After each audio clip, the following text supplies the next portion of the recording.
how this book can work miracles in your life. I have seen miracles happen to men and women in all walks of life all over the world.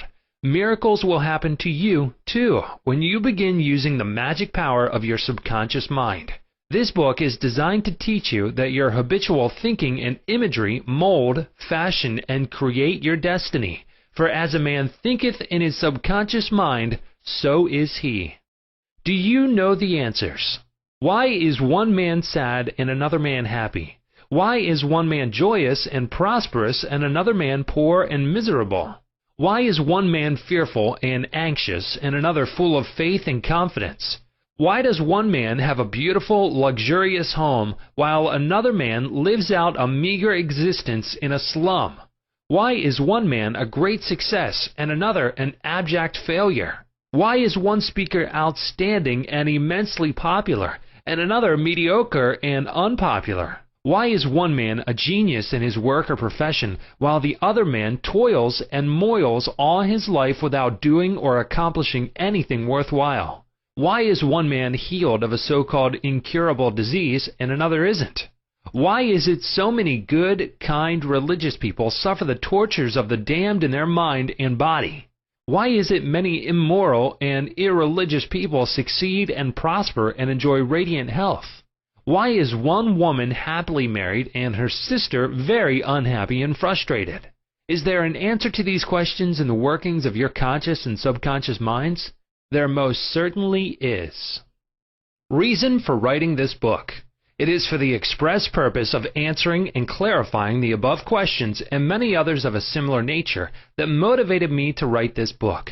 I have endeavored to explain the great fundamental truths of your mind in the simplest language possible. I believe that it is perfectly possible to explain the basic, foundational, and fundamental laws of life and of your mind in ordinary, everyday language.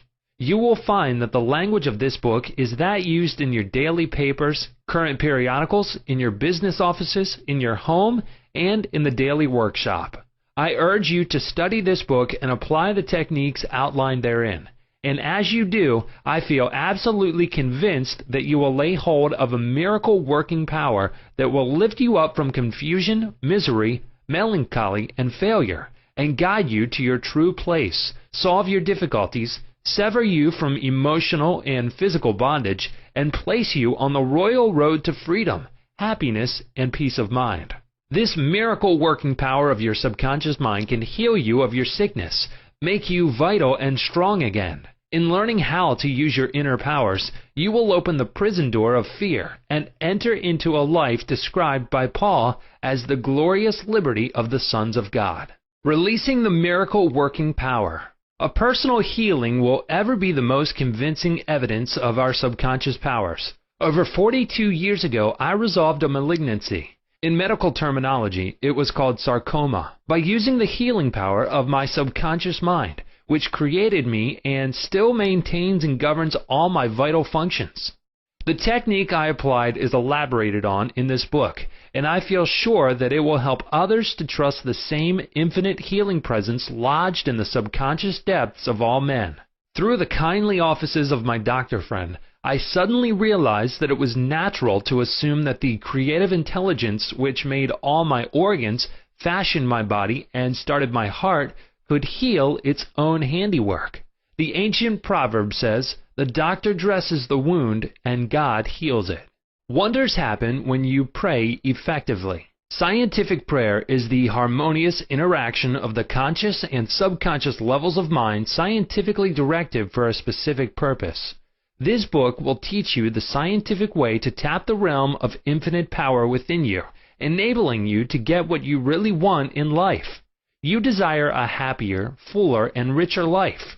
Begin to use this miracle-working power and smooth your way in daily affairs, solve business problems, and bring harmony in family relationships. Be sure that you read this book several times. The many chapters will show you how this wonderful power works, and how you can draw out the hidden inspiration and wisdom that is within you. Learn the simple techniques of impressing the subconscious mind.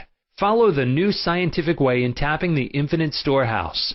Read this book carefully, earnestly, and lovingly. Prove to yourself the amazing way it can help you. It could be, and I believe it will be, the turning point of your life. Everybody prays. Do you know how to pray effectively?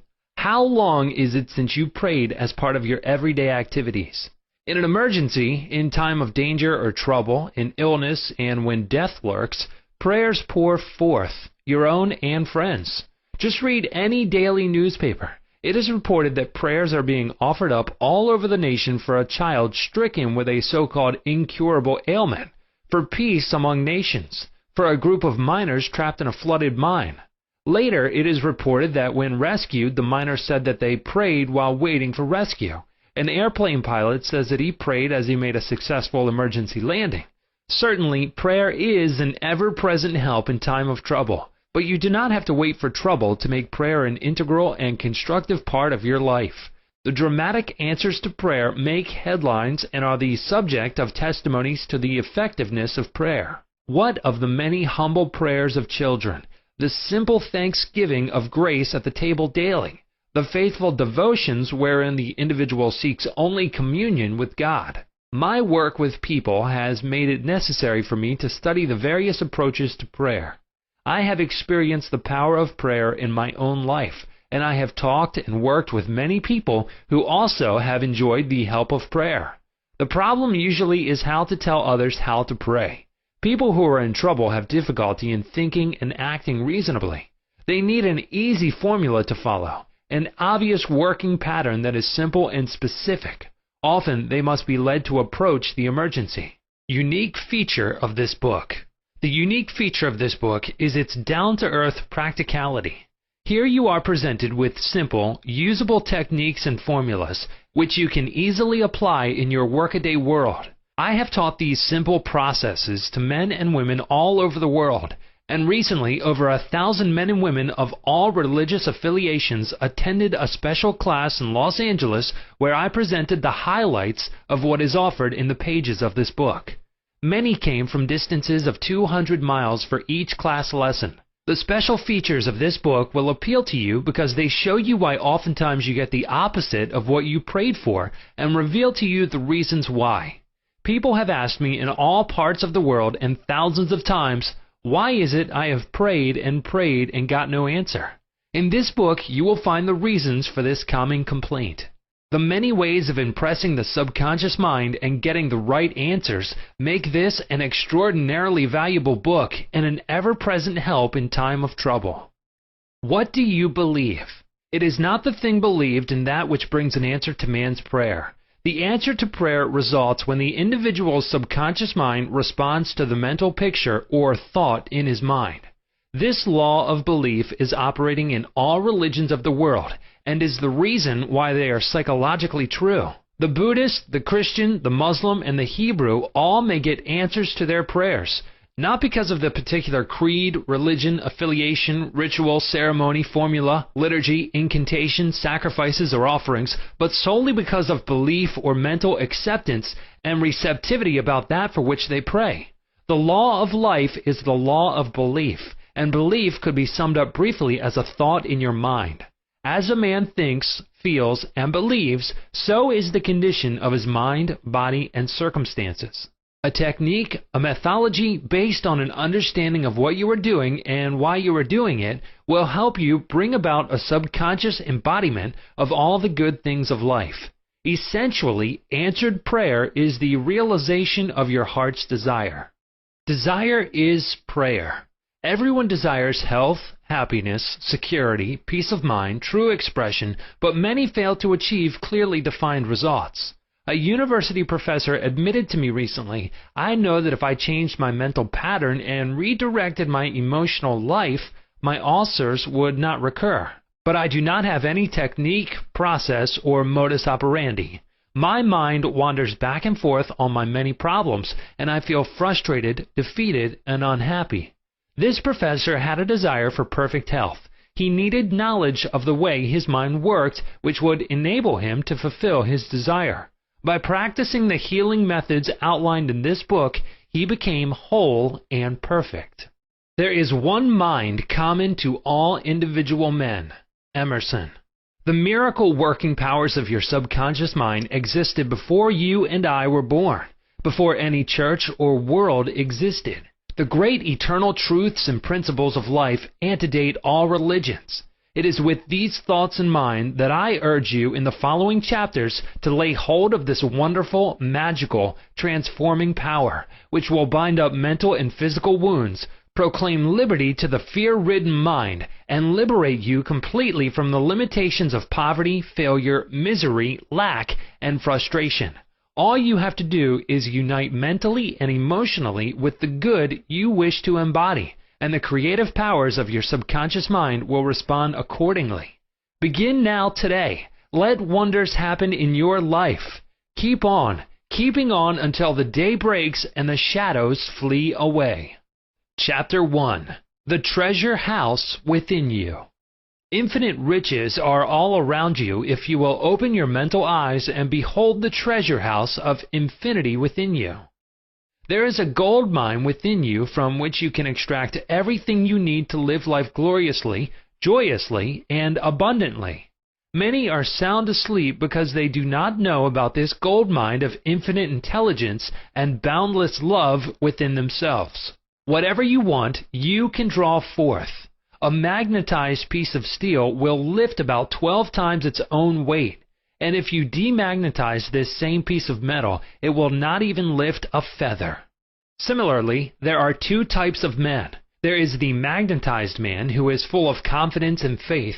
He knows that he is born to win and to succeed. Then there is the type of man who is demagnetized. He is full of fears and doubts. Opportunities come and he says, I might fail. I might lose my money. People will laugh at me. This type of man will not get very far in life because if he is afraid to go forward, he will simply stay where he is. Become a magnetized man and discover the master secret of the ages. The master secret of the ages. What, in your opinion, is the master secret of the ages?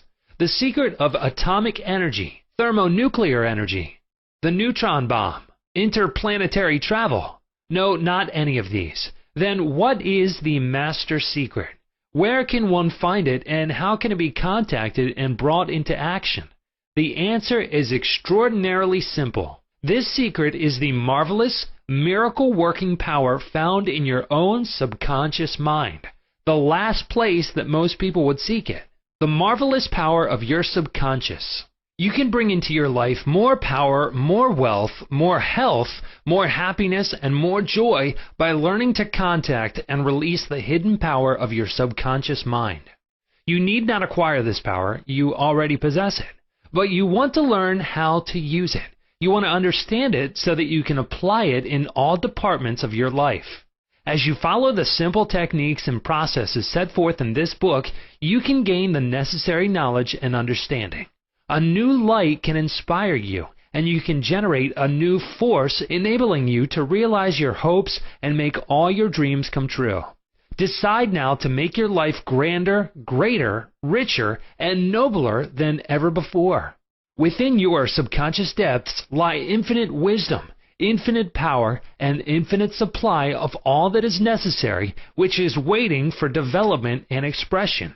Begin now to recognize these potentialities of your deeper mind, and they will take form in the world without. The infinite intelligence within your subconscious mind can reveal to you everything you need to know at every moment of time and point of space, provided you are open-minded and receptive. You can receive new thoughts and ideas, enabling you to bring forth new inventions, make new discoveries, or write books and plays. Moreover, the infinite intelligence in your subconscious can impart to you wonderful kinds of knowledge of an ordinary nature. It can reveal to you and open the way for perfect expression and true place in your life. Through the wisdom of your subconscious mind, you can attract the ideal companion as well as the right business associate or partner. It can find the right buyer for your home and provide you with all the money you need and the financial freedom to be, do, and go as your heart desires. It is your right to discover this inner world of thought, feeling, and power, of light, love, and beauty. Though invisible, its forces are mighty. Within your subconscious mind, you will find the solution for every problem and the cause for every effect.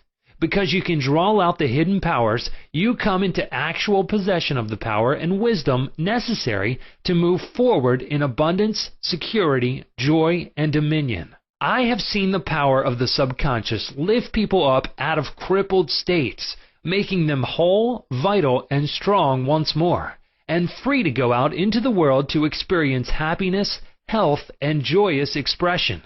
There is a miraculous healing power in your subconscious that can heal the troubled mind and the broken heart. It can open the prison door of the mind and liberate you. It can free you from all kinds of material and physical bondage. Necessity of a working basis. Substantial progress in any field of endeavor is impossible in the absence of a working basis, which is universal in its application. You can become skilled in the operation of your subconscious mind. You can practice its powers with a certainty of results in exact proportion to your knowledge of its principles and to your application of them for definite specific purposes and goals you wish to achieve. Being a former chemist, I would like to point out that if you combine hydrogen and oxygen in the proportions of 2 atoms of the former to 1 of the latter, water would be the result.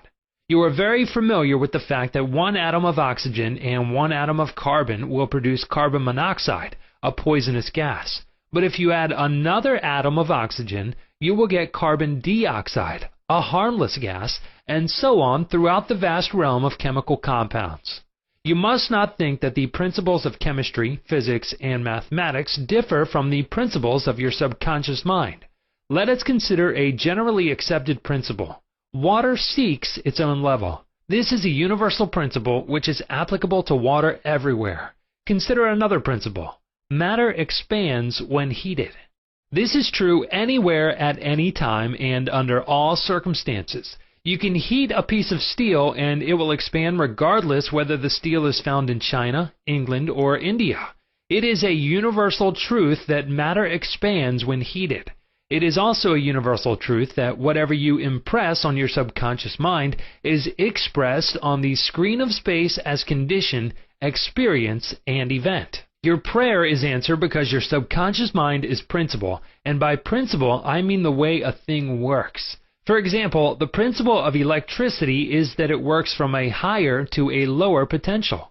If you do not change the principle of electricity when you use it, but by cooperating with nature, you can bring forth marvelous inventions and discoveries which bless humanity in countless ways. Your subconscious mind is principle and works according to the law of belief. You must know what belief is, why it works, and how it works.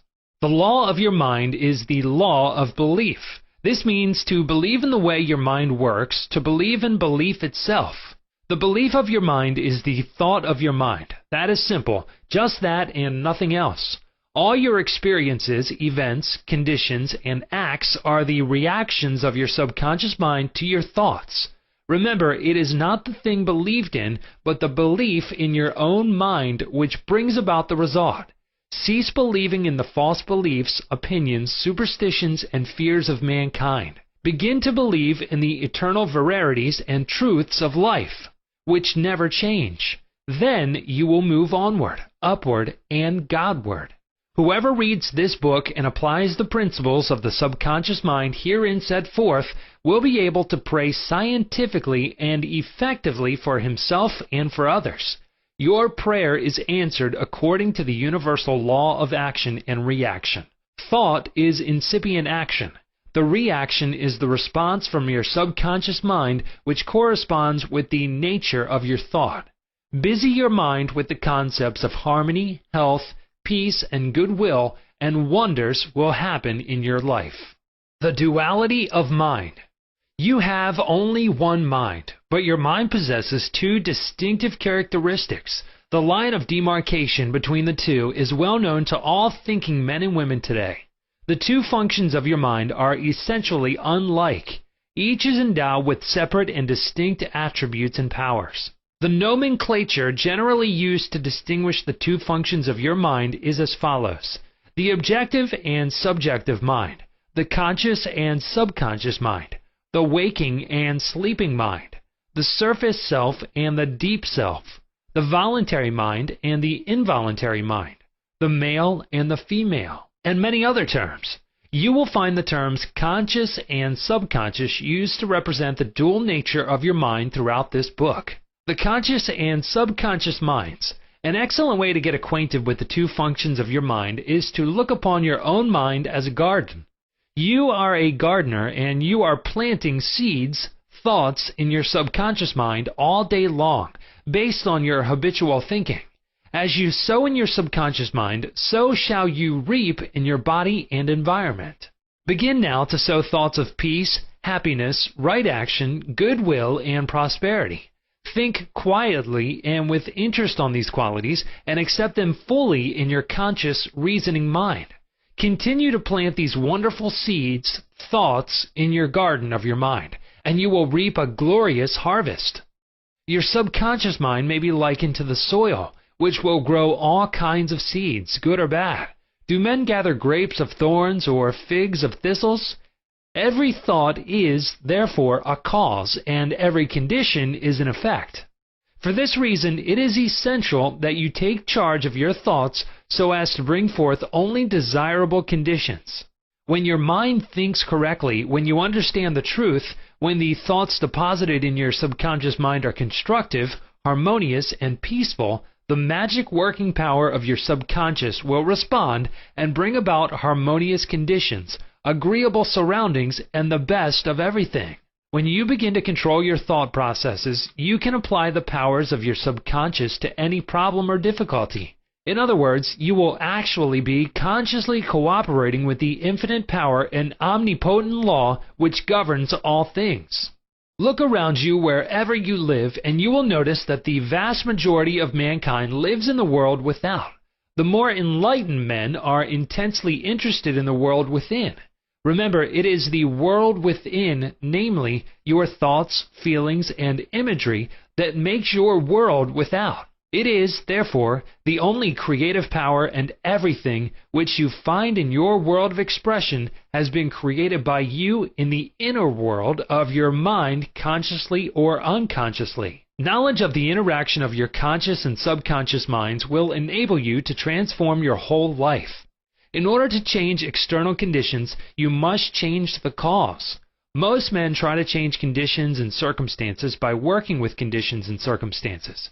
To remove discord, confusion, lack, and limitation, you must remove the cause. And the cause is the way you are using your conscious mind. In other words, the way you are thinking and picturing in your mind. You are living in a fathomless sea of infinite riches. Your subconscious is very sensitive to your thoughts.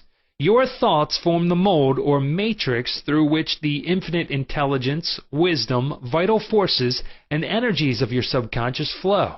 The practical application of the laws of your mind as illustrated in each chapter of this book will cause you to experience abundance for poverty, wisdom for superstition and ignorance, peace for pain, joy for sadness, light for darkness, harmony for discord, faith and confidence for fear, success for failure, and freedom from the law of averages. Certainly there can be no more wonderful blessing than these from a mental, emotional, and material standpoint. Most of the great scientists, artists, poets, singers, writers, and inventors have a deep understanding of the workings of the conscious and subconscious minds. One time Caruso, the great operatic tenor, was struck with stage fright. He said his throat was paralyzed due to spasms caused by intense fear, which constricted the muscles of his throat. Perspiration poured copiously down his face. He was ashamed, because in a few minutes he had to go out on the stage, yet he was shaking with fear and trepidation. He said, "They will laugh at me. I can't sing."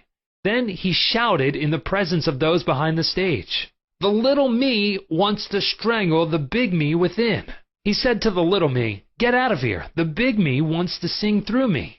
By the big me, he meant the limitless power and wisdom of his subconscious mind, and he began to shout, "Get out, get out. The big me is going to sing." His subconscious mind responded, releasing the vital forces within him. When the call came, he walked out on the stage and sang gloriously and majestically, enthralling the audience.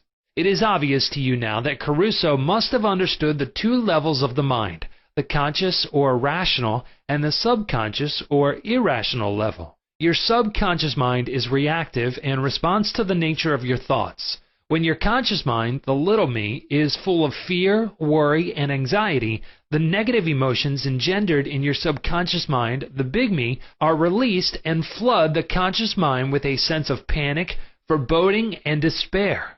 When this happens, you can, like Caruso, speak affirmatively and with a deep sense of authority to the irrational emotions generated in your deeper mind as follows. Be still. Be quiet. I am in control. You must obey me. You are subject to my command. You cannot intrude where you do not belong. It is fascinating and intensely interesting to observe how you can speak authoritatively and with conviction to the irrational movement of your deeper self, bringing silence, harmony, and peace to your mind. The subconscious is subject to the conscious mind, and that is why it is called subconscious or subjective. Outstanding differences and modes of operation. You will perceive the main differences by the following illustrations. The conscious mind is like the navigator or a captain at the bridge of a ship. He directs the ship and signals orders to men in the engine room, who in turn control all the boilers, instruments, gauges, etc. The men in the engine room do not know where they are going. They follow orders. They would go on the rocks if the man on the bridge issued faulty or wrong instructions based on his findings with the compass, sextant, or other instruments. The men in the engine room obey him because he is in charge and issues orders, which are automatically obeyed. Members of the crew do not talk back to the captain. They simply carry out orders. The captain is the master of his ship, and his decrees are carried out. Likewise, your conscious mind is the captain and the master of your ship, which represents your body, environment, and all your affairs. Your subconscious mind takes the orders you give it based upon what your conscious mind believes and accepts as true. When you repeatedly say to people, "I can't afford it," then your subconscious mind takes you at your word and sees to it that you will not be in a position to purchase what you want. As long as you persist in saying, "I can't afford that car, that trip to Europe, that home, that fur coat or ermine wrap," you can rest assured that your subconscious mind will follow your orders, and you will go through life experiencing the lack of all these things. Last Christmas Eve, a beautiful young university student looked at an attractive and rather expensive traveling bag in a store window. She was going home to Buffalo, New York for the holidays. She was about to say, "I can't afford that bag," when she recalled something she had heard at one of my lectures, which was, never finish a negative statement. Reverse it immediately and wonders will happen in your life. She said, "That bag is mine. It is for sale. I accept it mentally and my subconscious sees to it that I receive it." At 8 o'clock Christmas Eve, her fiancé presented her with a bag exactly the same as the one she had looked at and mentally identified herself with at 10 o'clock the same morning. She had filled her mind with the thought of expectancy and released the whole thing to her deeper mind, which has the know-how of accomplishment. This young girl, a student of the University of Southern California, said to me, "I didn't have the money to buy that bag, but now I know where to find money and all the things I need, and that is in the treasure house of eternity within me." Another simple illustration is this. When you say, "I do not like mushrooms," and the occasion subsequently comes that you are served mushrooms in sauces or salads, you will get indigestion because your subconscious mind says to you, the boss, your conscious mind, does not like mushrooms. This is an amusing example of the outstanding differences and modes of operation of your conscious and subconscious minds. A woman may say, "I wake up at 3 o'clock if I drink coffee at night." Whenever she drinks coffee, her subconscious mind nudges her as if to say, "The boss wants you to stay awake tonight." Your subconscious mind works 24 hours a day and makes provisions for your benefit, pouring all the fruit of your habitual thinking into your lap. How her subconscious mind responded. A woman wrote me a few months ago as follows. "I am 75 years old, a widow with a grown family. I was living alone and on a pension. I heard your lectures on the powers of the subconscious mind, wherein you said that ideas could be conveyed to the subconscious mind by repetition, faith, and expectancy. I began to repeat frequently with feeling, 'I am wanted. I am happily married to a kind, loving, and spiritual-minded man. I am secure.' I kept on doing this many times a day for about 2 weeks, and one day at the corner drugstore I was introduced to a retired pharmacist. I found him to be kind, understanding, and very religious. He was a perfect answer to my prayer. Within a week, he proposed to me, and now we are on our honeymoon in Europe. I know that the intelligence within my subconscious mind brought both of us together in divine order. This woman discovered that the treasure house was within her. Her prayer was felt as true in her heart, and her affirmation sank down by osmosis into her subconscious mind, which is the creative medium. The moment she succeeded in bringing about a subjective embodiment, her subconscious mind brought about the answer through the law of attraction. Her deeper mind, full of wisdom and intelligence, brought both of them together in divine order.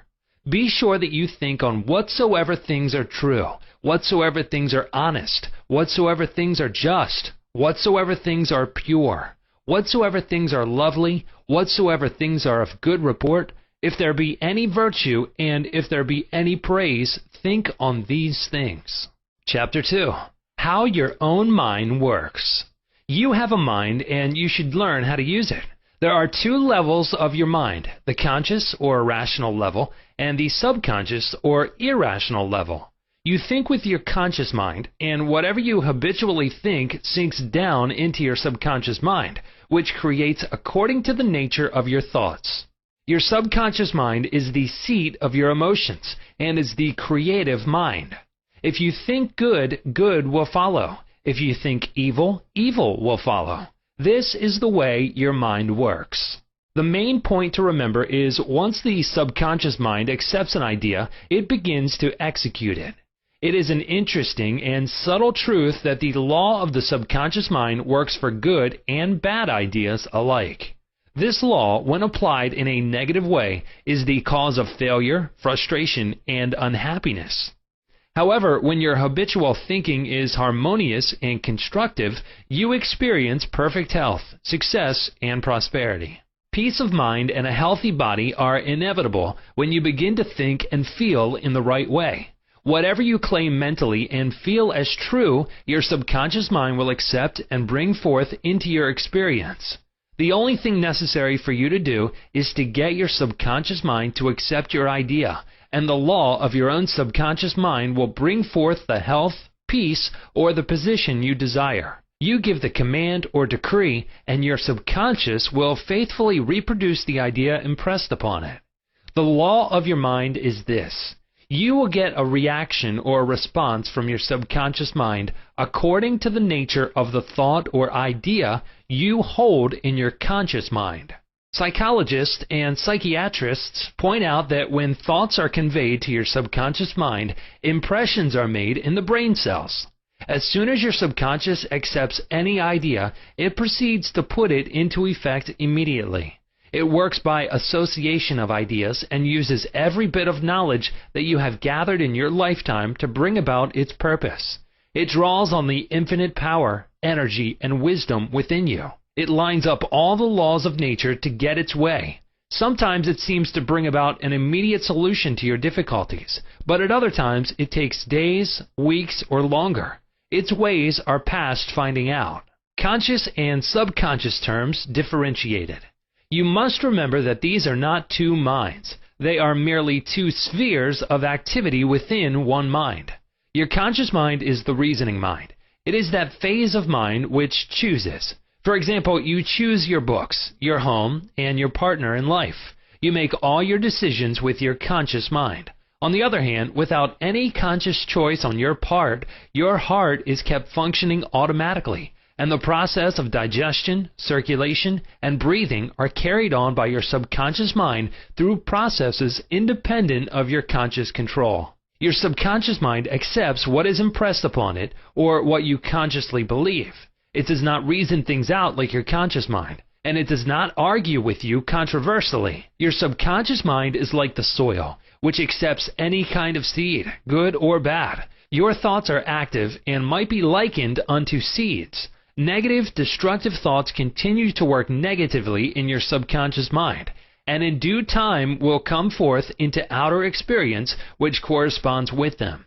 Remember, your subconscious mind does not engage in proving whether your thoughts are good or bad, true or false, but it responds according to the nature of your thoughts or suggestions. For example, if you consciously assume something is true, even though it may be false, your subconscious mind will accept it as true and proceed to bring about results, which must necessarily follow, because you consciously assumed it to be true. Experiments by psychologists. Innumerable experiments by psychologists and others on persons in the hypnotic state have shown that the subconscious mind is incapable of making selections and comparisons which are necessary for a reasoning process. They have shown repeatedly that your subconscious mind will accept any suggestions, however false. Having once accepted any suggestion, it responds according to the nature of the suggestion given. To illustrate the amenability of your subconscious mind to suggestion, if a practiced hypnotist suggests to one of his subjects that he is Napoleon Bonaparte, or even a cat or a dog, he will act out the part with imitable accuracy. His personality becomes changed for the time being. He believes himself to be whatever the operator tells him he is. A skilled hypnotist may suggest to one of his students in the hypnotic state that his back itches, to another that his nose is bleeding, to another that he is a marble statue, to another that he is freezing and the temperature is below zero. Each one will follow out the line of his particular suggestion, totally obvious to all his surroundings, which do not pertain to his idea. These simple illustrations portray clearly the difference between your conscious reasoning mind and your subconscious mind, which is impersonal, non-selective, and accepts as true whatever your conscious mind believes to be true. Hence, the importance of selecting thoughts, ideas, and premises which bless, heal, inspire, and fill your soul with joy. The terms objective and subjective mind clarified. Your conscious mind is sometimes referred to as your objective mind because it deals with outward objects. The objective mind takes cognizance of the objective world. Its media of observation are your 5 physical senses. Your objective mind is your guide and director in your contact with your environment. You gain knowledge through your 5 senses. Your objective mind learns through observation, experience, and education. As previously pointed out, the greatest function of the objective mind is that of reasoning. Suppose you are one of the thousands of tourists who come to Los Angeles annually. You would come to the conclusion that it is a beautiful city based upon your observation of the parks, pretty gardens, majestic buildings, and lovely homes. This is the working of your objective mind. Your subconscious mind is oftentimes referred to as your subjective mind. Your subjective mind takes cognizance of its environment by means independent of the 5 senses. Your subjective mind perceives by intuition. It is the seat of your emotion and the storehouse of memory. Your subjective mind performs its highest functions when your objective senses are in abeyance. In a word, it is that intelligence which makes itself manifest when the objective mind is suspended or in a sleepy, drowsy state.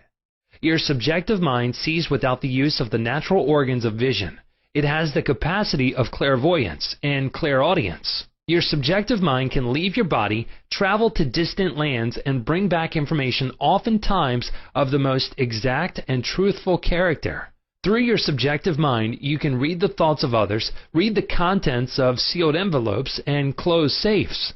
Your subjective mind has the ability to apprehend the thoughts of others without the use of the ordinary objective means of communication. It is of the greatest importance that we understand the interaction of the objective and subjective mind in order to learn the true art of prayer. The subconscious cannot reason like your conscious mind. Your conscious mind cannot argue controversially. Hence, if you give it wrong suggestions, it will accept them as true and will proceed to bring them to pass as conditions, experiences, and events. All things that have happened to you are based on thoughts impressed on your subconscious mind through belief. If you have conveyed erroneous concepts to your subconscious mind, the sure method of overcoming them is by the repetition of constructive, harmonious thoughts frequently repeated which your subconscious mind accepts, thus forming new and healthy habits of thought and life, for your subconscious mind is the seat of habit. The habitual thinking of your conscious mind establishes deep grooves in your subconscious mind. This is very favorable for you if your habitual thoughts are harmonious, peaceful, and constructive.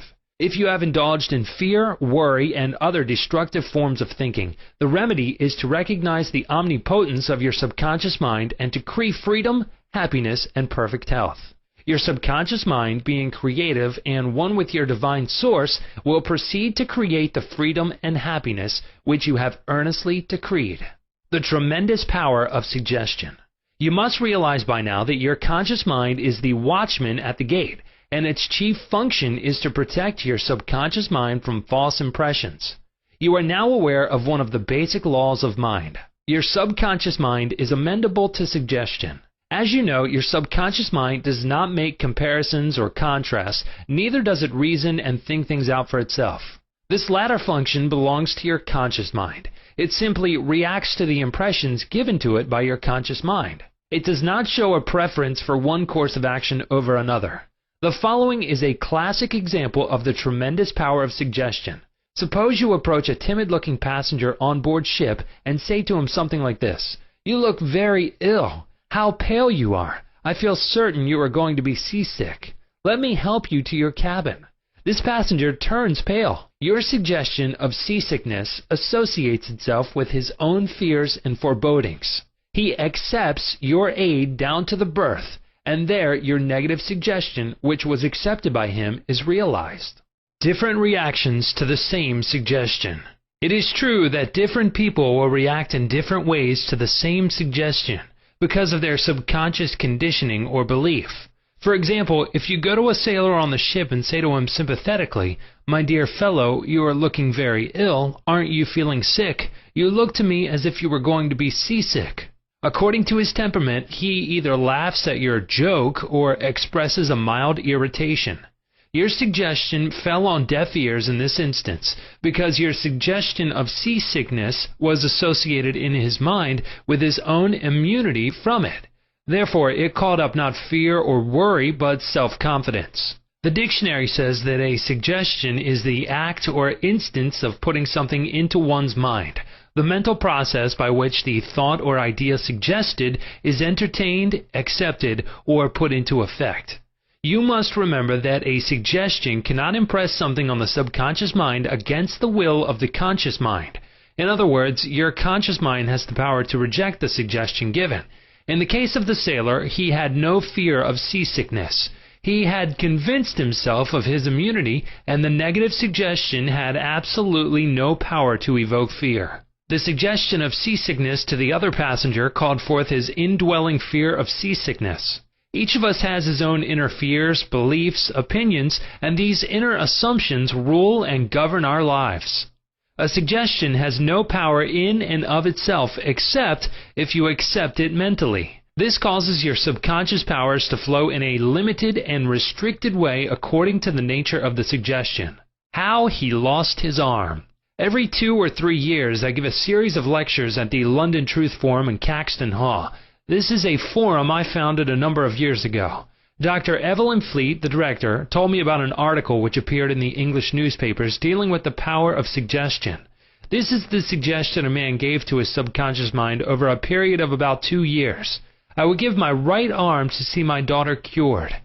It appeared that his daughter had a crippling form of arthritis together with a so-called incurable form of skin disease. Medical treatment had failed to alleviate the condition, and the father had an intense longing for his daughter's healing and expressed his desire in the words just quoted. Dr. Evelyn Fleet said that the newspaper article pointed out that one day the family was out riding when their car collided with another. The father's right arm was torn off at the shoulder, and immediately the daughter's arthritis and skin condition vanished. You must make certain to give your subconscious only suggestions which heal, bless, elevate, and inspire you in all your ways. Remember that your subconscious mind cannot take a joke. It takes you at your word. How autosuggestion banishes fear. Illustrations of autosuggestion. Autosuggestion means suggesting something definite and specific to oneself. Herbert Parkin, in his excellent manual of autosuggestion, records the following incident. It has its amusing side so that one remembers it. A New York visitor in Chicago looks at his watch, which is set an hour ahead of Chicago time, and tells a Chicago friend that it is 12 o'clock. The Chicago friend, not considering the difference in time between Chicago and New York, tells the New Yorker that he is hungry and that he must go to lunch. Autosuggestion may be used to banish various fears and other negative conditions. A young singer was invited to give an audition. She had been looking forward to the interview, but on 3 previous occasions she had failed miserably due to fear of failure. This young lady had a very good voice, but she had been saying to herself, when the time comes for me to sing, maybe they won't like me. I will try, but I'm full of fear and anxiety. Her subconscious mind accepted these negative autosuggestions as a request and proceeded to manifest them and bring them into her experience. The cause was an involuntary autosuggestion. Example, silent fear thoughts emotionalized and subjectified. She overcame it by the following technique. 3 times a day, she isolated herself in a room. She sat down comfortably in an armchair, relaxed her body, and closed her eyes. She stilled her mind and body as best she could. Physical inertia favors mental passivity and renders the mind more receptive to suggestion. She counteracted the fear suggestion by saying to herself, I sing beautifully. I am poised, serene, confident, and calm. She repeated this statement slowly, quietly, and with feeling from 5 to 10 times at each sitting. She had 3 such sittings every day and 1 immediately prior to sleep. At the end of a week, she was completely poised and confident. When the invitation to audition came, she gave a remarkable, wonderful audition. How she restored her memory. A woman aged 75 was in the habit of saying to herself, I am losing my memory. She reversed the procedure and practiced inducing autosuggestion several times a day as follows. My memory from today on is improving in every department. I shall always remember whatever I need to know at every moment of time and point of space. The impressions received will be clear and more definite. I shall retain them automatically and with ease. Whatever I wish to recall will immediately present itself in the correct form in my mind. I am improving rapidly every day, and very soon my memory will be better than it has ever been before. At the end of 3 weeks, her memory was back to normal, and she was delighted. How he overcame a nasty temper. Many men who complained of irritability and bad temper proved to be very susceptible to autosuggestion and obtained marvelous results by using the following statements 3 or 4 times a day, morning, noon, and at night prior to sleep for about a month. Henceforth, I shall grow more good-humored. Joy, happiness, and cheerfulness are now becoming my normal states of mind. Every day I am becoming more and more lovable and understanding. I am now becoming the center of cheer and goodwill to all those about me, infecting them with good humor. This happy, joyous, and cheerful mood is now becoming my normal, natural state of mind. I am grateful. The constructive and destructive power of suggestion. Some illustrations and comments on hereto suggestion. Heterosuggestion means suggestions from another person. In all ages, the power of suggestion has played a part in the life and thought of man in every period of time and in each country of the earth. In many parts of the world, it is the controlling power in religion. Suggestion may be used to discipline and control ourselves, but it can also be used to take control and command over others who do not know the laws of mind. In its constructive form, it is wonderful and magnificent. In its negative aspects, it is one of the most destructive of all the response patterns of the mind, resulting in patterns of misery, failure, suffering, sickness, and disaster. Have you accepted any of these? From infancy on, the majority of us have been given many negative suggestions. Not knowing how to thwart them, we unconsciously accepted them. Here are some of the negative suggestions. You can't. You'll never amount to anything. You mustn't. You'll fail. You haven't got a chance. You're all wrong. It's no use. It's not what you know, but who you know. The world is going to the dogs. What's the use? Nobody cares. It's no use trying so hard. You're too old now. Things are getting worse and worse. Life is an endless grind. Love is for the birds. You just can't win. Pretty soon, you'll be bankrupt. Watch out, you'll get the virus. You can't trust the soul, etc. Unless, as an adult, you use constructive autosuggestion, which is a reconditioning therapy, the impressions made on you in the past can cause behavior patterns that cause failure in your personal and social life. Autosuggestion is a means releasing you from the mass of negative verbal conditioning that might otherwise distort your life pattern. making the development of good habits difficult. You can counteract negative suggestions. Pick up the paper any day and you can read dozens of items that could sow the seeds of fertility, fear, worry, anxiety, and impending doom. If accepted by you, these thoughts of fear could cause you to lose the will for life. Knowing that you can reject all these negative suggestions by giving your subconscious mind constructive auto-suggestions, you counteract all these destructive ideas. Check regularly on the negative suggestions that people make to you. You do not have to be influenced by destructive heterosuggestion. All of us have suffered from it in our childhood and in our teens. If you look back, you can easily recall how parents, friends, relatives, teachers, and associates contributed in a campaign of negative suggestions. Study the things said to you, and you will discover much of it was in the form of propaganda. The purpose of much of what was said was to control you or instill fear into you. This heterosuggestion process goes on in every home, office, factory, and club. You will find that many of these suggestions are for the purpose of making you think, feel, and act as others want you to, and in ways that are to their advantage. How suggestion killed a man. Here's an illustration of heterosuggestion. A relative of mine went to a crystal gazer in India who told him that he had a bad heart and predicted that he would die at the next new moon. He began to tell all members of his family about this prediction, and he arranged his will.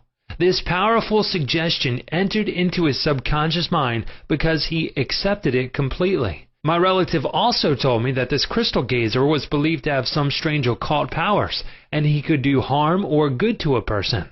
He died as predicted, not knowing that he was the cause of his own death. I suppose many of us have heard similar stupid, ridiculous, superstitious stories. Let us look at what happened in the light of our knowledge of the way the subconscious mind works. Whatever the conscious, reasoning mind of man believes, the subconscious mind will accept and act upon. My relative was happy, healthy, vigorous, and robust when he went to see the fortune teller. She gave him a very negative suggestion, which he accepted. He became terrified and constantly dwelt upon the fact that he was going to die at the next new moon. He proceeded to tell everyone about it, and he prepared for the end. The activity took place in his own mind, and his own thought was the cause. He brought about his own so-called death, or rather destruction of the physical body, by his fear and expectation of the end. The woman who predicted his death had no more power than the stones and sticks in the field. Her suggestion had no power to create or bring about the end she suggested. If he had known the laws of his mind, he would have completely rejected the negative suggestion and refused to give her words any attention, knowing in his heart that he was governed and controlled by his own thought and feeling. Like tin arrows aimed at the battleship, her prophecy could have been completely neutralized and dissipated without hurting him. The suggestions of others in themselves have absolutely no power whatever over you except the power that you give them through your own thoughts. You have to give your mental consent. You have to entertain the thought. Then it becomes your thought, and you do the thinking. Remember, you have the capacity to choose. Choose life. Choose love. Choose health. The power of an assumed major premise. Your mind works like a syllogism. This means that whatever major premise your conscious mind assumes to be true determines the conclusion your subconscious mind comes to in regard to any particular question or problem in your mind. If your premise is true, the conclusion must be true, as in the following example. Every virtue is laudable. Kindness is a virtue. Therefore, kindness is laudable. Another example is as follows. All formed things change and pass away. The pyramids of Egypt are formed things. Therefore, someday the pyramids will pass away. The first statement is referred to as the major premise, and the right conclusion must necessarily follow the right premise. A college professor who attended some of my Science of Mind lectures in May of 1962 at Town Hall, New York, said to me, "Everything in my life is topsy-turvy, and I have lost health, wealth, and friends. Everything I touch turns out wrong." I explained to him that he should establish a major premise in his thinking, that the infinite intelligence of his subconscious mind was guiding, directing, and prospering him spiritually, mentally, and materially. Then his subconscious mind would automatically direct him wisely in his investments, decisions, and also heal his body and restore his mind to peace and tranquility. This professor formulated an overall picture of the way he wanted his life to be, and this was his major premise. Infinite intelligence leads and guides me in all my ways. Perfect health is mine, and the law of harmony operates in my mind and body. Beauty, love, peace, and abundance are mine. The principle of right action and divine order govern my entire life. I know my major premise is based on the eternal truths of life, and I know, feel, and believe that my subconscious mind responds according to the nature of my conscious mind thinking. He wrote me as follows. I repeated the above statements slowly, quietly, and lovingly several times a day, knowing that they were sinking deep down into my subconscious mind and that results must follow. I am deeply grateful for the interview you gave me, and I would like to add that all my departments of my life are changing for the better. It works. The subconscious does not argue controversially. Your subconscious mind is all-wise and knows the answers to all questions. It does not argue with you or talk back to you. It does not say, you must not impress me with that. For example, when you say, I can't do this, I am too old now, I can't meet this obligation, I was born on the wrong side of the tracks, I don't know the right politician, you are impregnating your subconscious with these negative thoughts, and it responds accordingly. You are actually blocking your own good, thereby bringing lack, limitation, and frustration into your life. When you set up obstacles, impediments, and delays in your conscious mind, you are denying the wisdom and intelligence resident in your subconscious mind. You are actually saying, in effect, that your subconscious mind cannot solve your problem. This leads to mental and emotional congestion, followed by sickness and neurotic tendencies. To realize your desire and overcome your frustration, affirm boldly several times a day, the infinite intelligence which gave me this desire leads, guides, and reveals to me the perfect plan for the unfolding of my desire.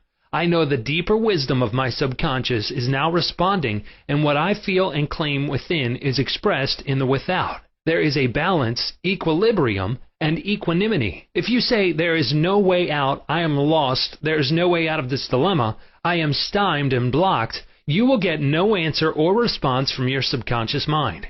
If you want the subconscious to work for you, give it the right request and attain its cooperation. It is always working for you.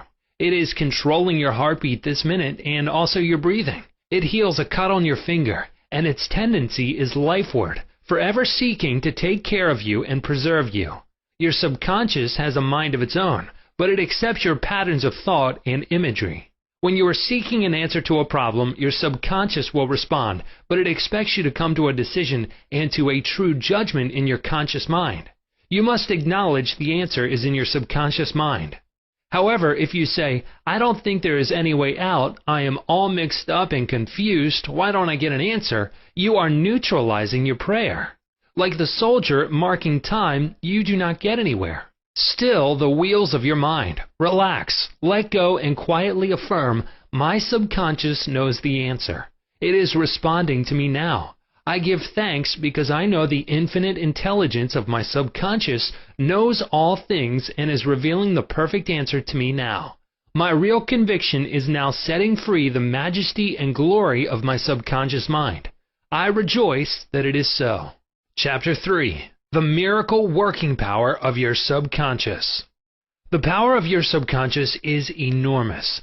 It inspires you, it guides you, and it reveals to you names, facts, and scenes from the storehouse of memory. Your subconscious started your heartbeat, controls the circulation of your blood, and regulates your digestion, assimilation, and elimination. When you eat a piece of bread, your subconscious mind transmutes it into tissue, muscle, bone, and blood. This process is beyond the ken of the wisest man who walks the earth.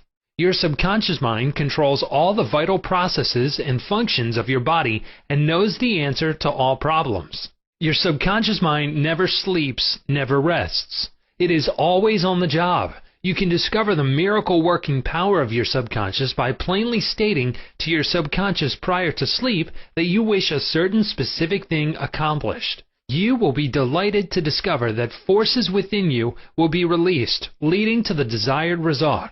Here, then, is a source of power and wisdom which places you in touch with omnipotence, or the power that moves the world, guides the planets in their course, and causes the sun to shine. Your subconscious mind is the source of your ideals, aspirations, and altruistic urges. It was through the subconscious mind that Shakespeare perceived great truths hidden from the average man of his day. Undoubtedly, it was the response of his subconscious mind that caused the Greek sculptor Phidias to portray beauty, order, symmetry, and proportion in marble and bronze.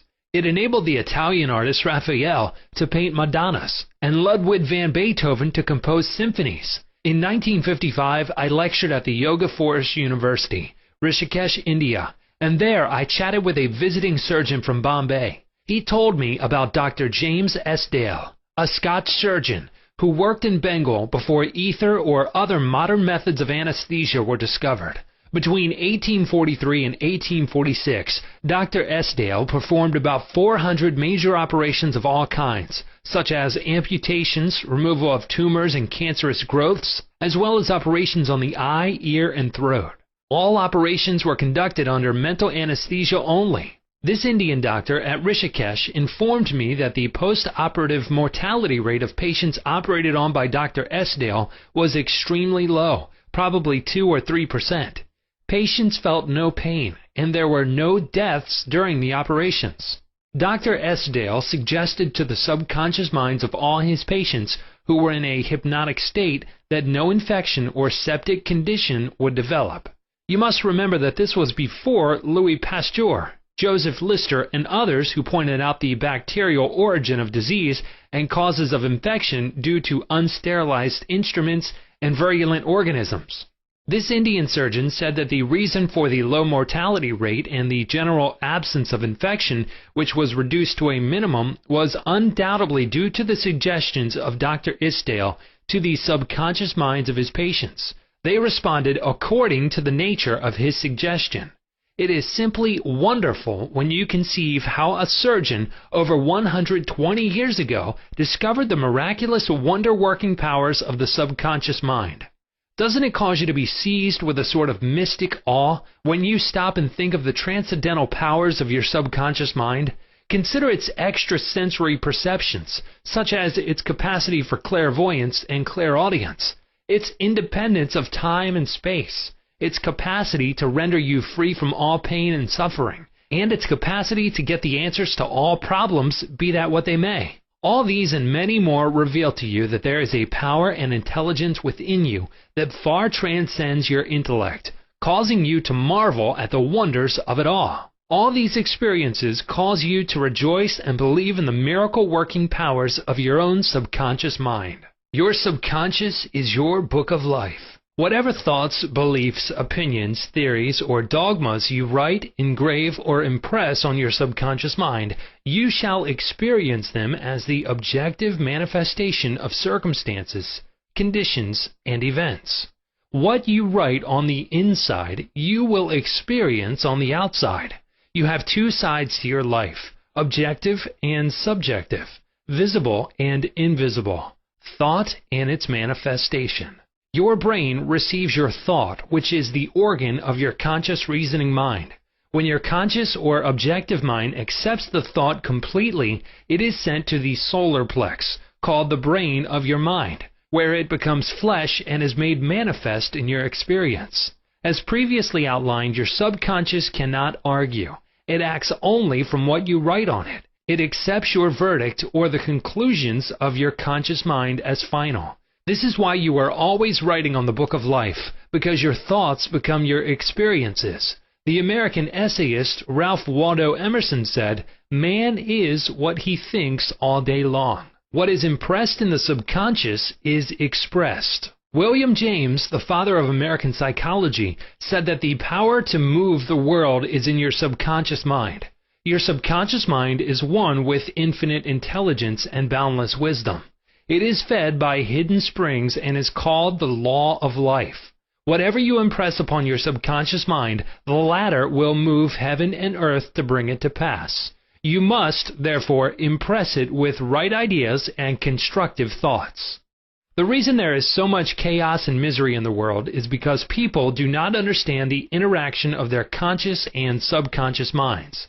When these two principles work in accord, in concord, in peace, and synchronously together, you will have health, happiness, peace, and joy. There is no sickness or discord when the conscious and subconscious work together harmoniously and peacefully. The tomb of Hermes was opened with great expectancy and a sense of wonder because people believed that the greatest secret of the ages was contained therein. The secret was as within, so without, as above, so below. In other words, whatever is impressed in your subconscious mind is expressed on the screen of space.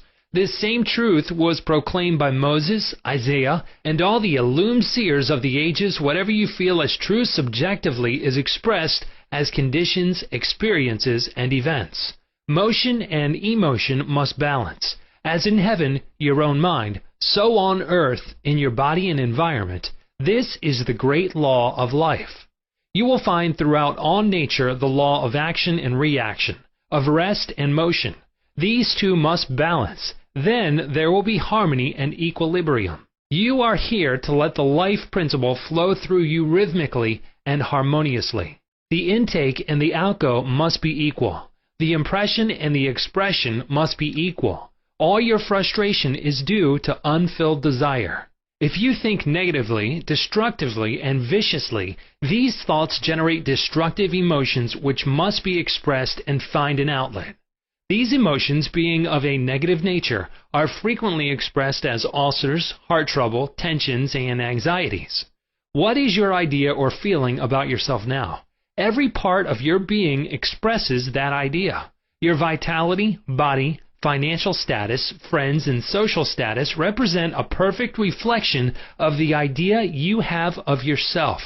This is the real meaning of what is impressed in your subconscious mind, and which is expressed in all phases of your life. We injure ourselves by the negative ideas which we entertain. How often have you wounded yourself by getting angry, fearful, jealous, or vengeful?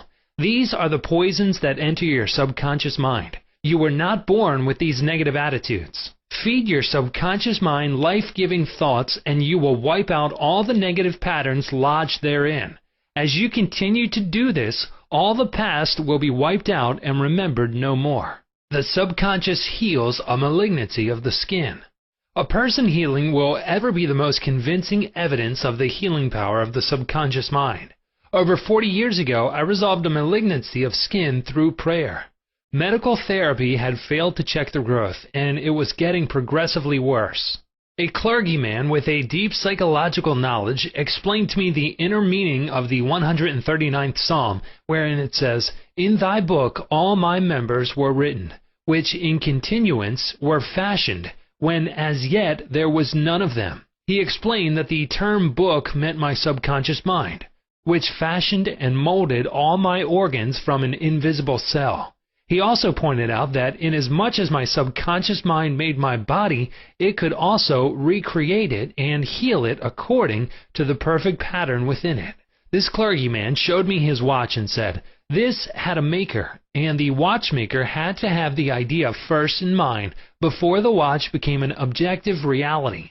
And if this watch was out of order, the watchmaker could fix it." My friend reminded me that the subconscious intelligence which created my body was like a watchmaker, and it also knew exactly how to heal, restore, and direct all the vital functions and processes of my body, but that I had to give it the perfect idea of health. This would act as cause, and the effect would be a healing. I prayed in a very simple way as follows. My body and all its organs were created by the infinite intelligence in my subconscious mind. It knows how to heal me. Its wisdom fashioned all my organs, tissues, muscles, and bones.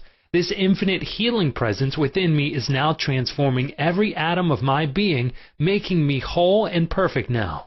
I give thanks for my healing I know is taking place now. Wonderful are the works of the creative intelligence within me. I prayed aloud for about 5 minutes 2 or 3 times a day, repeating the above simple prayer. In about 3 months, my skin was whole and perfect. As you can see, all I did was give life-giving patterns of wholeness, beauty, and perfection to my subconscious mind. thereby obliterating the negative images and patterns of thought lodged in my subconscious mind, which were the cause of all my trouble. Nothing appears on your body except when the mental equivalent is first in your mind, and as you change your mind by drenching it with incandescent affirmatives, you change your body. This is the basis of all healing. Marvelous are thy works, and that my soul, subconscious mind, knoweth right well. Psalm 139:14. How the subconscious controls all functions of the body. While you are awake or sound asleep upon your bed, the ceaseless, tireless action of your subconscious mind controls all the vital functions of your body without the help of your conscious mind. For example, while you are asleep, your heart continues to beat rhythmically. Your lungs do not rest, and the process of inhalation and exhalation, whereby your blood absorbs fresh air, goes on just the same as when you are awake. Your subconscious controls your digestive processes and your glandular secretions, as well as all the other mysterious operations of your body. The hair on your face continues to grow whether you are asleep or awake.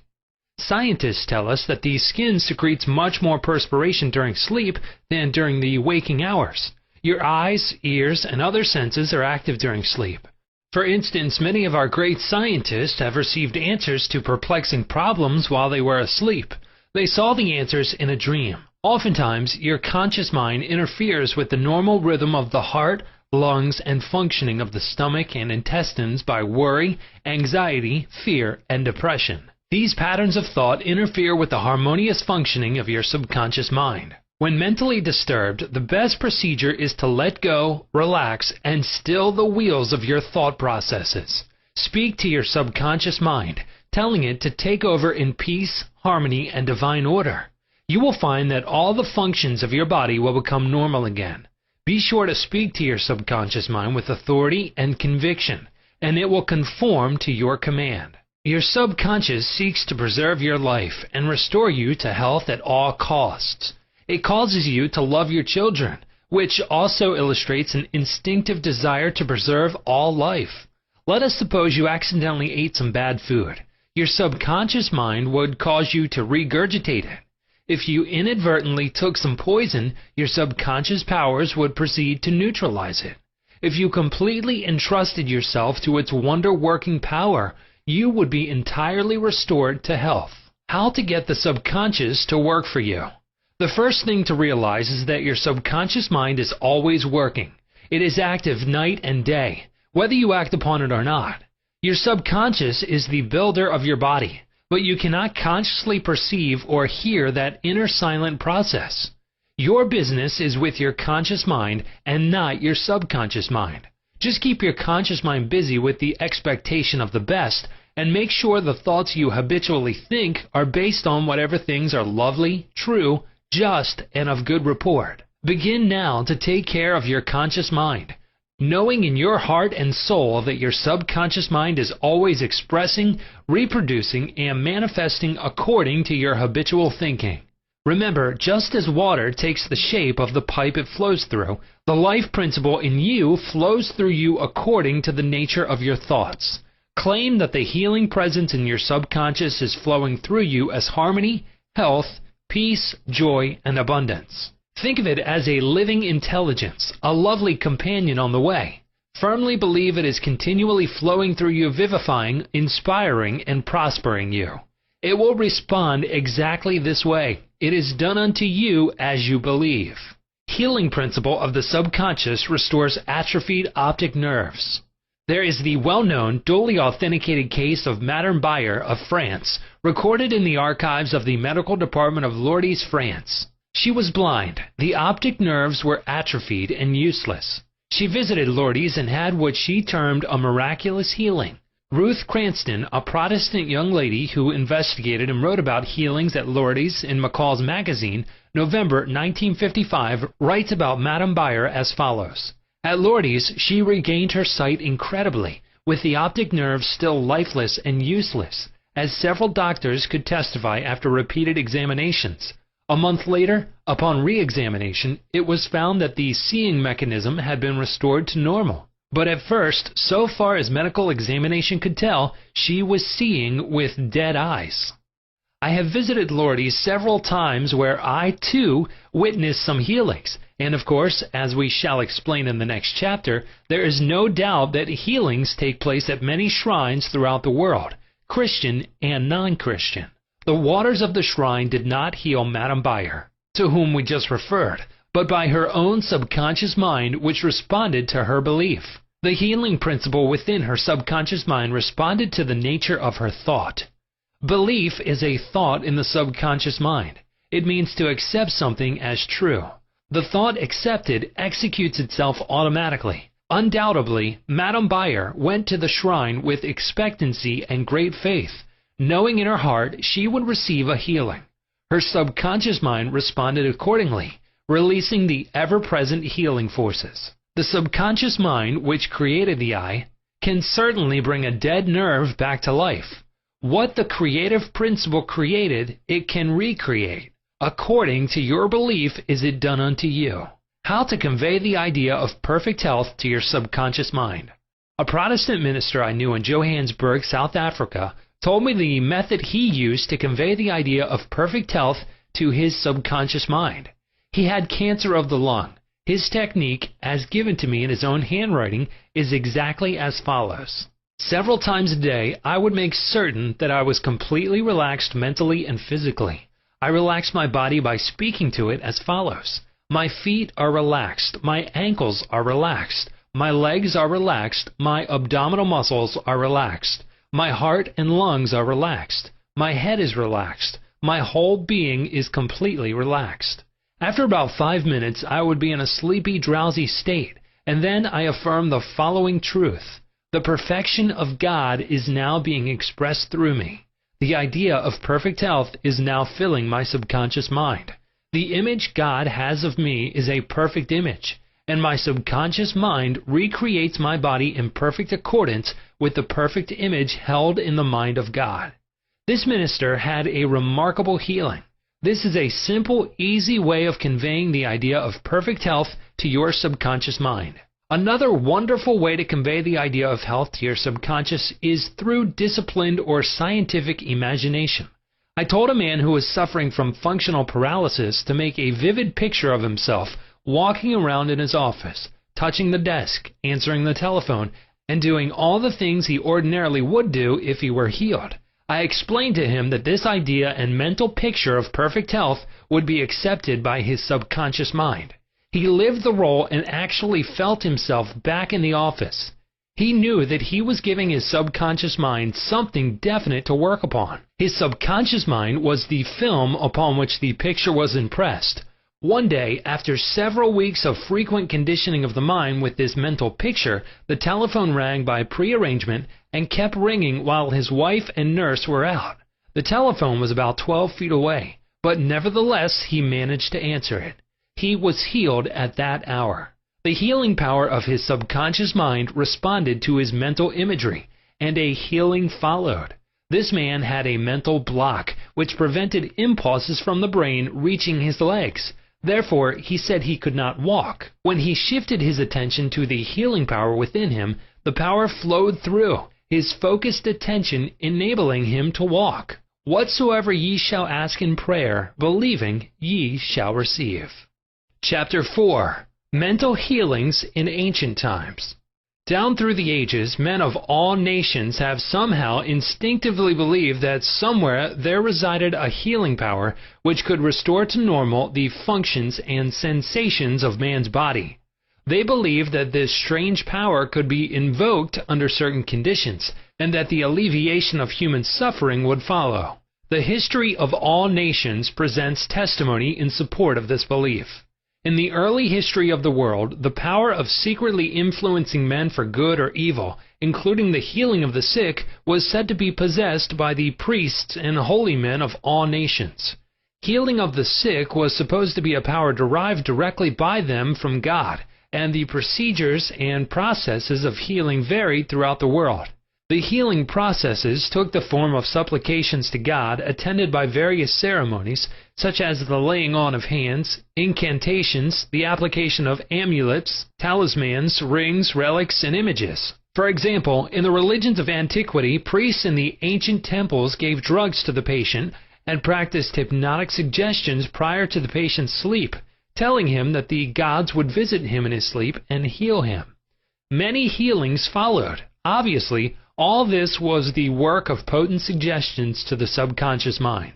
After the performance of certain mysterious rites, the devotees of Hecate would see the goddess during sleep, provided that before going to sleep they had prayed to her according to weird and fantastic instructions. They were told to mix lizards with resin, frankincense, and myrrh, and pound all this together in the open air under the crescent moon.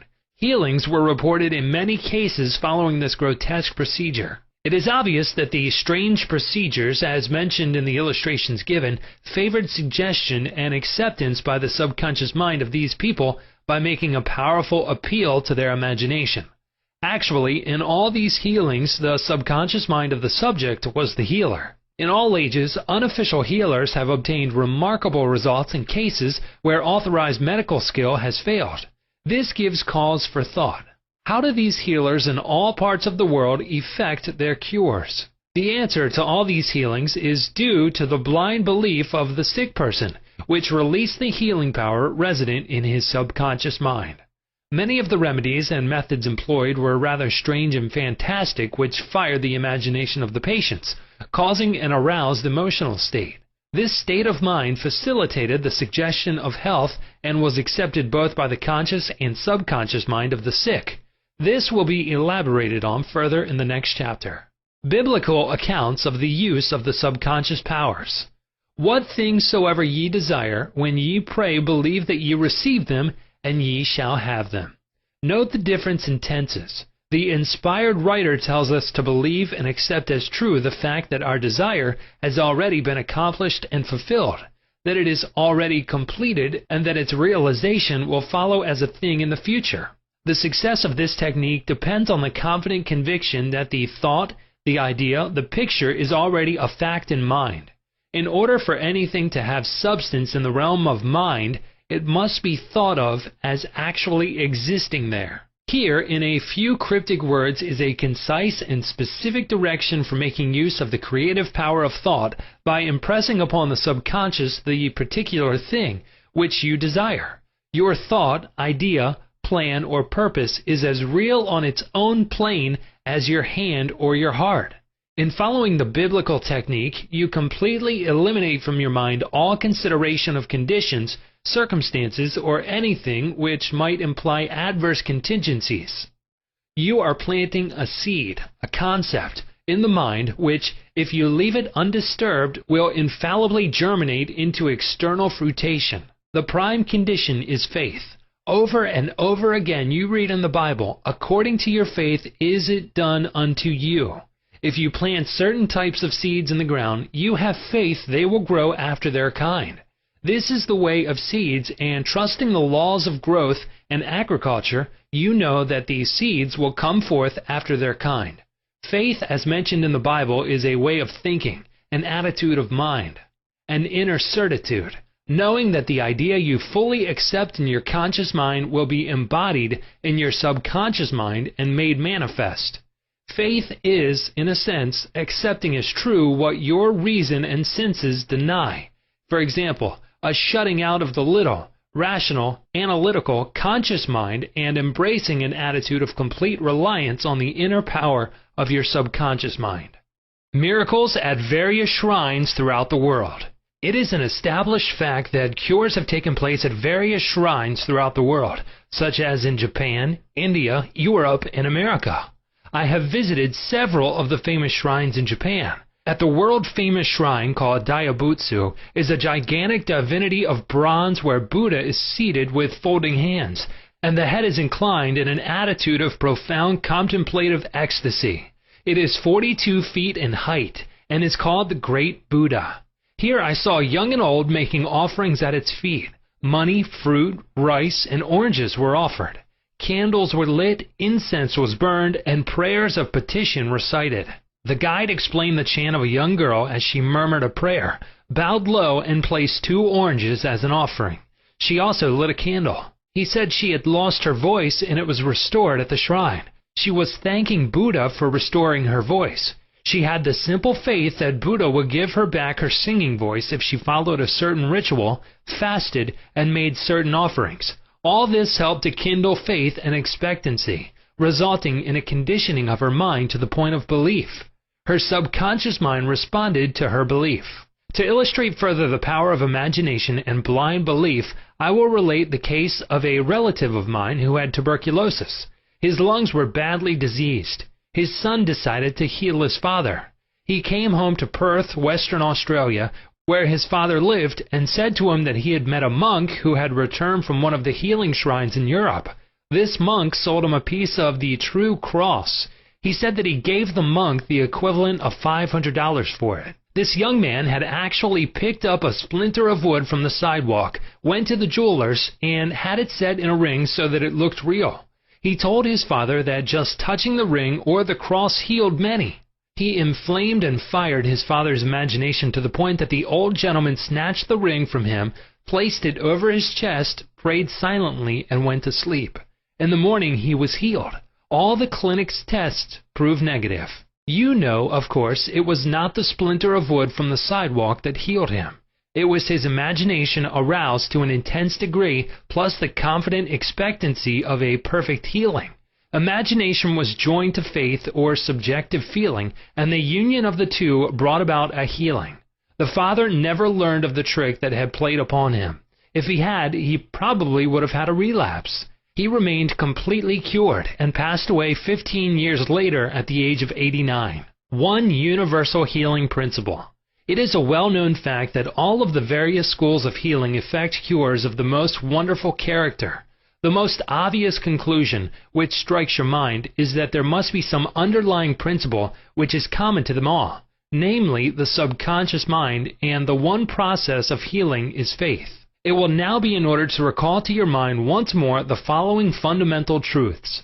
First, that you must possess mental functions which have been distinguished by designating one of the conscious mind and the other the subconscious mind. Secondly, your subconscious mind is constantly amenable to the power of suggestion. Furthermore, your subconscious mind has complete control of the functions, conditions, and sensations of your body.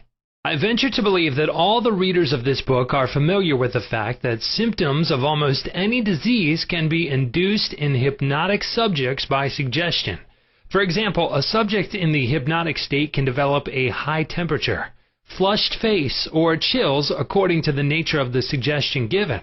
By experiment, you can suggest to the person that he is paralyzed and cannot walk. It will be so. By illustration, you can hold a cup of cold water under the nose of the hypnotic subject and tell him, "This is full of pepper, smell it." He will proceed to sneeze.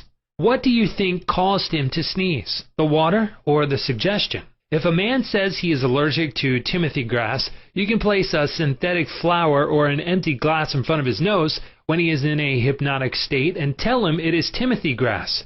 He will portray the usual allergic symptoms. This indicates that the cause of the disease is in the mind.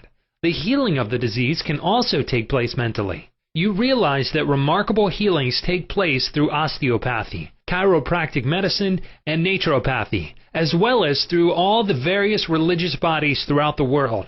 But it is obvious that all of these healings are brought about through the subconscious mind, the only healer there is. Notice how it heals a cut on your face caused by shaving.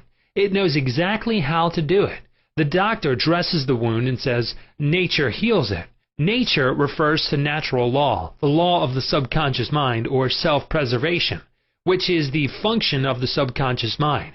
The instinct of self-preservation is the first law of nature. Your strongest instinct is the most potent of all autosuggestions. Widely different theories. It would be tedious and unprofitable to discuss to any great extent the numerous theories advanced by different religious sects and prayer therapy groups. There are a great number who claim that because their theory produces results, it is, therefore, the correct one. This, as explained in this chapter, cannot be true. You are aware that there are all types of healings. Franz Anton Mesmer, an Australian physician from 1734 to 1815, who practiced in Paris, discovered that by applying magnets to the diseased body, he could cure that disease miraculously. He also performed cures with various other pieces of glass and metals. He discontinued this form of healing and claimed that his cures were due to animal magnetism, theorizing that his substance was projected from the healer to the patient. His method of treating disease from then on was by hypnotism, which was called mesmerism in his day.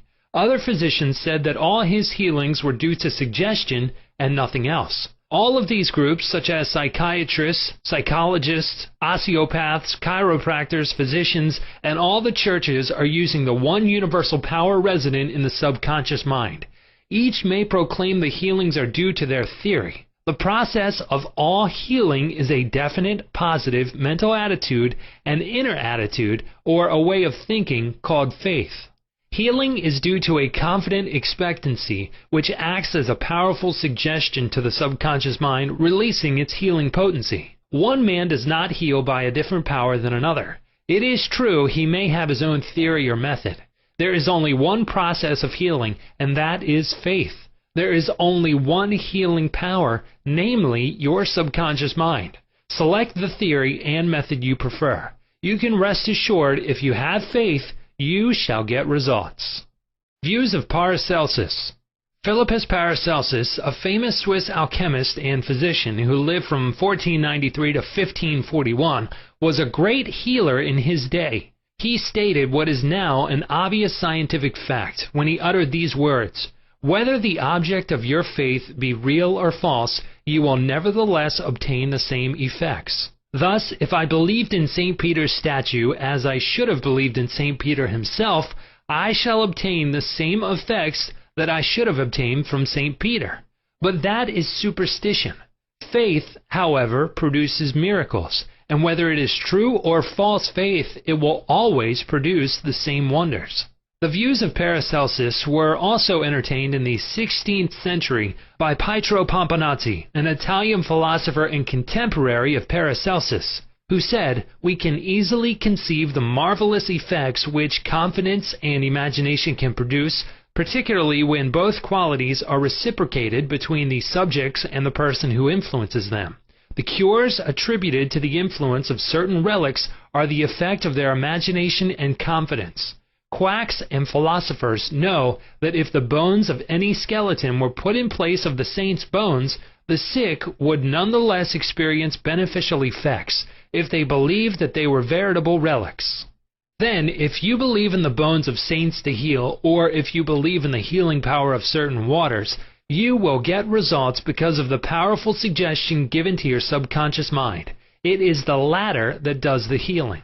Bernheim's experiments. Hippolyte Bernheim, professor of medicine at Nancy, France from 1910 to 1919, was the expounder of the fact that the suggestion of the physician to the patient was exerted through the subconscious mind. Bernheim, in his Suggestive Therapeutics, page 197, tells a story of a man with paralysis of the tongue which had yielded to no form of treatment.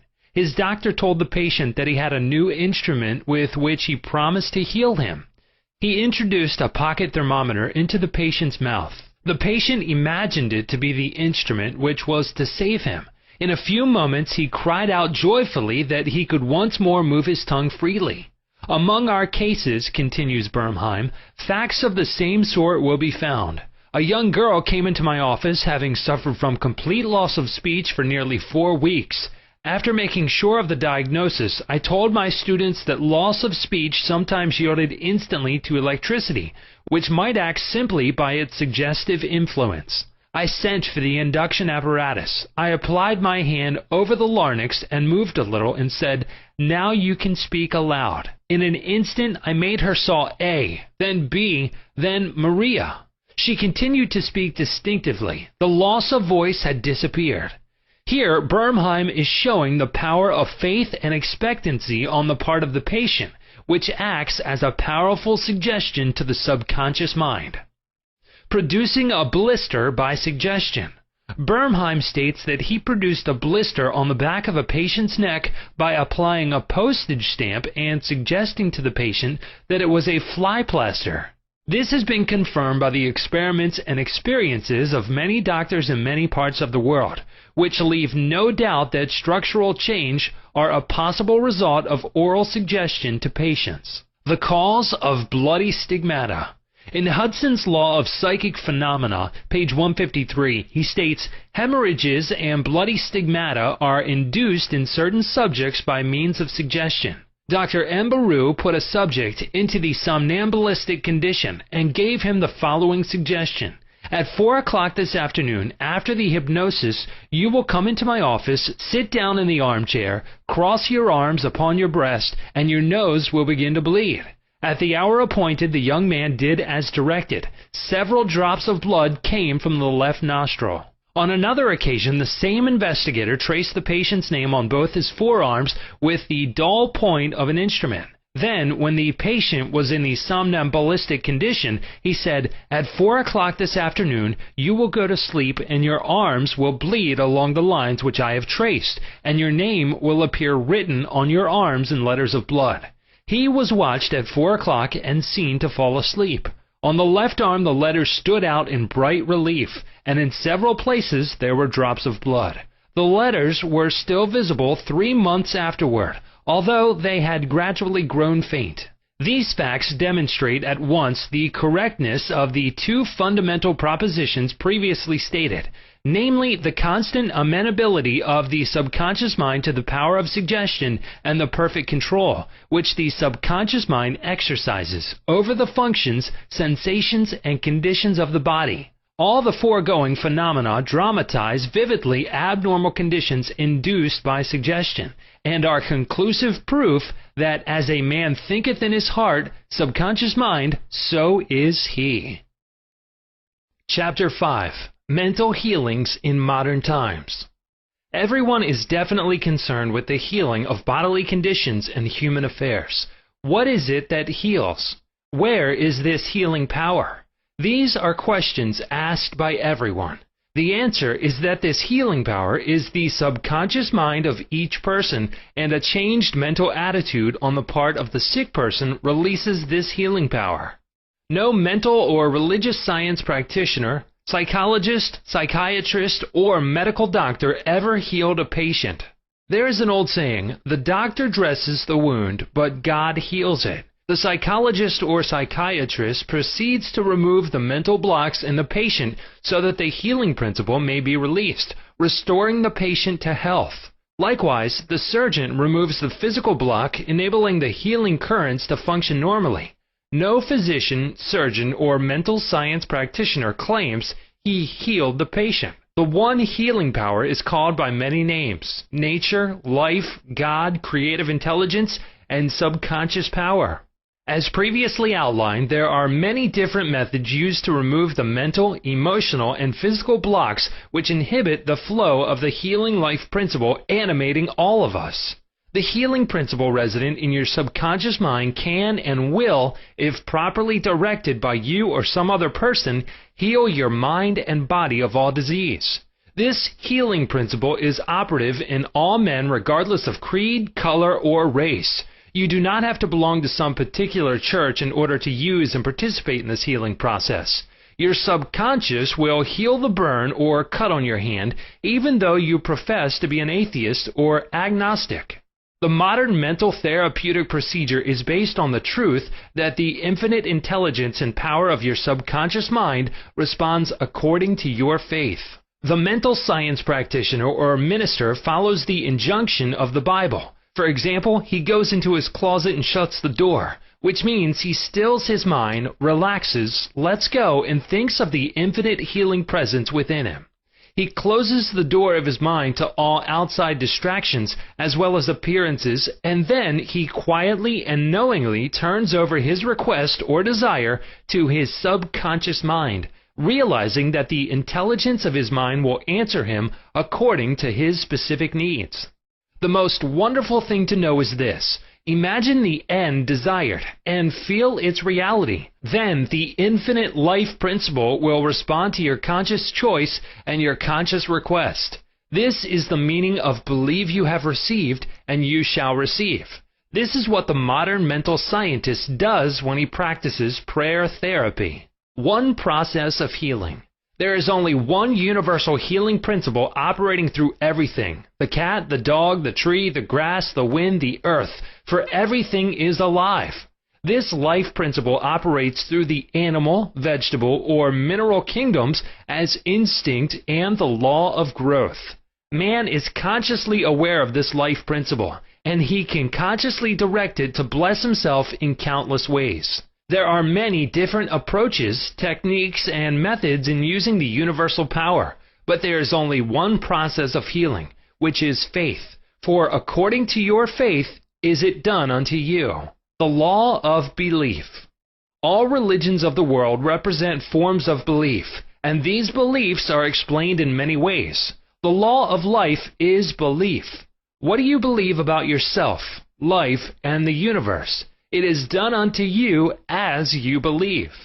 Belief is a thought in your mind which causes the power of your subconscious to be distributed into all phases of your life according to your thinking habits. You must realize the Bible is not talking about your belief in some ritual, ceremony, form, institution, man, or formula. It is talking about belief itself. The belief of your mind is simply the thought of your mind. If thou canst believe, all things are possible to him that believeth. It is foolish to believe in something to hurt or harm you. Remember, it is not the thing believed in that hurts or harms you, but the belief or thought in your mind, which creates the result. All your experiences, all your actions, and all the events and circumstances of your life are but the reflections and reactions to your own thought. Prayer therapy is the combined function of the conscious and subconscious mind scientifically directed. Prayer therapy is the synchronized, harmonious, and intelligent function of the conscious and subconscious levels of mind specifically directed for a definite purpose. In scientific prayer or prayer therapy, you must know what you are doing and why you are doing it. You trust the law of healing. Prayer therapy is sometimes referred to as mental treatment, and another term is scientific prayer. In prayer therapy, you consciously choose a certain idea, mental picture, or plan which you desire to experience.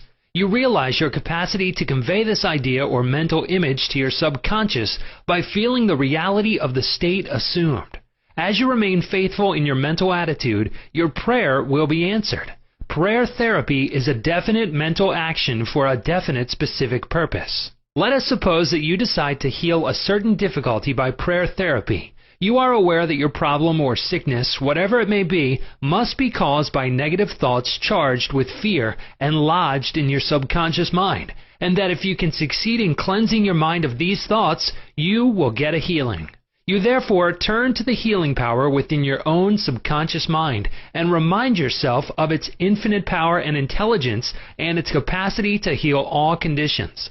As you dwell on these truths, your fear will begin to dissolve, and your recollection of these truths also corrects the erroneous beliefs. You give thanks for the healing that you know will come, and then you keep your mind off the difficulty until you feel guided, after an interval, to pray again. While you are praying, you absolutely refuse to give any power to the negative conditions or to admit for a second that the healing will not come.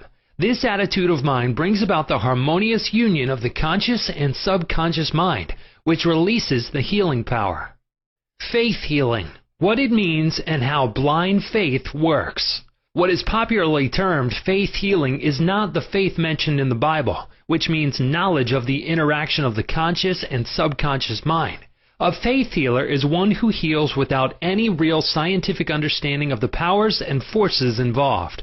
He may claim that he has a special gift of healing, and the sick person's blind belief in him or his powers may bring results. The voodoo doctor in South Africa and other parts of the world may heal by incantations, or touching the so-called bones of saints, or anything else may heal a person, which causes the patients to honestly believe in the method or process. Any method which causes you to move from fear and worry to faith and expectancy will heal.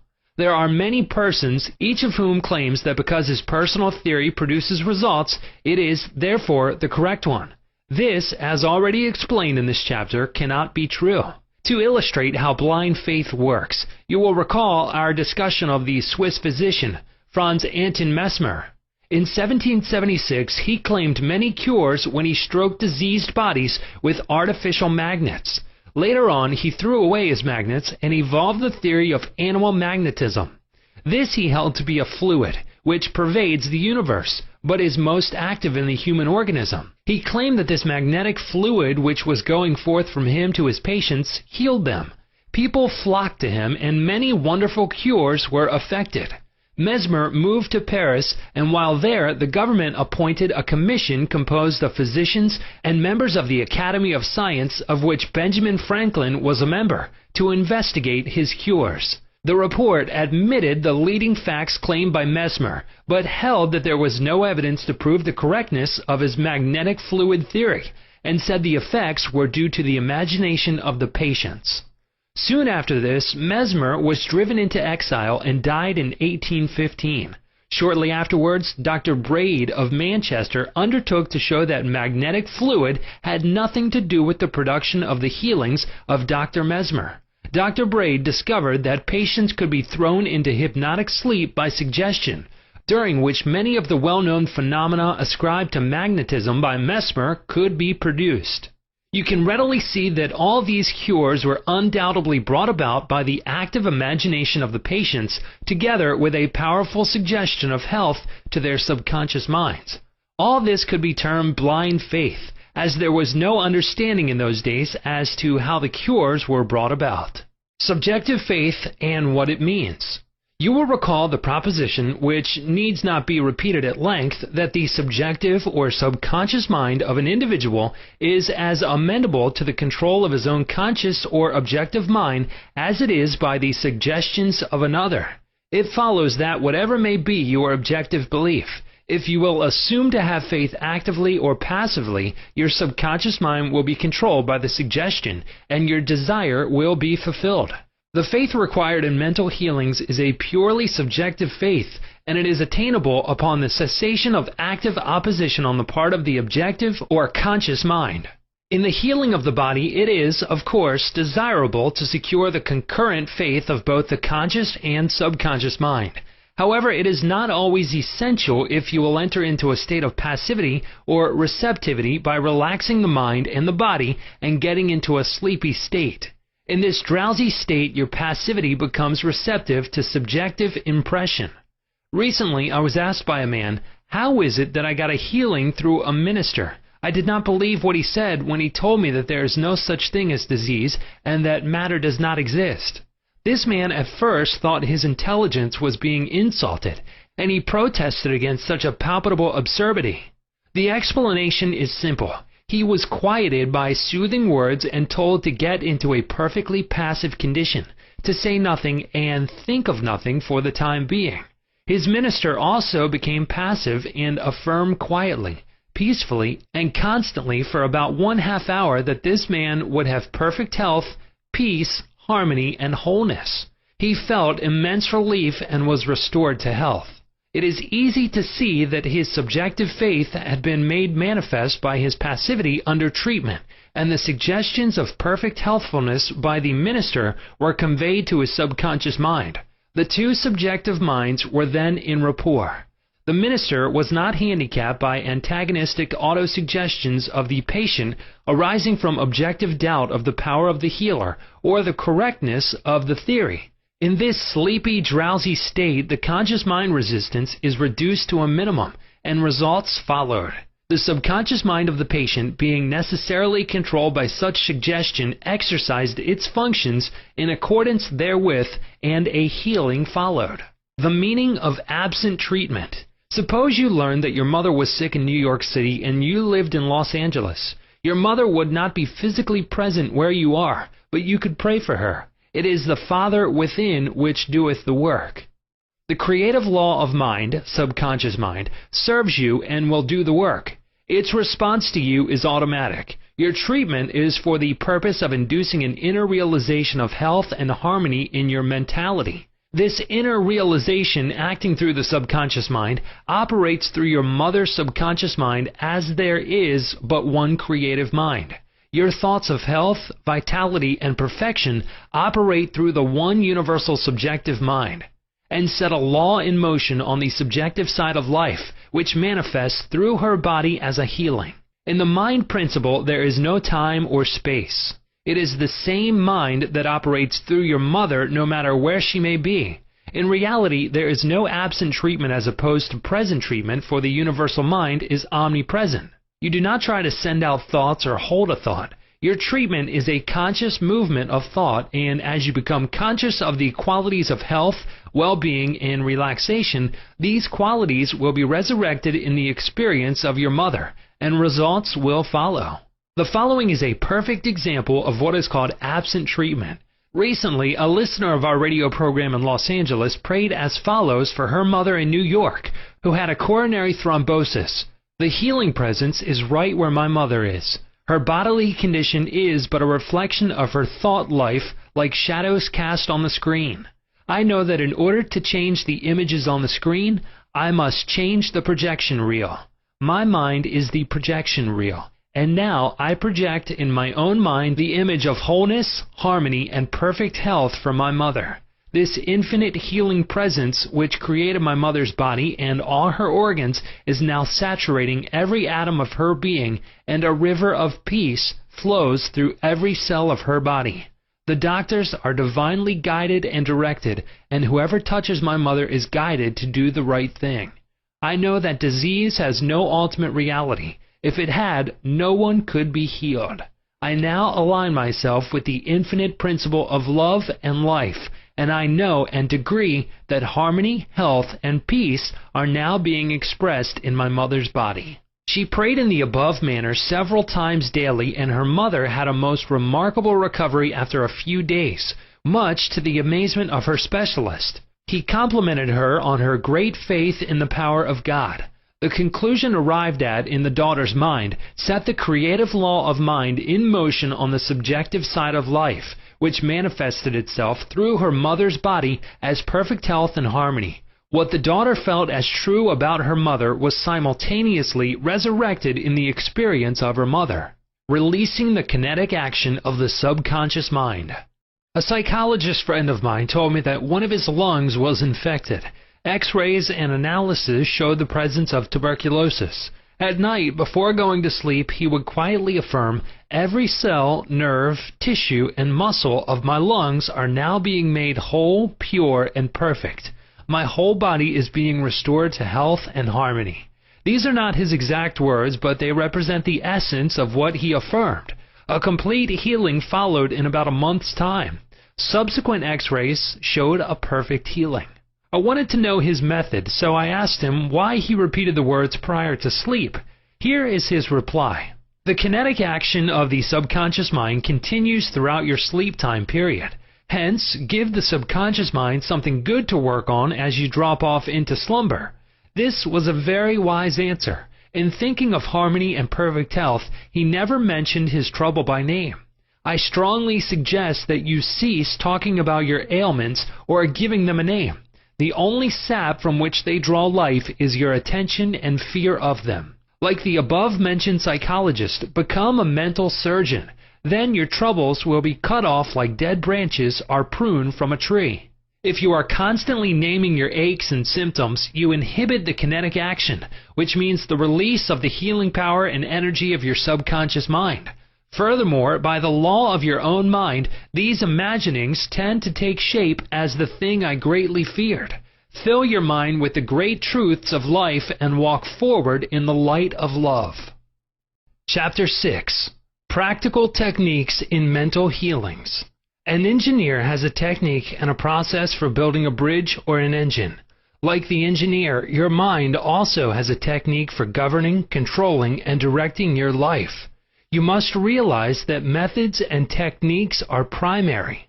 In building the Golden Gate Bridge, the chief engineer understood mathematical principles, stresses, and strains. Secondly, he had a picture of the ideal bridge across the bay. The third step was his application of the tried and proven methods by which the principles were implemented until the bridge took form and we drive on it. There also are techniques and methods by which your prayers are answered. If your prayer is answered, there is a way in which it is answered, and this is a scientific way. Nothing happens by chance. This is a world of law and order. In this chapter, you will find practical techniques for the unfolding and nurture of your spiritual life. Your prayers must not remain up in the air like a balloon. They must go somewhere and accomplish something in your life. When we come to analyze prayer, we discover there are many different approaches and methods. We will not consider in this book the formal, ritual prayers used in religious services. These have important place in group worship. We are immediately concerned with the methods of personal prayer as it is applied in your daily life and as it is used to help others. Prayer is the formulation of an idea concerning something we wish to accomplish. Prayer is the soul's sincere desire. Your desire is your prayer. It comes out of your deepest needs and it reveals the things you want in life.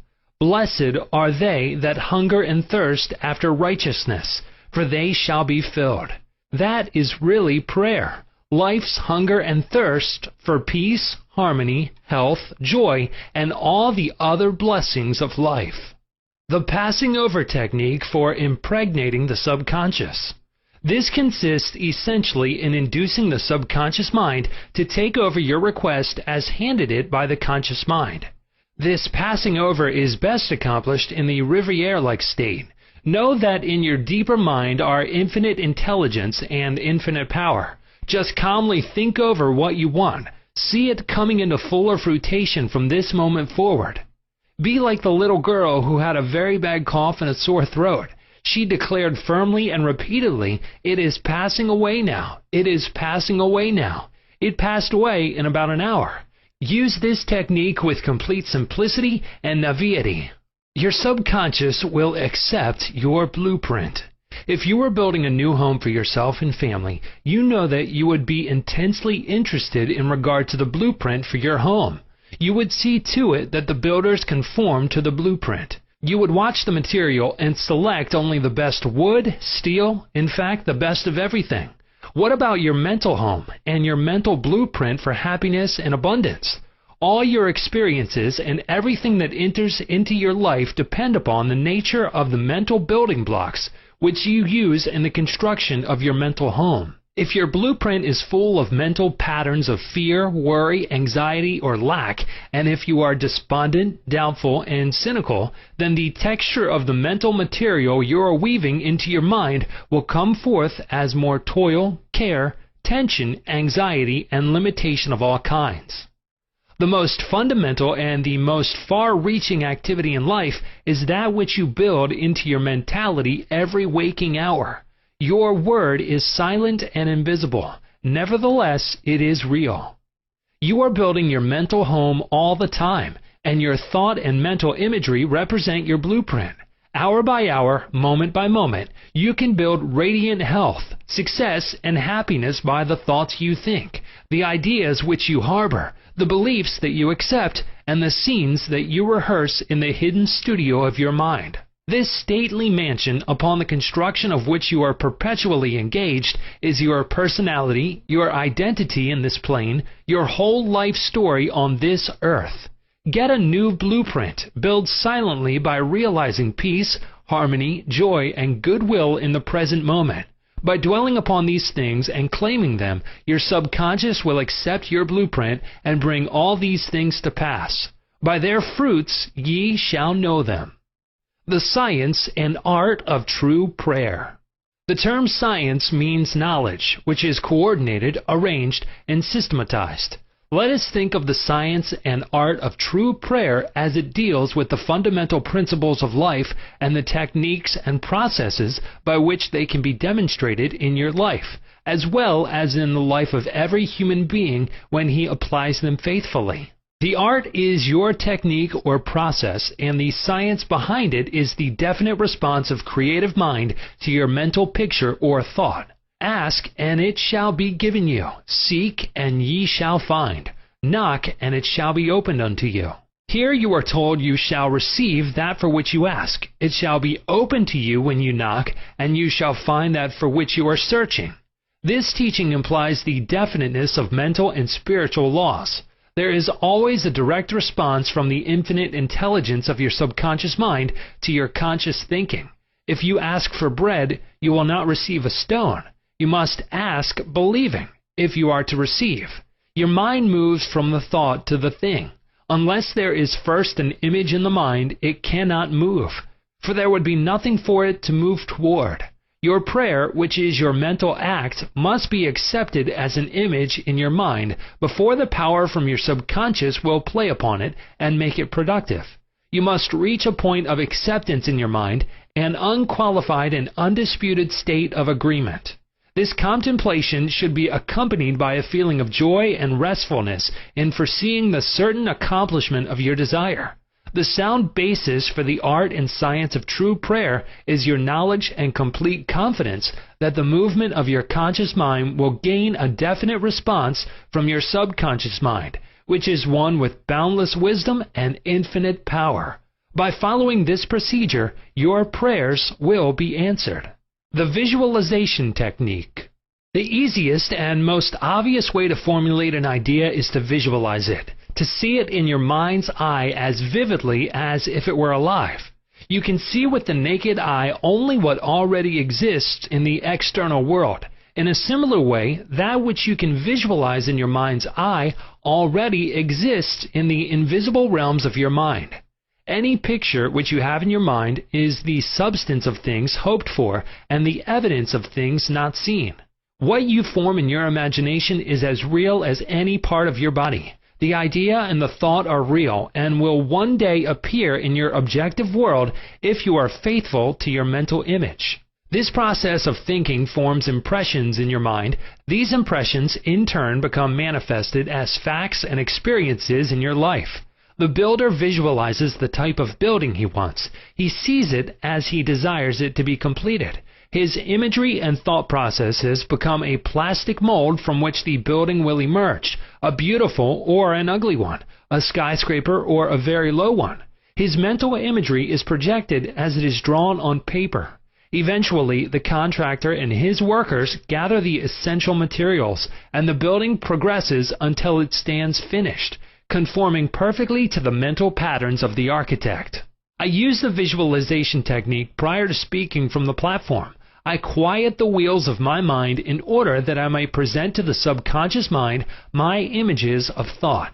Then I picture the entire auditorium and the seats filled with men and women, and each one of them illumined and inspired by the infinite healing presence within each one.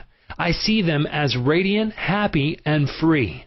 Having first built up the idea in my imagination, I quietly sustain it there as a mental picture which I imagine I hear men and women saying, "I am healed.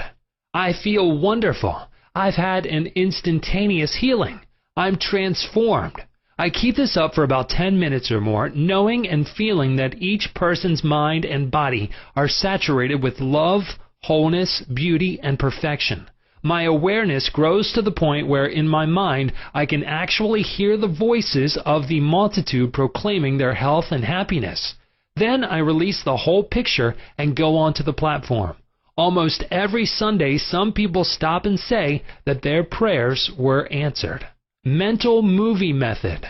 The Chinese say a picture is worth 1,000 words. William James, the father of American psychology, stressed the fact that the subconscious mind will bring to pass any picture held in the mind and backed by faith. Act as though I am and I will be.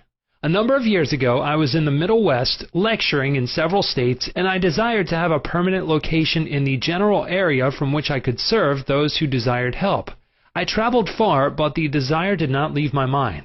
One evening, while in a hotel in Spokane, Washington, I relaxed completely on a couch, immobilized my attention, and in a quiet, passive manner imagined that I was talking to a large audience, saying in effect, "I am glad to be here. I have prayed for the ideal opportunity." I saw in my mind's eye the imaginary audience, and I felt the reality of it all. I played the role of the actor, dramatized this mental movie, and felt satisfied that this picture was being conveyed to my subconscious mind, which would bring it to pass in its own way. The next morning, on awakening, I felt a great sense of peace and satisfaction, and in a few days' time I received a telegram asking me to take over an organization in the Midwest, which I did, and I enjoyed it immensely for several years. The method outlined here appeals to many who have described it as the mental movie method. I have received numerous letters from people who listen to my radio talks and weekly public lectures telling me of the wonderful results they get using this technique in the sale of their property. I suggest to those who have homes or property for sale that they satisfy themselves in their own mind that their price is right. Then I claim that the infinite intelligence is attracting to them the buyer who really wants to have the property and who will love it and prosper in it. After having done this, I suggest that they quiet their mind, relax, let go, and get into a drowsy, sleepy state, which reduces all mental effort to a minimum. Then they are to picture the check in their hands, rejoice in the check, give thanks for the check, and go off to sleep feeling the natureness of the whole mental movie created in their own mind. They must act as though it were an objective reality, and the subconscious mind will take it as an impression, and through the deeper currents of the mind, the buyer and the seller are brought together. A mental picture held in the mind, backed by faith, will come to pass. The Baudouin Technique. Charles Baudouin was a professor at the Roswell Institute in France. He was a brilliant psychotherapist and a research director of the New Nancy School of Healing, who in 1910 taught that the best way to impress the subconscious mind was to enter into a drowsy, sleepy state, or a state akin to sleep in which all effort was reduced to a minimum. Then, in a quiet, passive, receptive way, by reflection, he would convey the idea to the subconscious.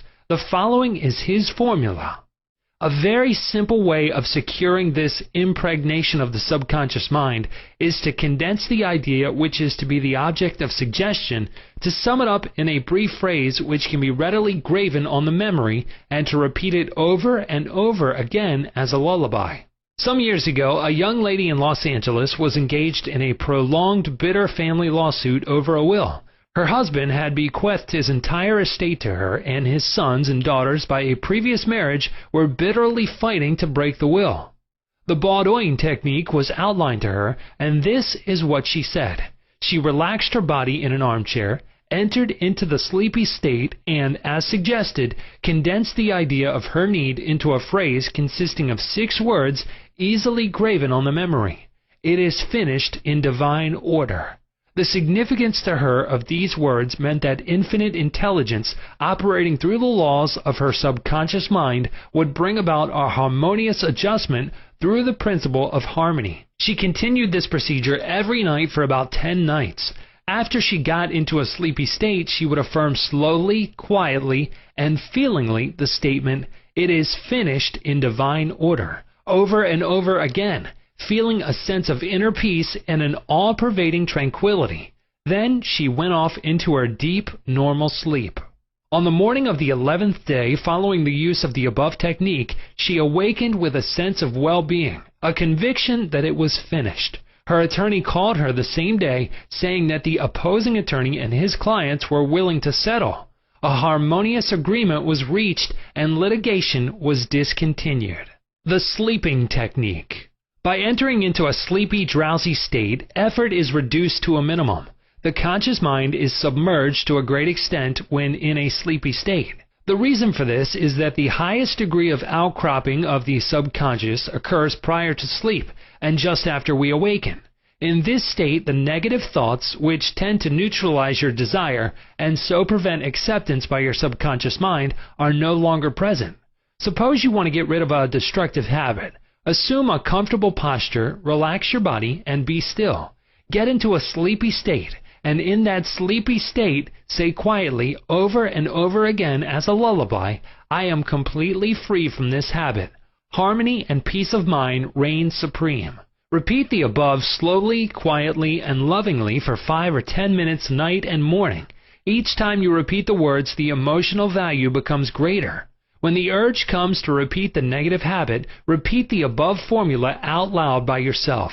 By this means you induce the subconscious to accept the idea, and a healing follows. The thank you technique. In the Bible, Paul recommends that we make known our request with praise and thanksgiving. Some extraordinary results follow this simple method of prayer.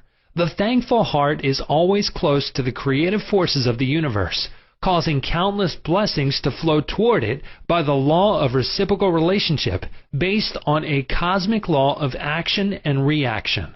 For instance, a father promises his son a car for graduation.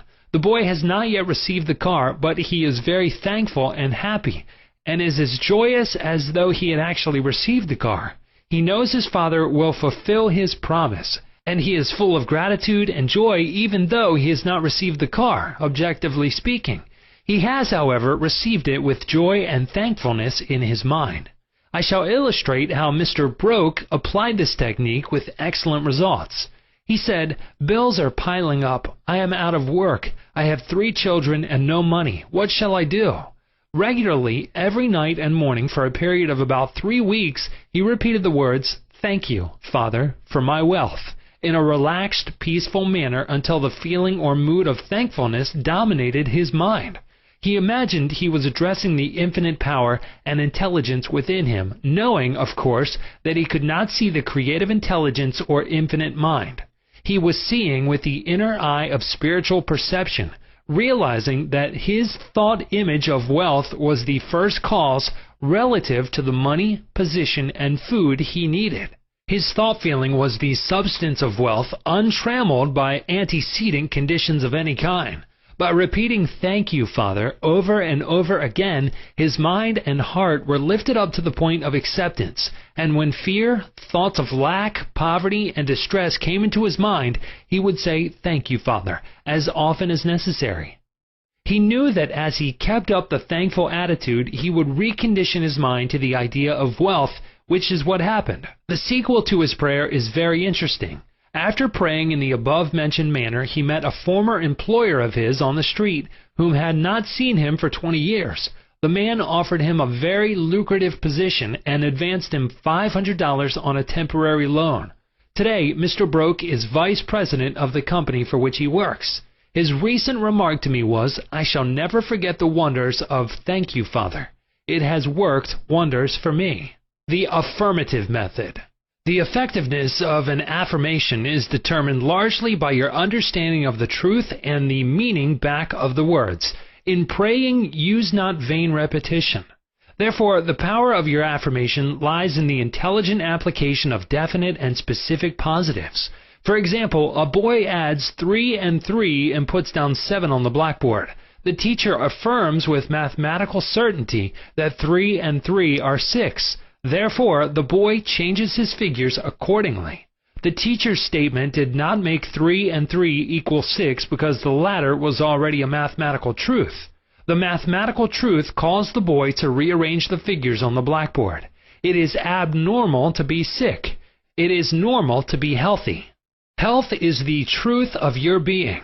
When you affirm health, harmony, and peace for yourself or another, and when you realize these are universal principles of your own being, you will rearrange the negative patterns of your subconscious mind based on your faith and understanding of that which you affirm. The result of the affirmative process of prayer depends on your conforming to the principles of life, regardless of appearances. Consider for a moment that there is a principle of mathematics and none of error. There is a principle of truth, but none of dishonesty. There is a principle of intelligence, but none of ignorance. There is a principle of harmony and none of discord.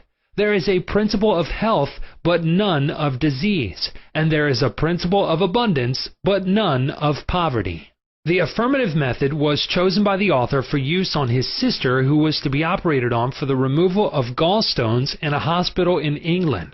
The condition described was based on the diagnosis of hospital tests and the usual X-ray procedures. She asked me to pray for her. We were separated geographically about 6,500 miles, but there is no time or space in the mind principle. Infinite mind or intelligence is present in its entirety at every point simultaneously. I withdrew all thought from the contemplation of symptoms and from the corporeal personality altogether. I affirmed as follows. This prayer is for my sister Catherine. She is relaxed and at peace, poised, balanced, serene, and calm. The healing intelligence of her subconscious mind, which created her body, is now transforming every cell, nerve, tissue, muscle, and bone of her being according to the perfect pattern of all organs lodged in her subconscious mind. Silently, quietly, all distorted thought patterns in her subconscious mind are removed and dissolved, and the vitality, wholeness, and beauty of the life principle are made manifest in every atom of her being. She is now open and receptive to the healing currents, which are flowing through her like a river, restoring her to perfect health, harmony, and peace. All distortions and ugly images are now washed away by the infinite ocean of love and peace flowing through her, and it is so. I affirm the above several times a day, and at the end of 2 weeks my sister had an examination, which showed a remarkable healing, and the X-ray proved negative. To affirm is to state that it is so, and as you maintain this attitude of mind as true, regardless of all evidence to the contrary, you will receive an answer to your prayer. Your thought can only affirm, for even if you deny something, you are actually affirming the presence of what you deny. Repeating an affirmation, knowing what you are saying and why you are saying it, leads the mind to that state of consciousness where it accepts that which you state as true. Keep on affirming the truths of life until you get the subconscious reaction which satisfies. The argumentative method. This method is just what the word implies. It stems from the procedure of Dr. Phineas Parkhurst Quimby of Maine. Dr. Quimby, a pioneer in mental and spiritual healing, lived and practiced in Belfast, Maine, about 100 years ago. A book called The Quimby Manuscripts, published in 1921 by Thomas Y. Crow Company, New York City, and edited by Horatio Dresser, is available in your library. This book gives newspaper accounts of this man's remarkable results in prayer treatment of the sick. Quimby duplicated many of the healing miracles recorded in the Bible. In brief, the argumentative method employed according to Quimby consists of spiritual reasoning where you conceive the patient and yourself that his sickness is due to his false belief, groundless fears, and negative patterns lodged in his subconscious mind. You reason it out clearly in your mind and convince your patient that the disease or ailment is due only to a distorted, twisted pattern of thought which has taken form in his body. This wrong belief in some external power and external causes has now externalized itself as sickness and can be changed by changing the thought patterns. You explain to the sick person that the basis of all healing is a change of belief. You also point out that the subconscious mind created the body and all its organs. Therefore, it knows how to heal it, can heal it, and is doing so now as you speak. You argue in the courtroom of your mind that the disease is a shadow of the mind based on disease-soaked, morbid thought imagery. You continue to build up all the evidence you can muster on behalf of the healing power within, which created all the organs in the first place, and which has a perfect pattern of every cell, nerve, and tissue within it. Then you render a verdict in the courthouse of your mind in favor of yourself or your patient. You liberate the sick one by faith and spiritual understanding. Your mental and spiritual evidence is overwhelming. There being but one mind, what you feel as true will be resurrected in the experience of the patient. This procedure is essentially the argumentative method used by Dr. Quimby of Maine from 1849 to 1869. The absolute method is like modern sound wave therapy. Many people throughout the world practice this form of prayer treatment with wonderful results. The person using the absolute method mentions the name of the patient, such as John Jones, then quietly and silently thinks of God and His qualities and attributes, such as God is all bliss, boundless love, infinite intelligence, all-powerful, boundless wisdom, absolute harmony, indescribable beauty, and perfection. As he quietly thinks along these lines, he is lifted up in consciousness into a new spiritual wavelength, at which time he feels the infinite ocean of God's love is now dissolving everything unlike itself in the mind and body of John Jones, for whom he is praying. He feels all the power and love of God are now focused on John Jones, and whatever is bothering or vexing him is now completely neutralized in the presence of the infinite ocean of life and love. The absolute method of prayer might be likened to the sound wave or sonic therapy recently shown me by a distinguished physician in Los Angeles. He has an ultrasound wave machine which oscillates at a tremendous speed and sends sound waves to any area of the body to which it is directed. These sound waves can be controlled, and he told me of achieving remarkable results in dissolving arthritic calcareous deposits, as well as the healing and removal of other disturbing conditions. To the degree that we rise in consciousness by contemplating qualities and attributes of God, do we generate spiritual electronic waves of harmony, health, and peace. Many remarkable healings follow this technique of prayer. A cripple walks. Dr. Phineas Parkhurst Quimby, of whom we spoke previously in this chapter, used the absolute method in the latter years of his healing career. He was really the father of the psychosomatic medicine and the first psychoanalyst. He had the capacity to diagnose clairvoyantly the cause of the patient's troubles, pains, and aches. The following is a condensed account of the healing of a cripple as recorded in Quimby's manuscripts. Quimby was called on to visit a woman who was lame, aged, and bedridden. He states that her ailment was due to the fact that she was imprisoned by a creed so small and contracted that she would not stand upright and move about. She was living in the tomb of fear and ignorance. Furthermore, she was taking the Bible literally, and it frightened her. In this tomb, Quimby said, was the presence and power of God trying to burst the bands, break through the bonds, and rise from the dead. When she would ask others for an explanation of some passage of the Bible, the answer would be a stone. Then she would hunger for the bread of life.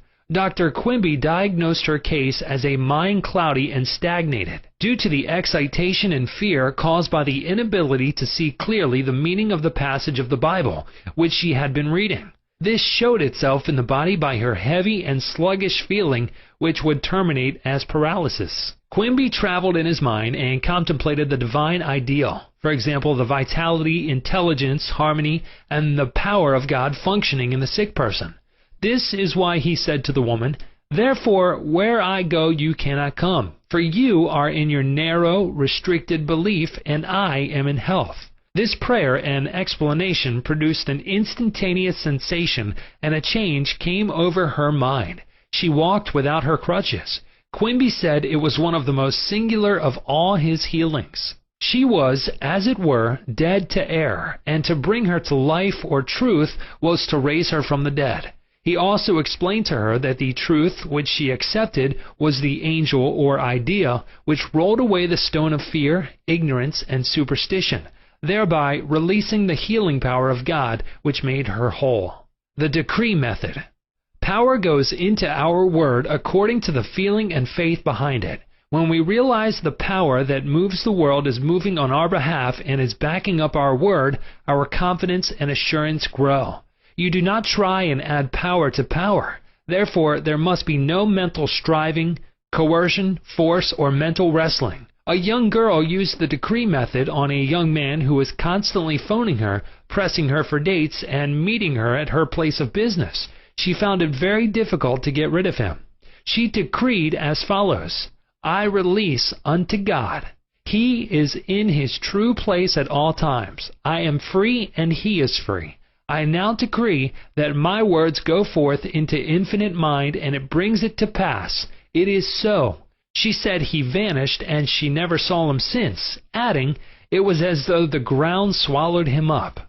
Thou shalt decree a thing, and it shall be established unto thee, and the light shall shine upon thy ways." Job 22:28.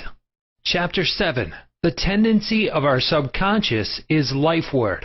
Over 90% of your mental life is subconscious. So men and women who fail to make use of this marvelous power live within very narrow limits. Your subconscious processes are always lifeward and constructive.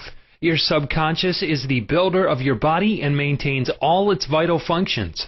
It is on the job 24 hours a day and never sleeps. It is always trying to help and preserve you from harm. Your subconscious mind is in touch with infinite life and boundless wisdom, and its impulses and ideas are always lifeward. The great aspirations, inspirations, and visions from a grander and nobler life spring from the subconscious. Your profoundest convictions are those you cannot argue about rationally, because they do not come from your conscious mind. They come from your subconscious mind. Your subconscious speaks to you in intuitions, impulses, hunches, intimations, urges, and ideas, and it is always telling you to rise, transcend, grow, advance, adventure, and move forward to greater heights. The urge to love, to save the lives of others, comes from the depths of your subconscious. For example, during the Great San Francisco earthquake and fire of April 18, 1906, invalids and cripples who had been confined to bed for long periods of time rose up and performed some of the most amazing feats of bravery and endurance. The intense desire welled up within them to save others at all cost, and their subconscious responded accordingly. Great artists, musicians, poets, speakers, and writers tune in with their subconscious powers and become animated and inspired. For example, Robert Louis Stevenson, before he went to sleep, used to charge his subconscious with the task of evolving stories for him while he slept. He was accustomed to ask his subconscious to give him a good, marketable thriller when his bank account was low. Stevenson said the intelligence of his deeper mind gave him the story piece by piece, like a serial. This shows how your subconscious will speak lofty and wise sayings through you, which your conscious mind knows nothing about. Mark Twain confided to the world on many occasions that he never worked in his life. All his humor and all his great writings were due to the fact that he tapped the inexhaustible reservoir of his subconscious mind. How the body portrays the workings of the mind. The interaction of your conscious and subconscious mind requires a similar interaction between the corresponding system of nerves. The cerebral spinal system is the organ of the conscious mind, and the sympathetic system is the organ of the subconscious mind. The cerebral spinal system is the channel through which you receive conscious perception by means of your 5 physical senses and exercise control over the movement of your body. This system has its nerves in the brain, and it is the channel of your volitional and conscious mental action. The sympathetic system, sometimes referred to as the involuntary nervous system, has its center in the ganglionic mass at the back of the stomach known as the solar plex, and is sometimes spoken of as the abdominal brain. It is the channel of that mental action which unconsciously supports the vital functions of the body. The two systems may work separately or synchronously. Judge Thomas Troward says, the vagus nerve passes out of the cerebral region as a portion of the voluntary system, and through it we control the vocal organs. Then it passes onward to the thorax, sending out branches to the heart and lungs. Finally, passing through the diaphragm, it loses the outer coating which distinguishes the nerves of the voluntary system, and becomes identified with those of the sympathetic system, so forming a connecting link between the two and making the man physically a single entity. Similarly, different areas of the brain indicate their connection with the objective and subjective activities of the mind respectively, and speaking in a general way, we may assign the frontal portion of the brain to the former and the posterior portion to the latter, while the intermediate portion partakes of the character of both. A rather simple way of looking at the mental and physical interaction is to realize that your conscious mind grasps an idea, which induces a corresponding vibration in your voluntary system of nerves. This, in turn, causes a similar current to be generated in your involuntary system of nerves, thus handing the idea over to your subconscious mind, which is the creative medium. This is how your thoughts become things. Every thought entertained by your conscious mind and accepted as true is sent by your brain to your solar plex, the brain of your subconscious mind, to be made into your flesh and to be brought forth into your world as a reality. There is an intelligence which takes care of the body. When you study the cellular system and the structure of the organs such as the eyes, ears, heart, liver, bladder, etc., You learn they consist of groups of cells which form a group intelligence whereby they function together and are able to take orders and carry them out in deductive function at the suggestion of the mastermind, conscious mind. A careful study of the single-celled organism shows you what goes on in your complex body. Though the monocellular organism has no organs, it still gives evidence of mind action and reaction performing the basic functions of movement, alimentation, assimilation, and elimination. Many say there is an intelligence which will take care of your body if you will let it alone. That is true, but the difficulty is that the conscious mind always interferes with its five sense evidence based on outer appearances, leading to the sway of false beliefs, fears, and mere opinion. When fear, false beliefs, and negative patterns are made to register in your subconscious mind through psychological, emotional conditioning, there is no other course open to the subconscious mind except to act on the blueprint specifications offered it. The subconscious mind works continually for the common good. The subjective self within you works continuously for the general good, reflecting an innate principle of harmony behind all things. Your subconscious mind has its own will, and it is a very real something in itself.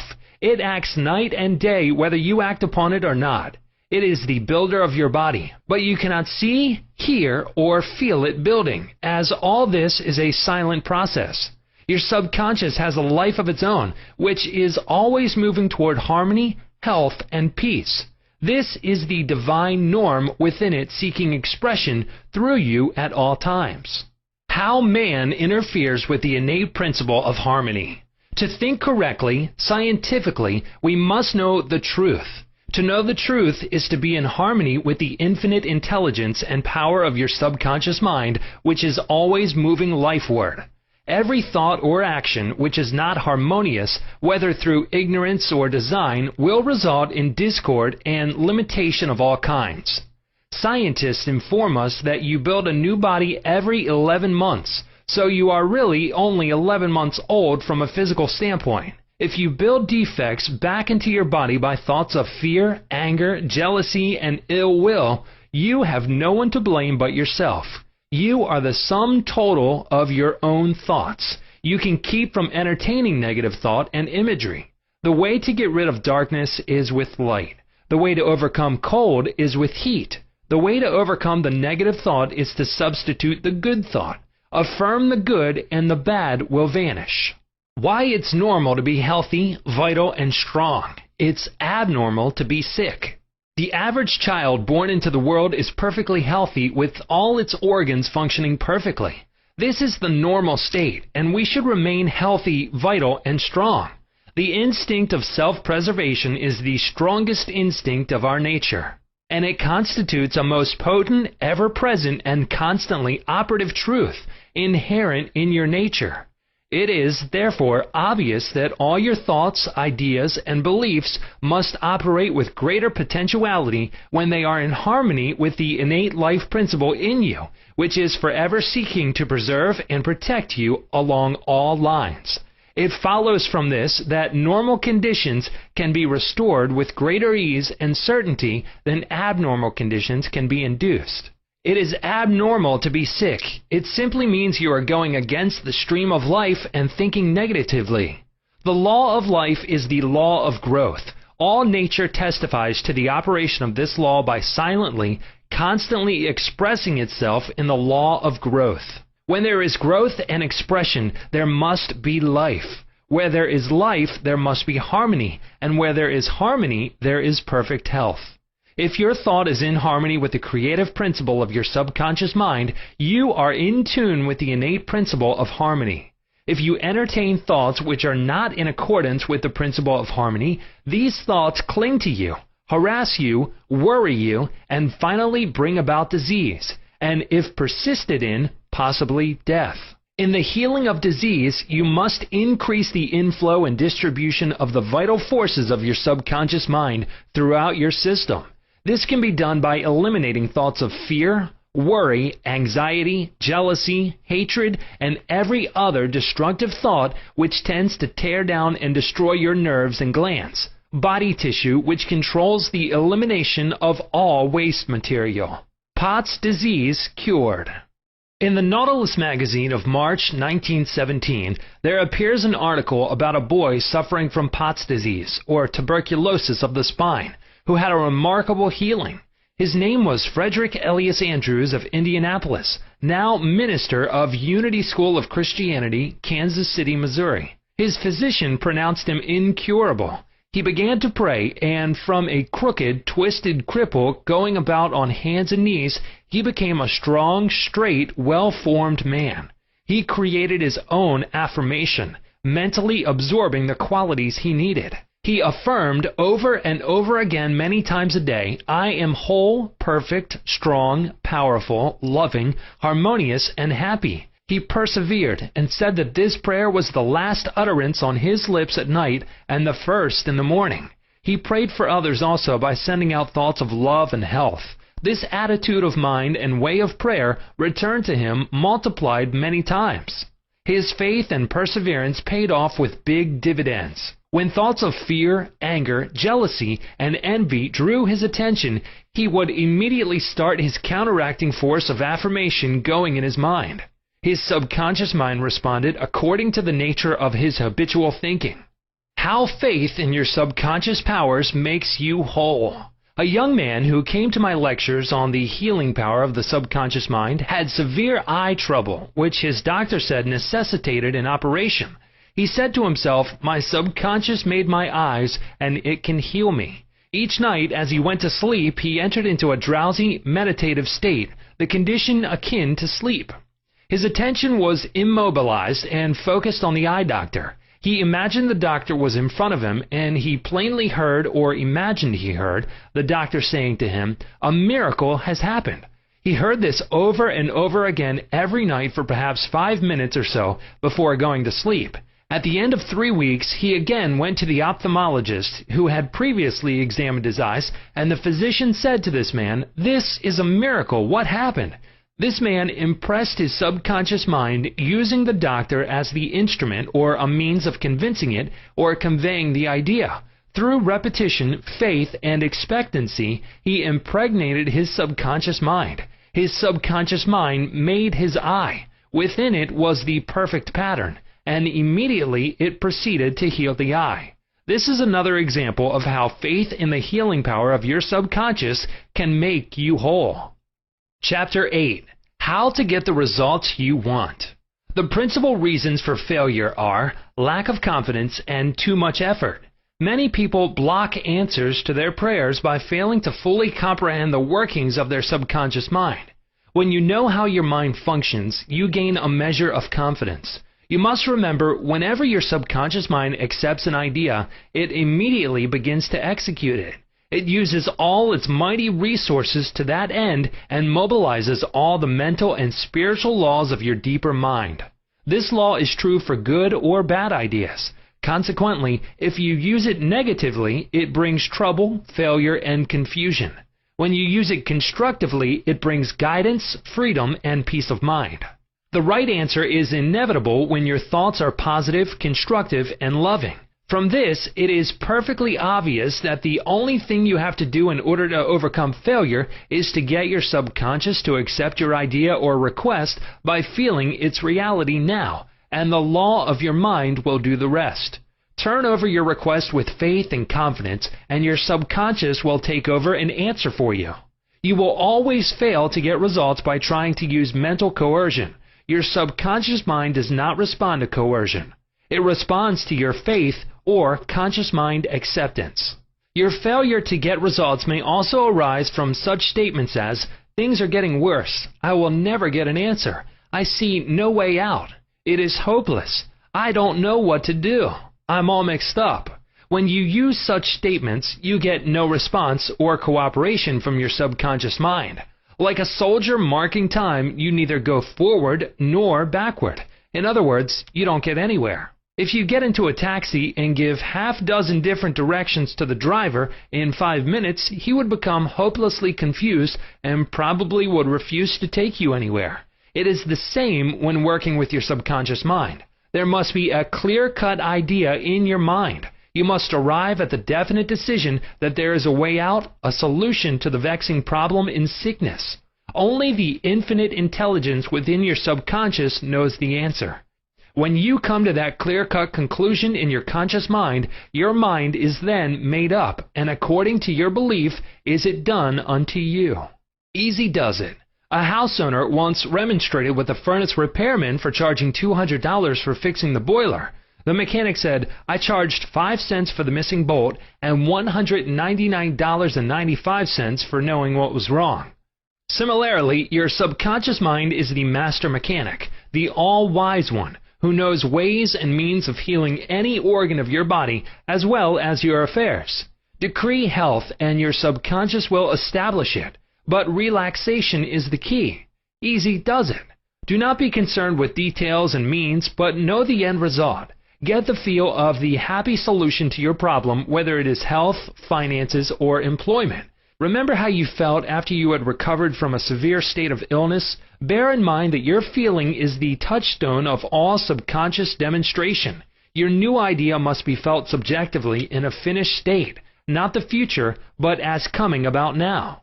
Infer no opponent. Use imagination and not willpower.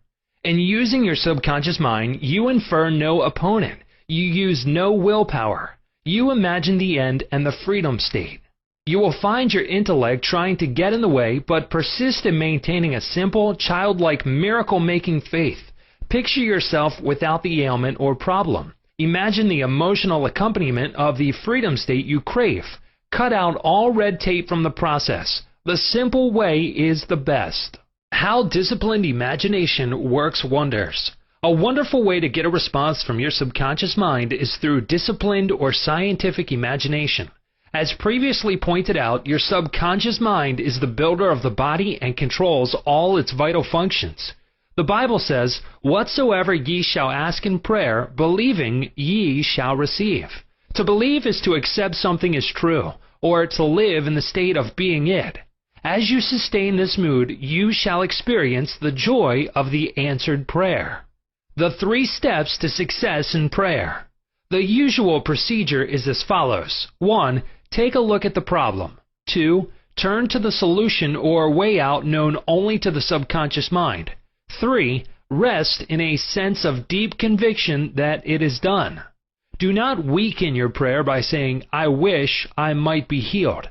I hope so." Your feeling about the work to be done is the boss. Harmony is yours. Know that health is yours. Become intelligent by becoming a vehicle for the infinite healing power of the subconscious mind. Pass on the idea of health to your subconscious mind to the point of conviction, then relax. Get yourself off your hands. Say to the condition and circumstance, "This too shall pass."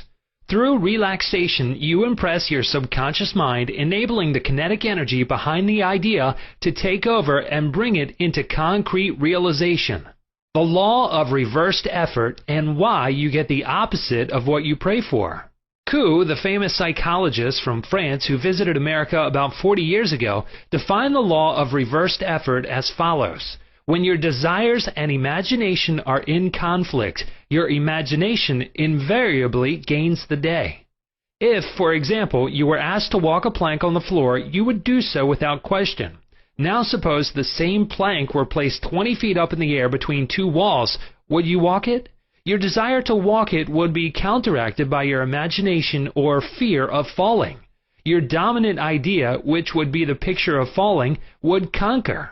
Your desire, will, or effort to walk on the plank would be reversed, and the dominant idea of failure would be reinforced. Mental effort is invariably self-defeated, eventuating always in the opposite of what is desired. The suggestions of powerlessness to overcome the condition dominate the mind. Your subconscious is always controlled by the dominant idea. Your subconscious will accept the stronger of 2 contradictory propositions. The effortless way is the better. If you say, "I want a healing, but I can't get it. I try so hard. I force myself to pray. I use all the willpower I have," you must realize that your error lies in your effort. Never try to compel the subconscious mind to accept your idea by exercising willpower. Such attempts are doomed to failure, and you get the opposite of what you prayed for. The following is a rather common experience. Students, when taking examinations and reading through their papers, find that all their knowledge has suddenly deserted them. Their minds become appalling blanks, and they are unable to recall one relevant thought. The more they grit their teeth and summon the powers of the will, the further the answers seem to flee. But when they have left the examination room and the mental pressure relaxes, the answers they were seeking float tantalizingly back into their minds. Trying to force themselves to remember was the cause of their failure. This is an example of the law of reversed effort, whereby you get the opposite of what you asked or prayed for. The conflict of desire and imagination must be reconciled. To use mental force is to presuppose that there is opposition. When your mind is concentrated on the means to overcome a problem, it is no longer concerned with the obstacle. The harmonious union or agreement between your conscious and subconscious on any idea, desire, or mental image. When there is no longer any quarrel in either part of your mind, your prayer will be answered. The two agreeing may also be represented as you and your desire, your thought and feeling, your idea and emotion, your desire and imagination. You avoid all conflict between your desires and imagination by entering into a drowsy, sleepy state which brings all effort to a minimum. The conscious mind is submerged to a great extent when in a sleepy state. The best time to impregnate your subconscious is prior to sleep. The reason for this is that the highest degree of outcropping of the subconscious occurs prior to sleep and just after we awaken. In this state, the negative thoughts and imagery which tend to neutralize your desire and so prevent acceptance by your subconscious mind no longer present themselves. When you imagine the reality of the fulfilled desire and feel the thrill of accomplishment, your subconscious brings about the realization of your desire. A great many people solve all their dilemmas and problems by the play of their controlled, directed, and disciplined imagination, knowing that whatever they imagine and feel as true will and must come to pass. The following will clearly illustrate how a young girl overcame the conflict between her desire and her imagination. She desired a harmonious solution to her legal problem, yet her mental imagery was constantly on failure, loss, bankruptcy, and poverty. It was a complicated lawsuit, and there was one postponement after another with no solution in sight. At my suggestion, she got into a sleepy, drowsy state each night prior to sleep, and she began to imagine the happy ending, feeling it to the best of her ability. She knew that the image in her mind had to agree with her heart's desire. Prior to sleep, she began to dramatize as vividly as possible, her lawyer having an animated discussion with her regarding the outcome. She would ask him questions, and he would answer her appropriately. He would say to her over and over again, "There has been a perfect, harmonious solution. The case has been settled out of court." During the day when fear thoughts came into her mind, she would run her mental movie with gestures, voice, and sound equipment. She could easily imagine the sound of his voice, smile, and mannerism. She ran this mental picture so often it became a subjective pattern, a regular train track. At the end of a few weeks, her attorney called her and confirmed objectively what she had been imagining and feeling as true subjectively. This is really what the psalmist meant when he wrote, "Let the words of my mouth, your thoughts, mental images, good, and the meditations of my heart, your feeling, nature, emotion, be acceptable in thy sight. O Lord, the law of your subconscious mind, my strength and my redeemer, the power and wisdom of your subconscious mind can redeem you from sickness, bondage, and misery." Psalm 19:14. Chapter 9. How to use the power of your subconscious for wealth. If you're having financial difficulties, if you're trying to make ends meet, it means you have not convinced your subconscious mind that you will always have plenty and some to spare. You know men and women who work a few hours a week and make fabulous sums of money. They do not strive or slave hard. Do not believe the story that the only way you can become wealthy is by the sweat of your brow and hard labor. It is not so. The effortless way of life is the best. Do the thing you love to do, and do it for the joy and thrill of it. I know an executive in Los Angeles who receives a salary of $75,000 yearly. Last year, he went out on a 9-month cruise seeing the world and its beauty spots. He said to me that he had succeeded in convincing his subconscious mind that he is worth that much money. He told me that many men in his organization, getting about $100 a week, knew more about the business than he did and could manage it better. But they had no ambition, no creative ideas, and were not interested in the wonders of their subconscious mind. Wealth is of the mind. Wealth is simply a subconscious conviction on the part of the individual. You will not become a millionaire by saying, I am a millionaire, I am a millionaire. You will grow into a wealth consciousness by building into your mentality the idea of wealth and abundance. Your invisible means of support. The trouble with most people is that they have no invisible means of support. When business falls away, the stock market drops, or they lose their investments, they seem helpless. The reason for such insecurity is that they do not know how to tap the subconscious mind. They are unacquainted with the inexhaustible storehouse within. A man with a poverty-type mind finds himself in poverty-stricken conditions. Another man with a mind filled with ideas of wealth is surrounded with everything he needs. It is never intended that man should lead a life of indigence. You can have wealth, everything you need, and plenty to spare. Your words have power to cleanse your mind of wrong ideas and to instill right ideas in their place. The ideal method for building a wealth consciousness. Perhaps you are saying as you read this chapter, I need wealth and success. This is what you do. Repeat for about 5 minutes to yourself 3 or 4 times a day, wealth, success. These words have tremendous power. They represent the inner power of the subconscious mind. Anchor your mind on this substantial power within you.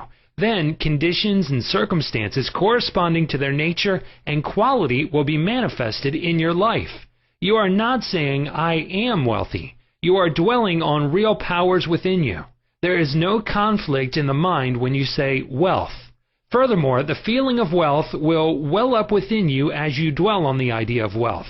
The feeling of wealth produces wealth. Keep this in mind at all times. Your subconscious mind is like a bank, a sort of universal financial institution.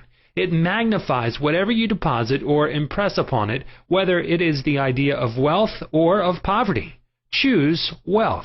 Why your affirmations for wealth fail. I have talked to many people during the past 35 years whose usual complaint is, I have said for weeks and months, I am wealthy, I am prosperous, and nothing has happened. I discovered that when they said, I am prosperous, I am wealthy, they felt within that they were lying to themselves. One man told me, I have affirmed that I am prosperous until I am tired. Things are now worse. I knew when I made the statement that it was obviously not true. His statements were rejected by the conscious mind, and the very opposite of what he outwardly affirmed and claimed was made manifest. Your affirmation succeeds best when it is specific and when it does not produce a mental conflict or argument. Hence, the statements made by this man made matters worse because they suggested his lack. Your subconscious accepts what you really feel to be true, not just idle words or statements. The dominant idea or belief is always accepted by the subconscious mind. How to avoid mental conflict. The following is the ideal way to overcome this conflict for those who have this difficulty. Make this practical statement frequently, particularly prior to sleep. By day and by night, I am being prospered in all my interests. This affirmation will not arouse any argument because it does not contradict your subconscious mind's impression of financial lack. I suggested to one businessman whose sales and finances were very low and who was greatly worried that he sit down in his office, become quiet, and repeat this statement over and over again. My sales are improving every day. This statement engaged the cooperation of the conscious and subconscious mind. Results followed. Don't sign blank checks. You sign blank checks when you make such statements as, there is not enough to go around. There is a shortage. I will lose the house because of the mortgage, etc.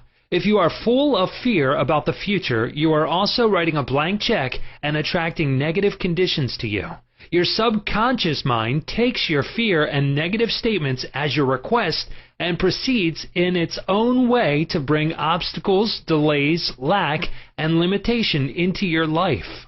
Your subconscious gives you compound interest. To him that hath the feeling of wealth, more wealth shall be added. To him that hath the feeling of lack, more lack shall be added. Your subconscious multiplies and magnifies whatever you deposit in it. Every morning as you awaken, deposit thoughts of prosperity, success, wealth, and peace. Dwell upon these concepts. Busy your mind with them as often as possible. These constructive thoughts will find their way as deposits in your subconscious mind and bring forth abundance and prosperity. Why nothing happened? I can hear you saying, "Oh, I did that and nothing happened." You did not get results because you indulged in fear thoughts perhaps 10 minutes later and neutralized the good you had affirmed. When you place a seed in the ground, do not dig it up. You let it take root and grow. Suppose, for example, you are going to say, "I shall not be able to make that payment." Before you get further than "I shall," stop the sentence and dwell on a constructive statement such as, "By day and by night I am prospered in all my ways." True source of wealth. Your subconscious mind is never short of ideas. There are within it an infinite number of ideas ready to flow into your conscious mind and appear as cash in your pocketbook in countless ways. This process will continue to go on in your mind regardless of whether the stock market goes up or down, or whether the pound sterling or dollar drops in value. Your wealth is never truly dependent on bonds, stocks, or money in the bank. These are really only symbols, necessary and useful, of course, but only symbols. The point I wish to emphasize is that if you convince your subconscious mind that wealth is yours and that it is always circulating in your life, you will always and inevitably have it, regardless of the form it takes. Trying to make ends meet and the real cause. There are people who claim that they are always trying to make ends meet. They seem to have a great struggle to meet their obligations. Have you listened to their conversation? In many instances, their conversation runs along this vein. They are constantly condemning those who have succeeded in life and who have raised their heads above the crowd. Perhaps they are saying, "Oh, that fellow has a racket. He is ruthless. He is a crook." This is why they lack. They are condemning the thing they desire and want. The reason they speak critically of their more prosperous associates is because they are envious and covetous of the other's prosperity. The quickest way to cause wealth to take wings and fly away is to criticize and condemn others who have more wealth than you.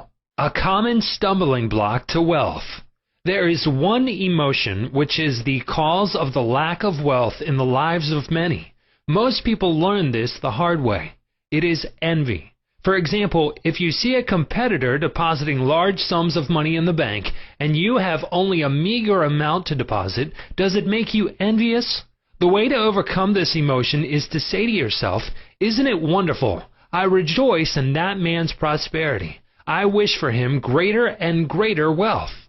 To entertain envious thoughts is devastating because it places you in a very negative position. Therefore, wealth flows from you instead of to you. If you are ever annoyed or irritated by the prosperity or great wealth of another, claim immediately that you truly wish for him greater wealth in every possible way. This will neutralize the negative thoughts in your mind and cause an ever greater measure of wealth to flow to you by the law of your own subconscious mind. Rubbing out a great mental block to wealth.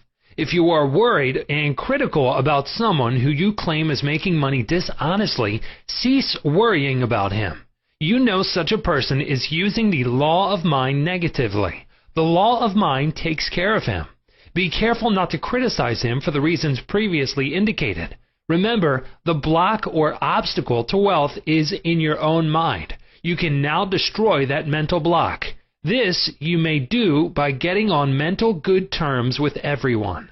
Sleep and grow rich. As you go to sleep at night, practice the following technique. Repeat the word wealth, quietly, easily, and feelingly. Do this over and over again, just like a lullaby. Lull yourself to sleep with the one word wealth. You should be amazed at the result. Wealth should flow to you in avalanches of abundance. This is another example of the magic power of your subconscious mind. Chapter 10. Your right to be rich. It is your right to be rich. You are here to lead the abundant life and be happy, radiant, and free. You should, therefore, have all the money you need to lead a full, happy, and prosperous life. You are here to grow, expand, and unfold spiritually, mentally, and materially. You have the inalienable right to fully develop and express yourself along all lines. You should surround yourself with beauty and luxury. Why be satisfied with just enough to go around when you can enjoy the riches of your subconscious mind? In this chapter, you can learn to make friends with money, and you should always have a surplus. Your desire to be rich is a desire for a fuller, happier, more wonderful life. It is a cosmic urge. It is not only good, but also very good. Money is a symbol.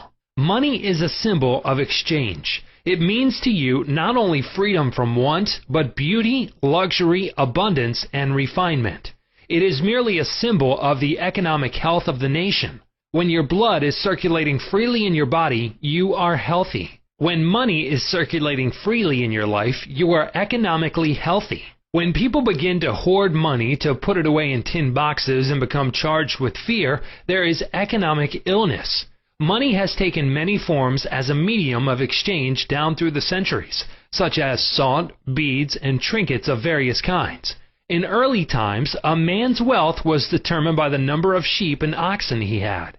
Now we use currency and other negotiable instruments, as it is much more convenient to write a check than carry some sheep around with you to pay bills. How to walk the royal road to riches. Knowledge of the powers of your subconscious mind is the means to the royal road to riches of all kinds, spiritual, mental, or financial. The student of the laws of mind believes and knows definitely that regardless of economic situations, stock market fluctuation, depression, strikes, war, other conditions or circumstances, he will always be amply supplied regardless of what form money takes. The reason for this is that he has conveyed the idea of wealth to his subconscious mind, and it keeps him supplied wherever he may be. He has convinced himself in his mind that money is forever, flowing freely in his life, and that there is always a wonderful surplus. Should there be a financial collapse of government tomorrow and all the man's present holdings become valueless, as the German marks did after the First World War, he would still attract wealth and be cared for, regardless of the form the new currency took. Why you do not have more money. As you read this chapter, you are probably saying, I am worthy of a higher salary than I am receiving. I believe most people are inadequately compensated. One of the causes many people do not have more money is that they are silently or openly condemning it. They refer to money as filthy lucre, or the love of money is the root of all evil. Another reason they do not prosper is that they have a sneaky subconscious feeling there is some virtue in poverty. This subconscious pattern may be due to early childhood training, superstition, or it could be based on a false interpretation of scriptures. Money and a balanced life. One time a man said to me, I am broke. I do not like money. It is the root of all evil. These statements represent a confused, neurotic mind. Love of money to the exclusion of everything else will cause you to become lopsided and unbalanced. You are here to use your power and authority wisely. Some men crave power, others crave money. If you say you're hard on money exclusively and say, money is all I want, I am going to give all my attention to amassing money, nothing else matters, you can get money and attain a fortune, but you have forgotten that you are here to lead a balanced life. You must also satisfy the hunger for peace of mind, harmony, love, joy, and perfect health. By making money your sole aim, you simply made a wrong choice. You thought that was all you wanted, but you found after all your efforts that it was not only the money you needed. You also desired true expression of your hidden talents, true place in life, beauty, and the joy of contributing to the welfare and success of others. By learning the laws of your subconscious mind, you could have $1 million or many millions if you wanted them, and still have peace of mind, harmony, perfect health, and perfect expression. Poverty is a mental disease. There is no virtue in poverty. It is a disease like any other mental disease. If you were physically ill, you would think there was something wrong with you. You would seek help and do something about the condition at once. Likewise, if you do not have money constantly circulating in your life, there is something radically wrong with you. The urge of the life principle in you is toward growth, expansion, and the life more abundant. You are not here to live in a hovel, dress in rags, and go hungry. You should be happy, prosperous, and successful. Why you must never criticize money. Cleanse your mind of all weird and superstitious beliefs about money. Do not ever regard money as evil or filthy. If you do, you cause it to take wings and fly away from you. Remember that you lose what you condemn. You cannot attract what you criticize. Getting the right attitude toward money. Here is a simple technique you may use to multiply money in your experience. Use the following statements several times a day. I like money. I love it. I use it wisely, constructively, and judiciously. Money is constantly circulating in my life. I release it with joy, and it returns to me multiplied in a wonderful way. It is good and very good. Money flows to me in avalanches of abundance. I use it for good only, and I am grateful for my good and for the riches of my mind. How the scientific thinker looks at money. Suppose, for example, you found gold, silver, lead, copper, or iron in the ground. Would you pronounce these things evil? All evil comes from man's darkened understanding, from his ignorance, from his false interpretation of life, and from his misuse of his subconscious mind. Uranium, lead, or some other metal could have been used as a medium of exchange. We use paper bills, checks, nickel, and silver. Surely these are not evil. Physicists and chemists know today that the only difference between one metal and another is the number and rate of motion of electrons revolving around the central nucleus. They can now change one metal into another through a bombardment of atoms in the powerful cyclotron. Gold, under certain conditions, becomes mercury. I believe that our modern scientists in the near future will be able to make gold, silver, and other metals synthetically in the chemical laboratory. The cost may be prohibitive now, but it can be done. I cannot imagine any intelligent person seeing anything evil in electrons, neutrons, protons, and isotopes. The piece of paper in your pocket is composed of atoms and molecules with their electrons and protons arranged differently. Their number and rates of motion are different. That is the only way the paper differs from the silver in your pocket. How to attract the money you need. Many years ago, I met a young boy in Australia who wanted to become a physician and surgeon, but he had no money. I explained to him how a seed deposited in the soil attracts to itself everything necessary for its unfolding, and all that he had to do was take a lesson from the seed and deposit the required idea in his subconscious mind. For expenses, this young, brilliant boy used to clean out doctors' offices, wash windows, and do odd repair jobs. He told me that every night as he went to sleep, he used to picture in his mind's eye a medical diploma on a wall with his name on it in big, bold letters. He used to clean and shine the framed diplomas in the medical building where he worked. It was not hard for him to engrave the image of a diploma in his mind and develop it there. Definite results followed as he persisted with his mental picture every night for about 4 months. The sequel of this story was very interesting. One of the doctors took a great liking to this young boy, and after training him in the art of sterilizing instruments, giving hypodermic injections and other miscellaneous first aid work, he employed him as a technical assistant in his office. The doctor later sent him to medical school at his own expense. Today, this young man is a prominent medical doctor in Montreal, Canada. He discovered the law of attraction by using his subconscious mind the right way. He operated an age-old law which says, having seen the end, you have willed the means to the realization of the end. The end in this case was to become a medical doctor. This young man was able to imagine, see, and feel the reality of being a doctor. He lived with that idea, sustained it, nourished it, and loved it until, through his imagination, it penetrated the layers of his subconscious mind and became a conviction, thereby attracting to him everything necessary for the fulfillment of his dream. Why some men do not get a raise in pay. If you are working in a large organization and you are silently thinking of and resenting the fact you are underpaid, that you are not appreciated, and that you deserve more money and greater recognition, you are subconsciously severing your ties with that organization.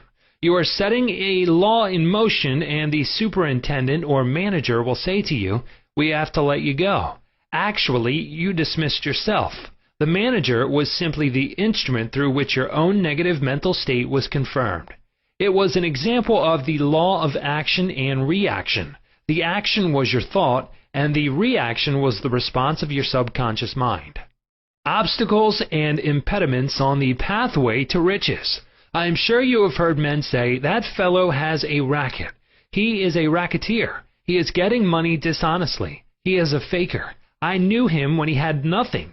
He is a crook, a thief, and a swindler." If you analyze the man who talks like that, you discover he is usually in want or suffering from some financial or physical illness. Perhaps his former college friends went up the ladder of success and excelled him.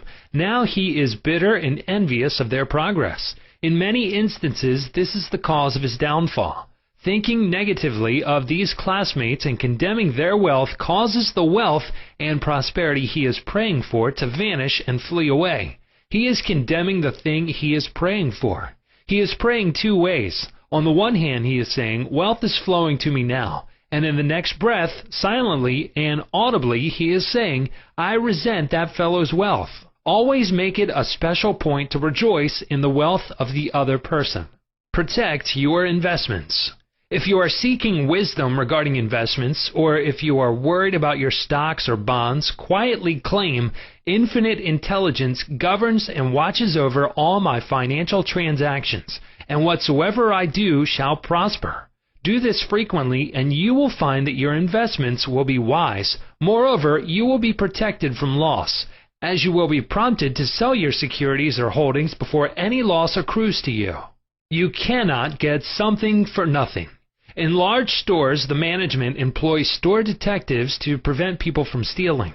They catch a number of people every day trying to get something for nothing.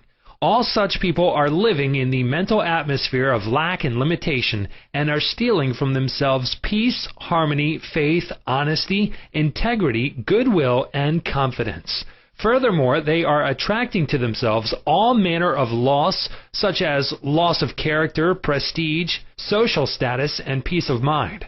These people lack faith in the source of supply and the understanding of how their minds work. If they would mentally call on the powers of their subconscious mind and claim that they are guided to their true expression, they would find work and constant supply.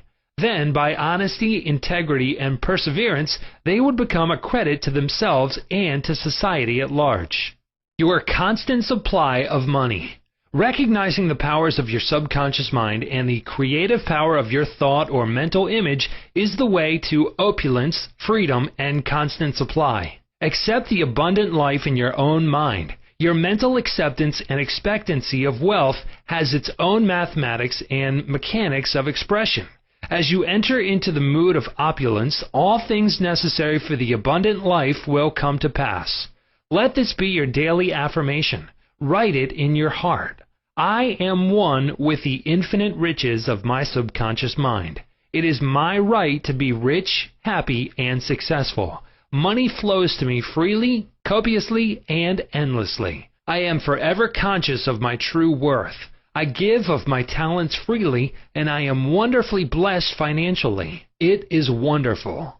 Chapter 11. Your subconscious mind as a partner in success.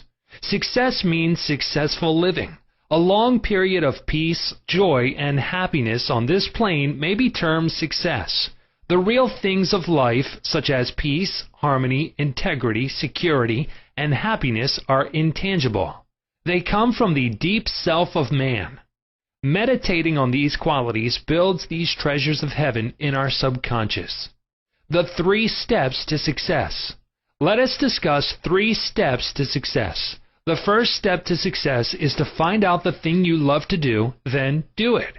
Success is in loving your work. Although, if a man is a psychiatrist, it is not adequate for him to get a diploma and place it on the wall. He must keep up with the times, attend conventions, and continue studying the mind and its workings. The successful psychiatrist visits clinics and reads the latest scientific articles. In other words, he is informed in the most advanced methods of alleviating human suffering.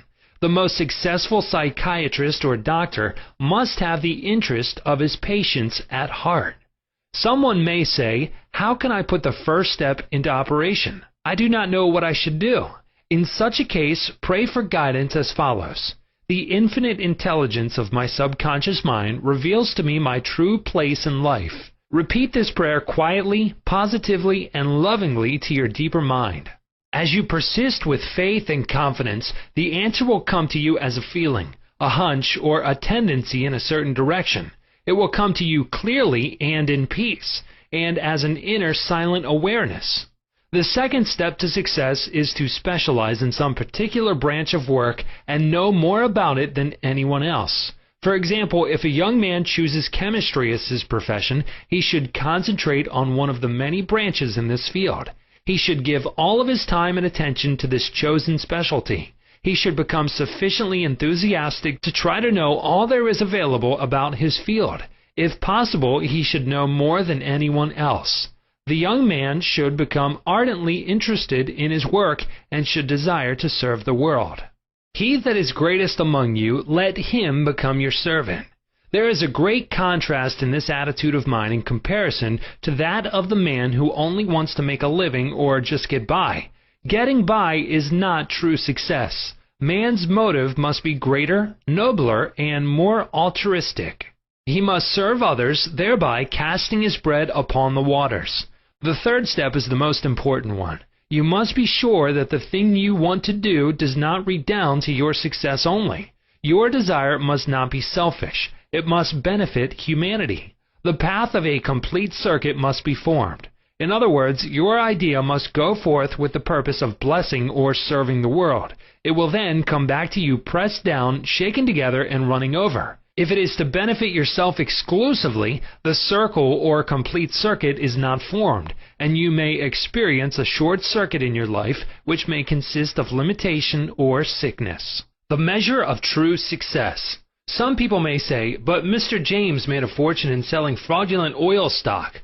A man may seem to succeed for a while, but the money he obtained by fraud usually takes wings and flies away. When we rob from another, we rob from ourselves, because we are in a mood of lack and limitation which may manifest itself in our body, home life, and affairs. What we think and feel, we create. We create what we believe.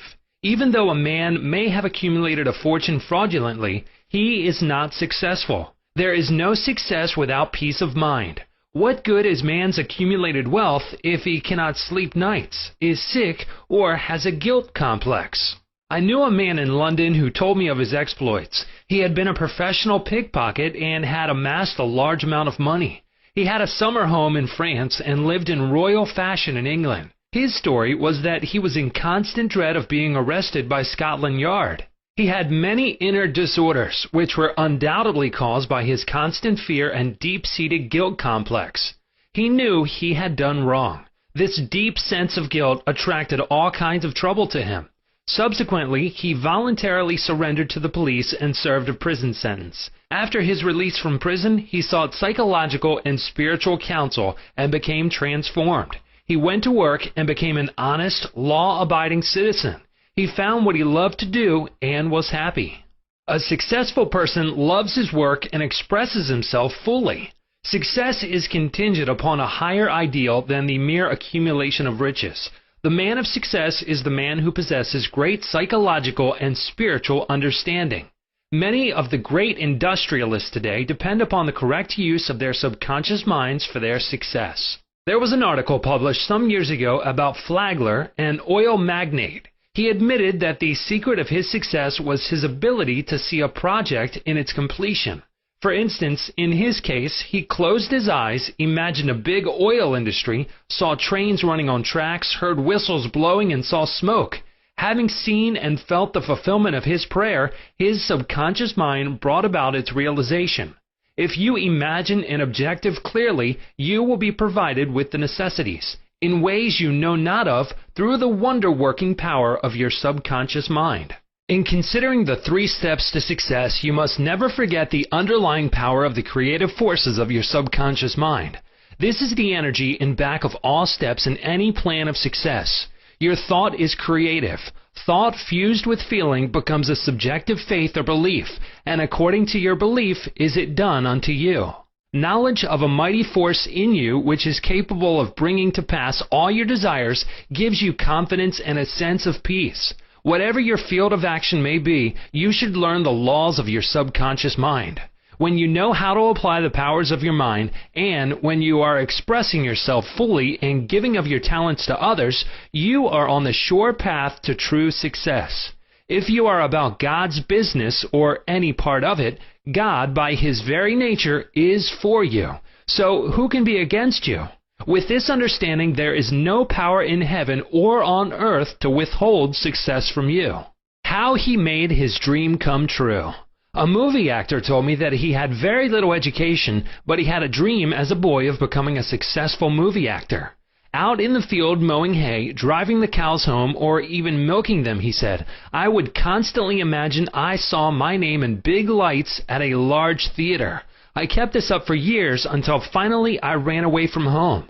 I got extra jobs in the motion picture field, and the day finally came when I saw my name in great big lights as I did when I was a boy. Then he added, I know the power of sustained imagination to bring success. His dream pharmacy became a reality. 30 years ago, I knew a young pharmacist who was receiving $40 a week plus commission on sales. After 25 years, he said to me, I will get a pension and retire. I said to this young man, why don't you own your own store? Get out of this place. Raise your sights. Have a dream for your children. Maybe your son wants to be a doctor. Perhaps your daughter desires to be a great musician.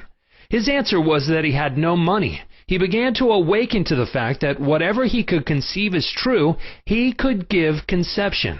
The first step toward his goal was his awakening to the powers of his subconscious mind, which I briefly elaborated on for his benefit. His second step was his realization that if he could succeed in conveying an idea to his subconscious mind, the latter would somehow bring it to pass.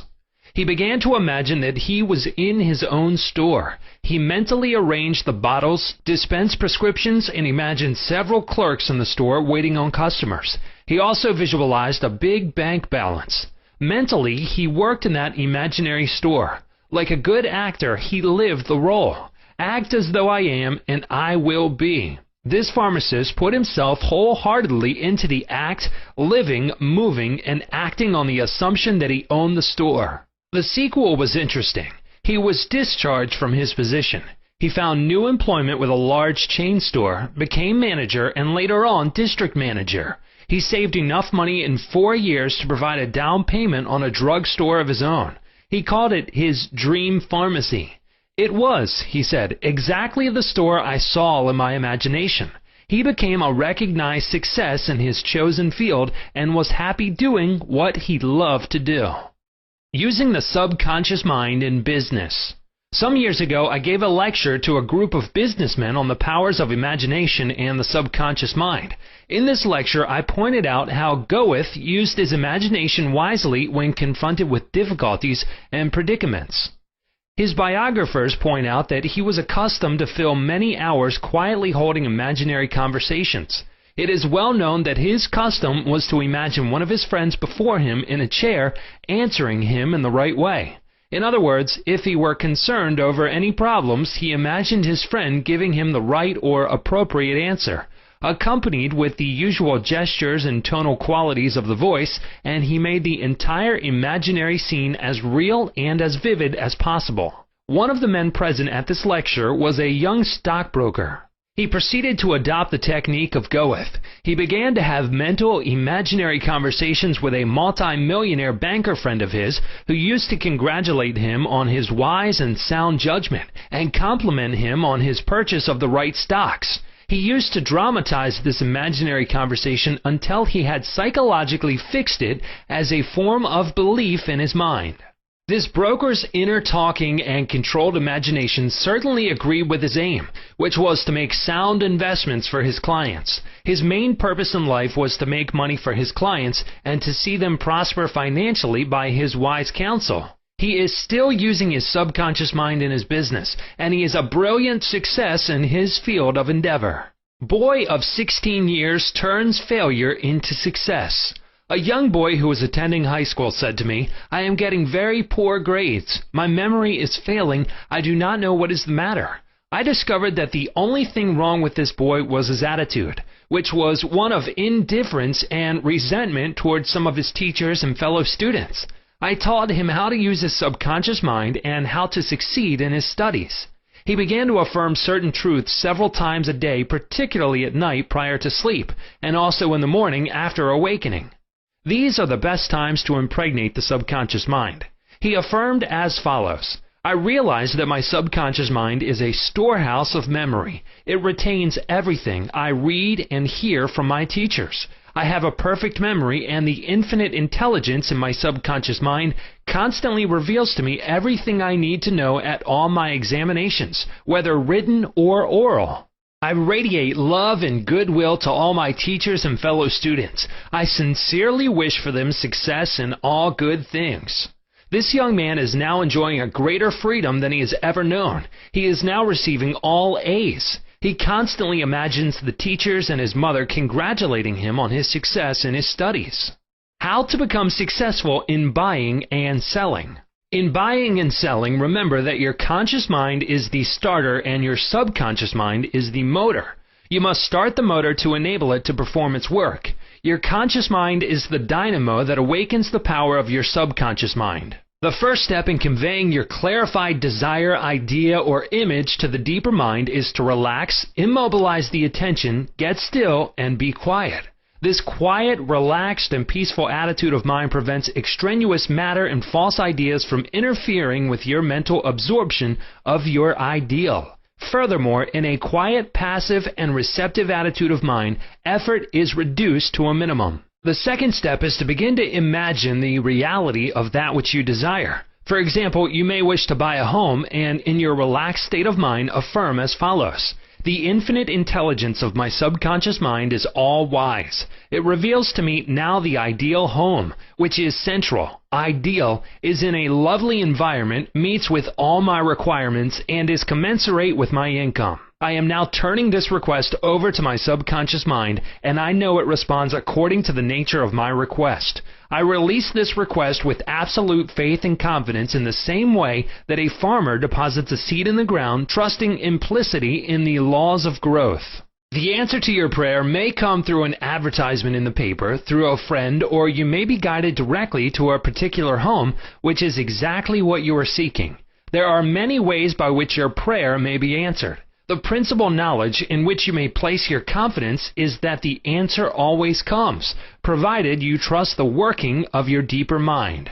You may wish to sell a home, land, or any kind of property. In private consultation with real estate brokers, I have told them of the way I sold my own home on Orlando Avenue in Los Angeles. Many of them have applied the technique I used with remarkable and speedy results. I placed a sign which read, "For sale by owner," in the garden in front of my home. The day after, I said to myself as I was going to sleep, "Supposing you sold your house, what would you do?" I answered my own question, and I said I would take that sign down and throw it in the garage. In my imagination, I took hold of the sign, pulled it up from the ground, placed it on my shoulder, went to the garage, threw it on the floor, and said jokingly to the sign, "I don't need you anymore." I felt the inner satisfaction of it all, realizing it was finished. The next day, a man gave me a deposit of $1,000 and said to me, "Take your sign down. We will go into escrow now." Immediately, I pulled the sign up and took it to the garage. The outer action conformed to the inner. There is nothing new about this. As within, so without, meaning according to the image impressed on your subconscious mind, so it is on the objective screen of your life. The outside mirrors the inside. External action follows internal action. Here's another very popular method used in selling homes, land, or any kind of property. Affirm slowly, quietly, and feelingly as follows: Infinite intelligence attracts to me the buyer for this home who wants it and who prospers in it. This buyer is being sent to me by the creative intelligence of my subconscious mind, which makes no mistakes. This buyer may look at many other homes, but mine is the only one he wants and will buy, because he is guided by the infinite intelligence within him. I know the buyer is right, the time is right, and the price is right. Everything about it is right. The deeper currents of my subconscious mind are now in operation, bringing both of us together in divine order. I know that it is so. Remember always that what you are seeking is also seeking you.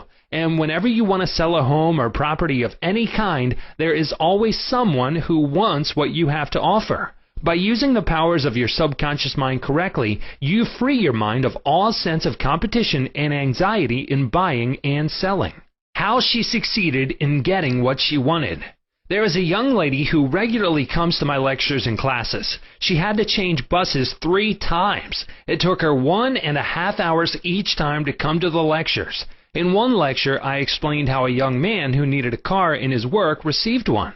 She went home and experimented as outlined in my lecture. Here is her letter in part narrating her application of my method and published by her permission.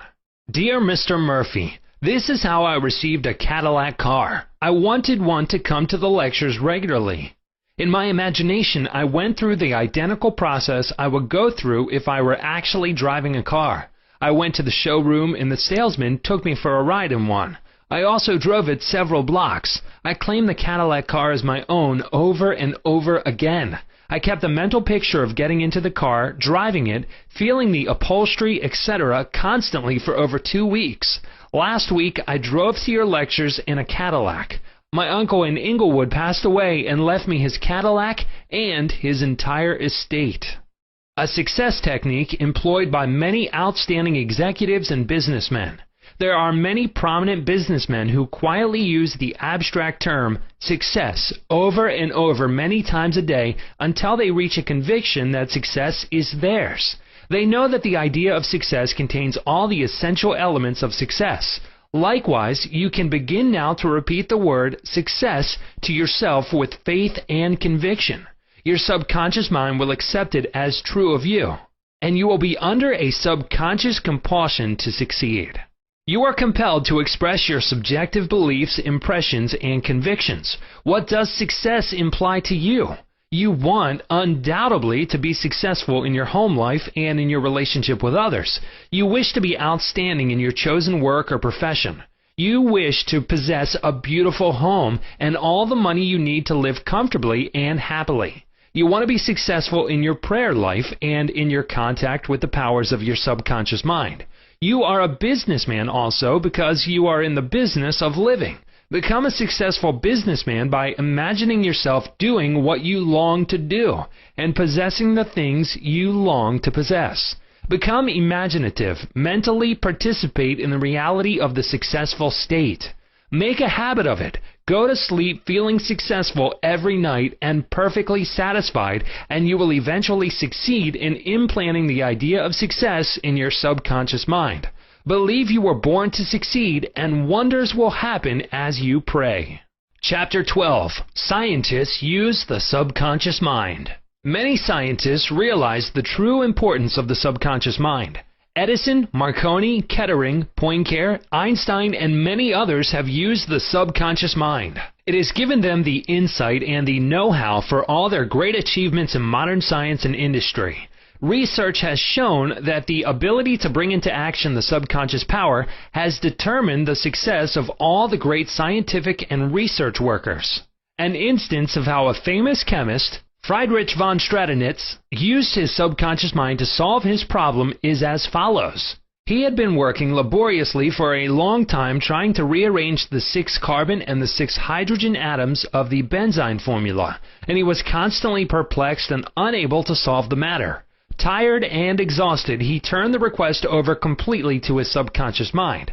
Shortly afterward, as he was about to board a London bus, his subconscious presented his conscious mind with a sudden flash of a snake biting its own tail and turning around like a pinwheel.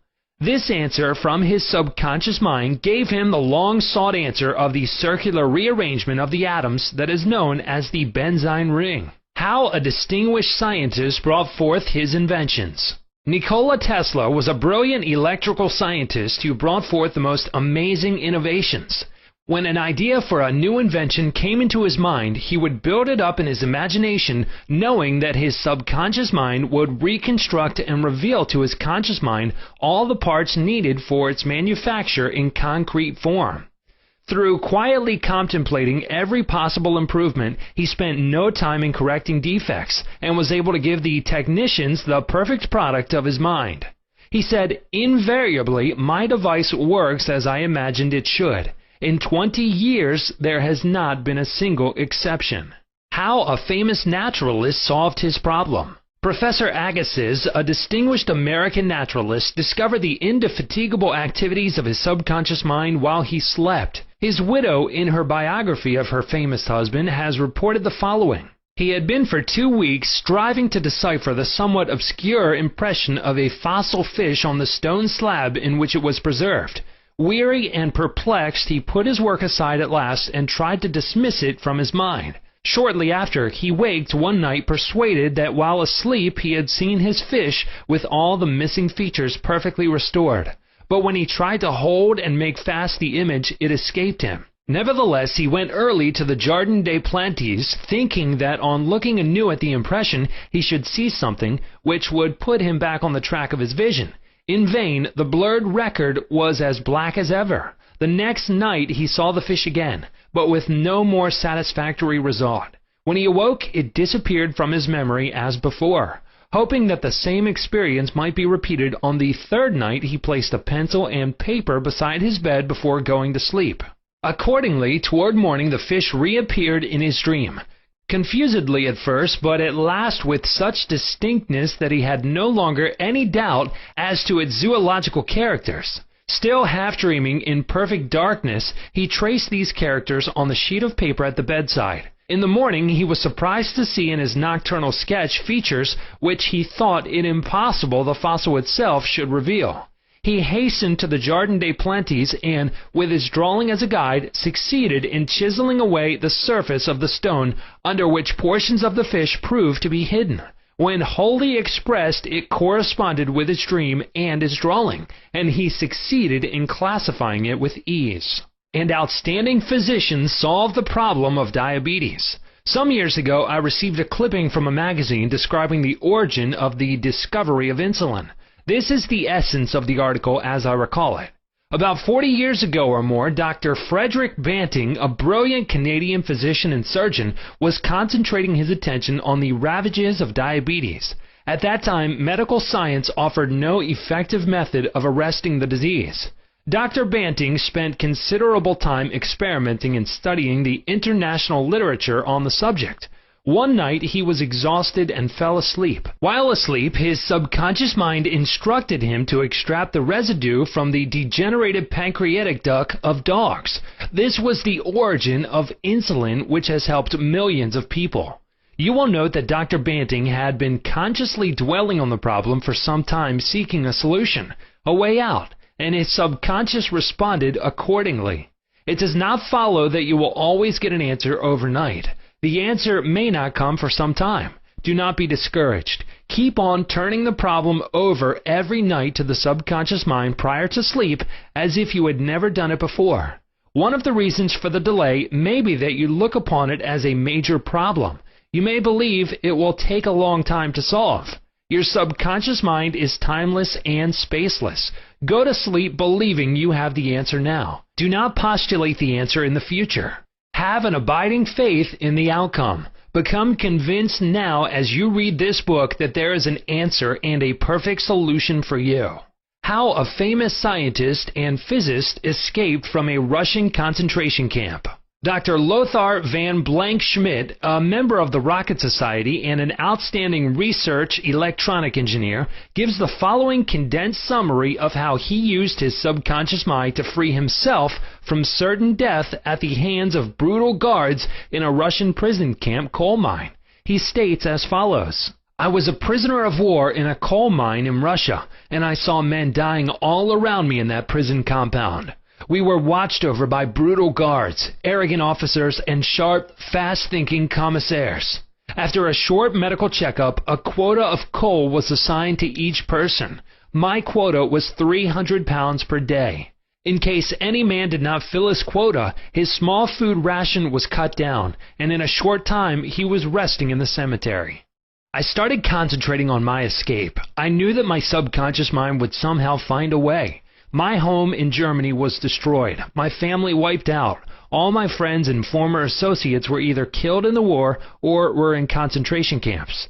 I said to my subconscious mind, I want to go to Los Angeles and you will find the way. I had seen pictures of Los Angeles and I remembered some of the boulevards very well as some of the buildings. Every day and night I would imagine I was walking down Wilshire Boulevard with an American girl whom I met in Berlin prior to the war. She is now my wife. In my imagination, we would visit the stores, ride buses, and eat in the restaurants. Every night I made it a special point to drive my imaginary American automobile up and down the boulevards of Los Angeles.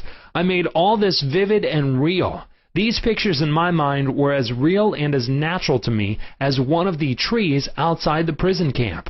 Every morning the chief guard would count the prisoners as they were lined up. He would call out 1, 2, 3, etc. And when 17 was called out, which was my number in sequence, I stepped aside. In the meantime, the guard was called away for a minute or so, and on his return, he started by mistake on the next man as number 17.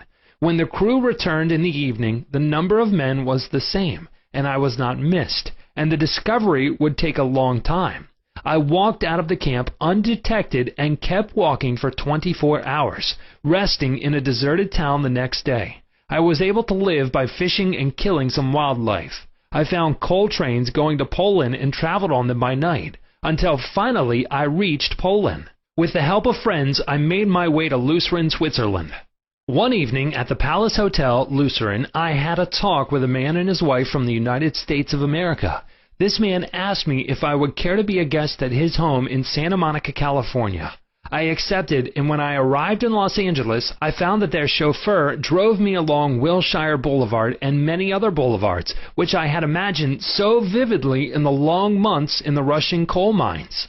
I recognized the buildings, which I had seen in my mind so often. It actually seemed as if I had been to Los Angeles before. I had reached my goal. I will never cease to marvel at the wonders of the subconscious mind. Truly, it has ways we know not of. How archaeologists and paleontologists reconstruct ancient scenes. These scientists know that their subconscious mind has a memory of everything that has ever transpired. As they study the ancient ruins and fossils, through their imaginative perception, their subconscious mind aids them in reconstructing the ancient scenes. The dead past becomes alive and audible once more.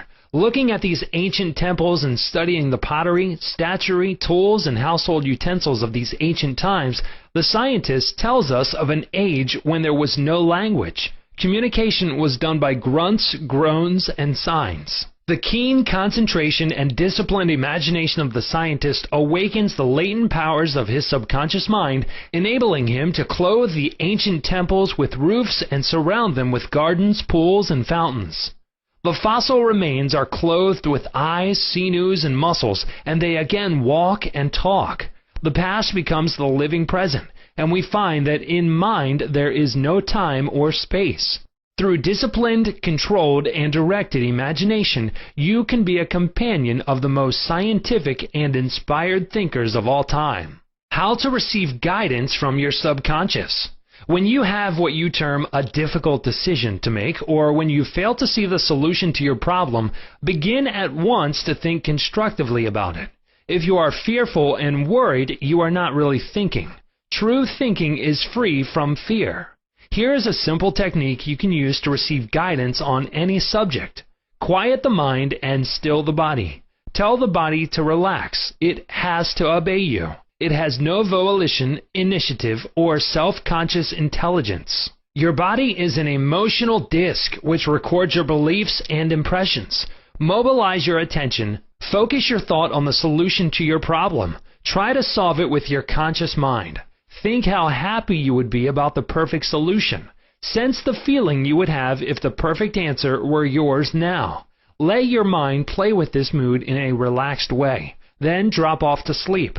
When you awaken and you do not have the answer, get busy about something else. Probably when you are preoccupied with something else, the answer will come into your mind like toast pops out of the toaster. In receiving guidance from your subconscious mind, the simple way is the best. This is an illustration. I once lost a valuable ring which was an heirloom. I looked everywhere for it and could not locate it. At night, I talked to the subconscious in the same manner that I would talk to anyone. I said to it prior to dropping off to sleep, "You know all things. You know where that ring is, and you now reveal to me where it is." In the morning, I awoke suddenly with the words ringing in my ear, "Ask Robert." I thought it very strange that I should ask Robert, a young boy about 9 years of age. However, I followed the inner voice of intuition. Robert said, "Oh yes, I picked it up in the yard while I was playing with the boys. I placed it on the desk in my room. I did not think it worth anything, so I did not say anything about it." The subconscious mind will always answer you if you trust it. His subconscious revealed the location of his father's will. A young man who attends my lectures had this experience. His father died and apparently left no will. However, this man's sister told him that their father had confided to her that a will had been executed which was fair to all. Every attempt to locate the will failed. Prior to sleep, he talked to his deeper mind as follows. I now turn this request over to the subconscious mind. It knows just where that will is and reveals it to me. Then he condensed his request down to one word, answer, repeating it over and over again as a lullaby. He lulled himself to sleep with the word answer. The next morning, this young man had an overpowering hunch to go to a certain bank in Los Angeles where he found a safe deposit vault registered in the name of his father, the contents of which solved all his problems. Your thought as you go to sleep arouses the powerful latency which is within you. For example, let us suppose you are wondering whether to sell your home, buy a certain stock, sever partnership, move to New York, or stay in Los Angeles, dissolve the present contract, or take a new one. Do this. Sit quietly in your armchair or at the desk in your office. Remember that there is a universal law of action and reaction. The action is your thought. The reaction is the response from your subconscious mind. The subconscious mind is reactive and reflexive. This is its nature.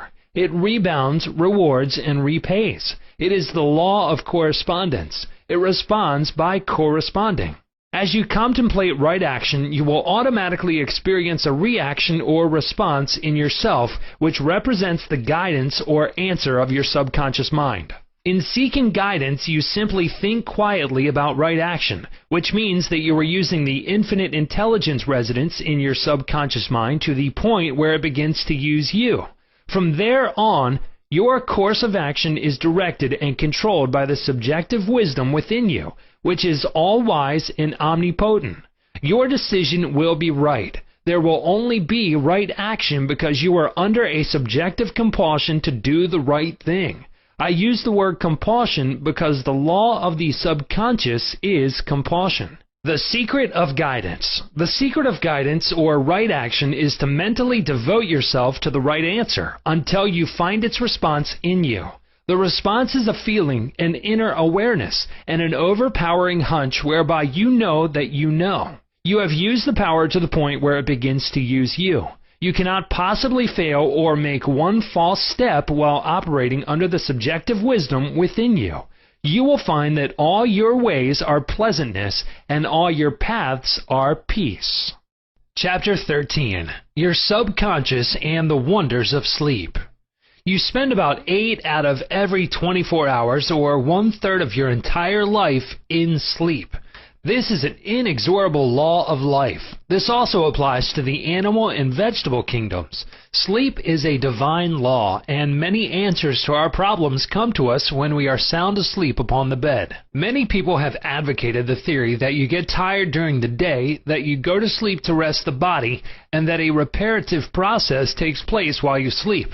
Nothing rests in sleep. Your heart, your lungs, and all your vital organs function while you're asleep. If you eat prior to sleep, the food is digested and assimilated. Also, your skin secretes perspiration and your nails and hair continue to grow. Your subconscious mind never rests or sleeps. It is always active, controlling all your vital forces. The healing process takes place more rapidly while you are asleep as there is no interference from your conscious mind. Remarkable answers are given to you while you are asleep. Why we sleep. Dr. John Bigelow, a famous research authority on sleep, demonstrated that at night while asleep you receive impressions showing that the nerves of the eyes, ears, nose, and taste buds are active during sleep, and also that the nerves of your brain are quite active. He says that the main reason we sleep is because the nobler part of the soul is united by abstraction to our higher nature and becomes a participant in the wisdom and foreknowledge of the gods. Dr. Bigelow states also, the results of my studies have not only strengthened my convictions that the supposed exemption from customary toils and activities was not the final purpose of sleep, but have also made clear to my mind the conviction that no part of a man's life deserves to be considered more indispensable to its symmetrical and perfect spiritual development than while he is separated from the phenomenal world in sleep. Prayer, a form of sleep. Your conscious mind gets involved with vexations, strife, and contentions of the day, and it is very necessary to withdraw periodically from sense evidence and the objective world and commune silently with the inner wisdom of your subconscious mind. By claiming guidance, strength, and greater intelligence in all phases of your life, you will be enabled to overcome all difficulties and solve your daily problems. This regular withdrawal from sense evidence and the noise and confusion of everyday living is also a form of sleep. For example, you become asleep to the world of the senses and alive to the wisdom and power of your subconscious mind. Startling effects of sleep deprivation. Lack of sleep can cause you to become irritable, moody, and depressed. Dr. George Stevenson of the National Association for Mental Health says, I believe it can be safely said that all human beings need a minimum of 6 hours sleep to be healthy. Most people need more. Those who think they can get along on less are fooling themselves. Medical research scholars investigating sleep processes and deprivation of sleep point out that severe insomnia has preceded psychologic breakdown in some instances. Remember, you are spiritually recharged during sleep, and adequate sleep is essential to produce joy and vitality in life. You need more sleep. Robert O'Brien, in an article, Maybe You Need More Sleep, in an issue of the Reader's Digest, reports the following experiment on sleep. For the last 3 years, experiments have been in progress at Walter Reed Army Institute of Research in Washington, D.C. Subjects, more than 100 military and civilian volunteers, have been kept awake for as long as 4 days. Thousands of tests have measured the effects of their behavior and personality. Results of these tests have given scientists astonishingly new insights into the mysteries of sleep. They now know that a tired brain apparently craves sleep so hungrily that it will sacrifice anything to get it. After only a few hours of sleep loss, fleeting stolen naps called lapses or microsleep occurred at the rate of 3 or 4 an hour. As in sleep, eyelids dropped, heartbeat slowed. Each lapse lasted just a fraction of a second. Sometimes the lapses were periods of blankness, sometimes they were filled with images, wisps of dreams. As hours of sleep loss mounted, the lapses took place more often and lasted longer, perhaps 2 or 3 seconds.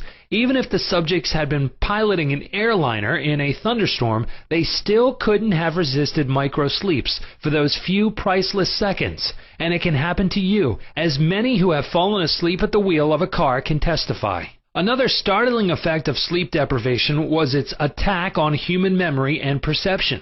Many sleep-deprived subjects were unable to retain information long enough to relate it to the tasks they were supposed to perform.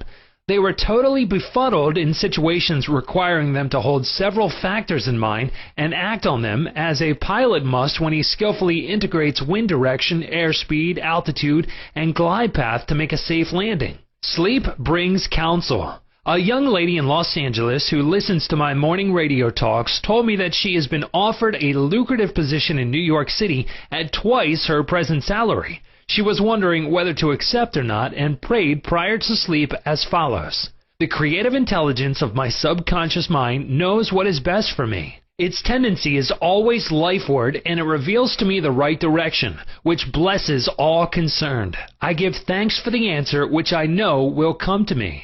She repeated this simple prayer over and over again as a lullaby prior to sleep, and in the morning she had a persistent feeling that she should not accept the offer. She rejected the offer, and subsequent events verified her inward sense of knowing, because the company went bankrupt in a few months following their offer of employment to her. The conscious mind may be correct on the facts objectively known, but the intuitive faculty of her subconscious mind saw the failure of the concern in question and prompted her accordingly. Saved from certain disaster.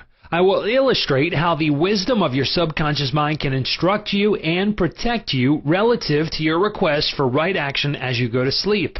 Many years ago, before the Second World War, I was offered a very lucrative assignment in the Orient, and I prayed for guidance and the right decision as follows. Infinite intelligence within me knows all things, and the right decision is revealed to me in divine order. I will recognize the answer when it comes. I repeated this simple prayer over and over again as a lullaby prior to sleep, and in a dream came the vivid realization of things to come 3 years hence. An old friend appeared in the dream and said, "Read these headlines. Do not go." The headlines of the newspaper which appeared in the dream related to war and attack on Pearl Harbor. Occasionally, the writer dreams literally. The aforementioned dream was undoubtedly a dramatization of the subconscious mind which projected a person whom I trusted and respected. To some, a warning may come in the form of a mother who appears in a dream. She tells the person not to go here or there and the reason for the warning. Your subconscious mind is all-wise. It knows all things. Oftentimes, it will speak to you only in a voice that your conscious mind will immediately accept as true. Sometimes your subconscious will warn you in a voice which sounds like that of your mother or some loved one, which may cause you to stop on the street, and you find, if you had gone another foot, a falling object from a window might have struck you on the head. My subconscious mind is one with the universe subconscious, and it knew the Japanese were planning a war, and it also knew when the war would start. Dr. Ryan, director of the Department of Psychology at Duke University, has gathered together a vast amount of evidence showing that a great number of people all over the world see events before they happen, and in many instances are, therefore, able to avoid the tragic event which was foreseen vividly in a dream. The dream which I had showed clearly the headlines in the New York Times about 3 years prior to the tragedy of Pearl Harbor. In consequence of this dream, I immediately canceled the trip as I felt a subconscious compulsion to do so. 3 years later, the Second World War proved the truth of the inner voice of intuition. Your future is in your subconscious mind. Remember that the future, the result of your habitual thinking, is already in your mind except when you change it through prayer. The future of a country, likewise, is in the collective subconscious of the people of that nation. There is nothing strange in the dream I had wherein I saw the headlines of the New York newspapers long before the war began.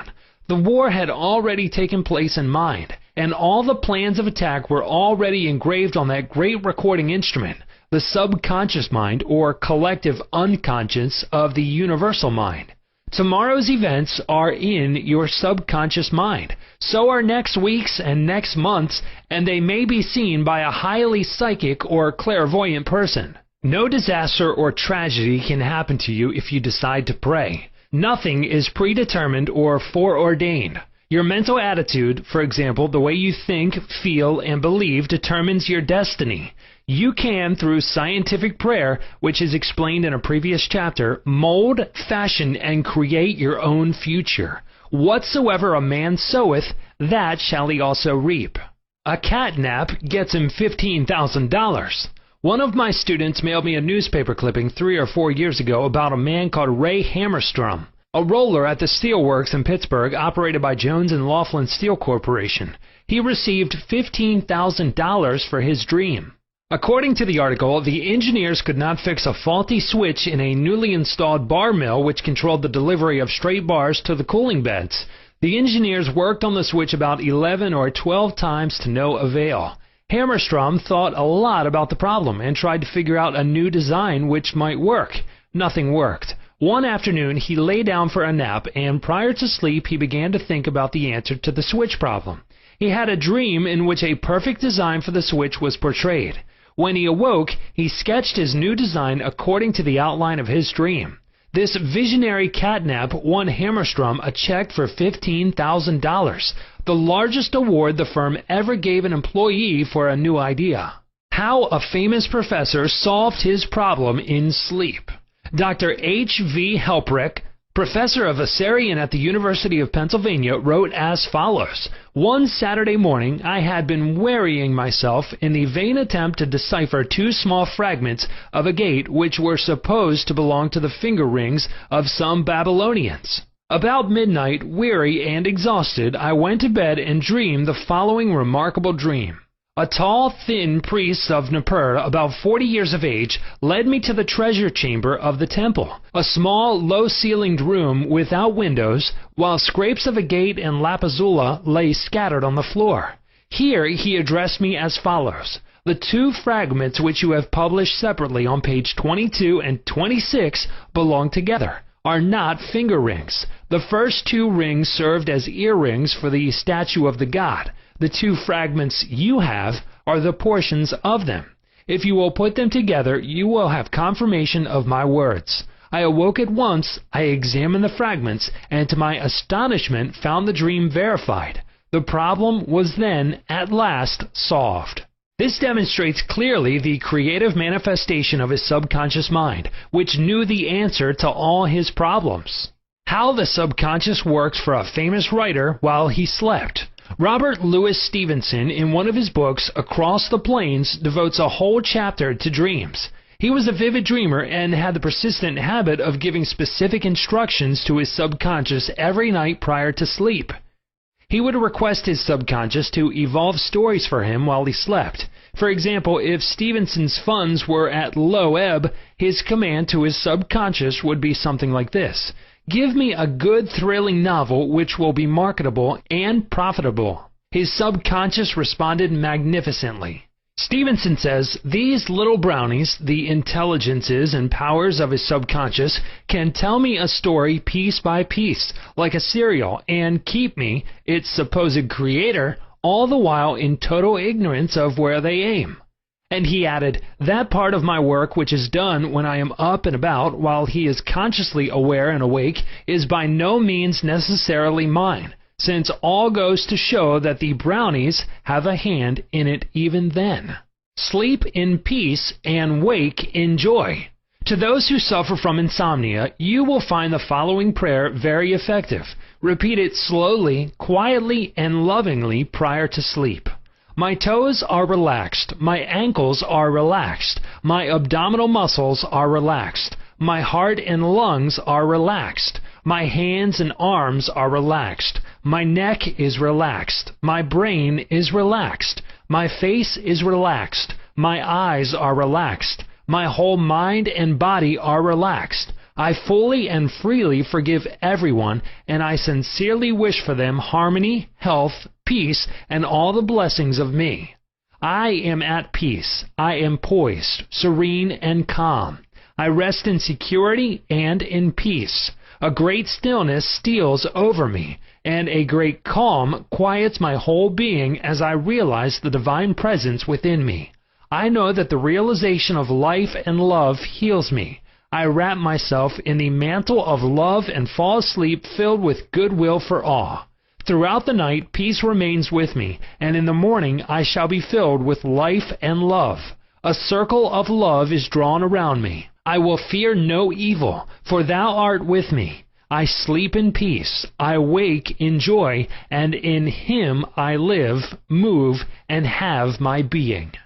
Chapter 14. Your subconscious mind and marital problems. Ignorance of the functions and powers of the mind is the cause of all marital trouble. Each using the law of mind correctly can solve friction between husband and wife. By praying together, they stay together. The contemplation of divine ideals, the study of the laws of life, the mutual agreement on a common purpose and plan, and the enjoyment of personal freedom bring about that harmonious marriage, that wedded bliss, that sense of oneness where the two become one. The best time to prevent divorce is before marriage. It is not wrong to try to get out of a very bad situation. But why get into the bad situation in the first place?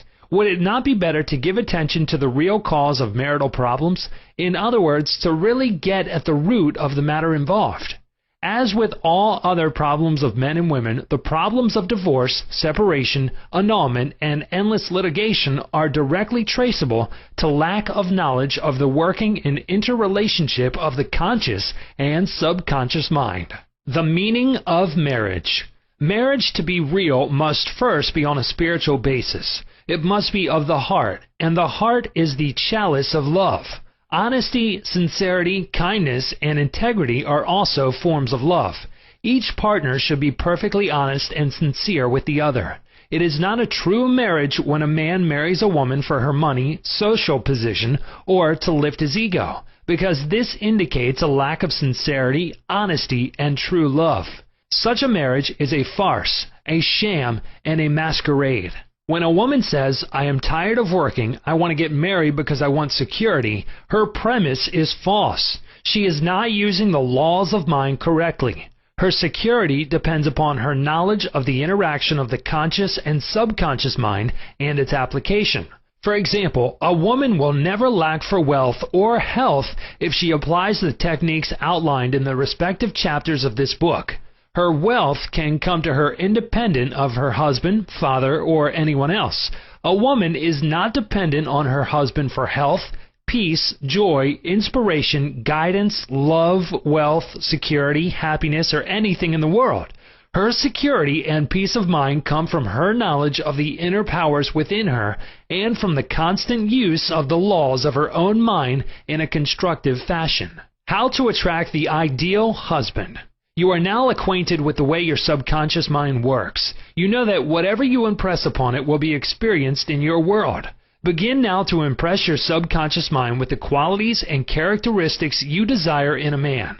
The following is an excellent technique. Sit down at night in your armchair, close your eyes, let go, relax the body, become very quiet, passive, and receptive.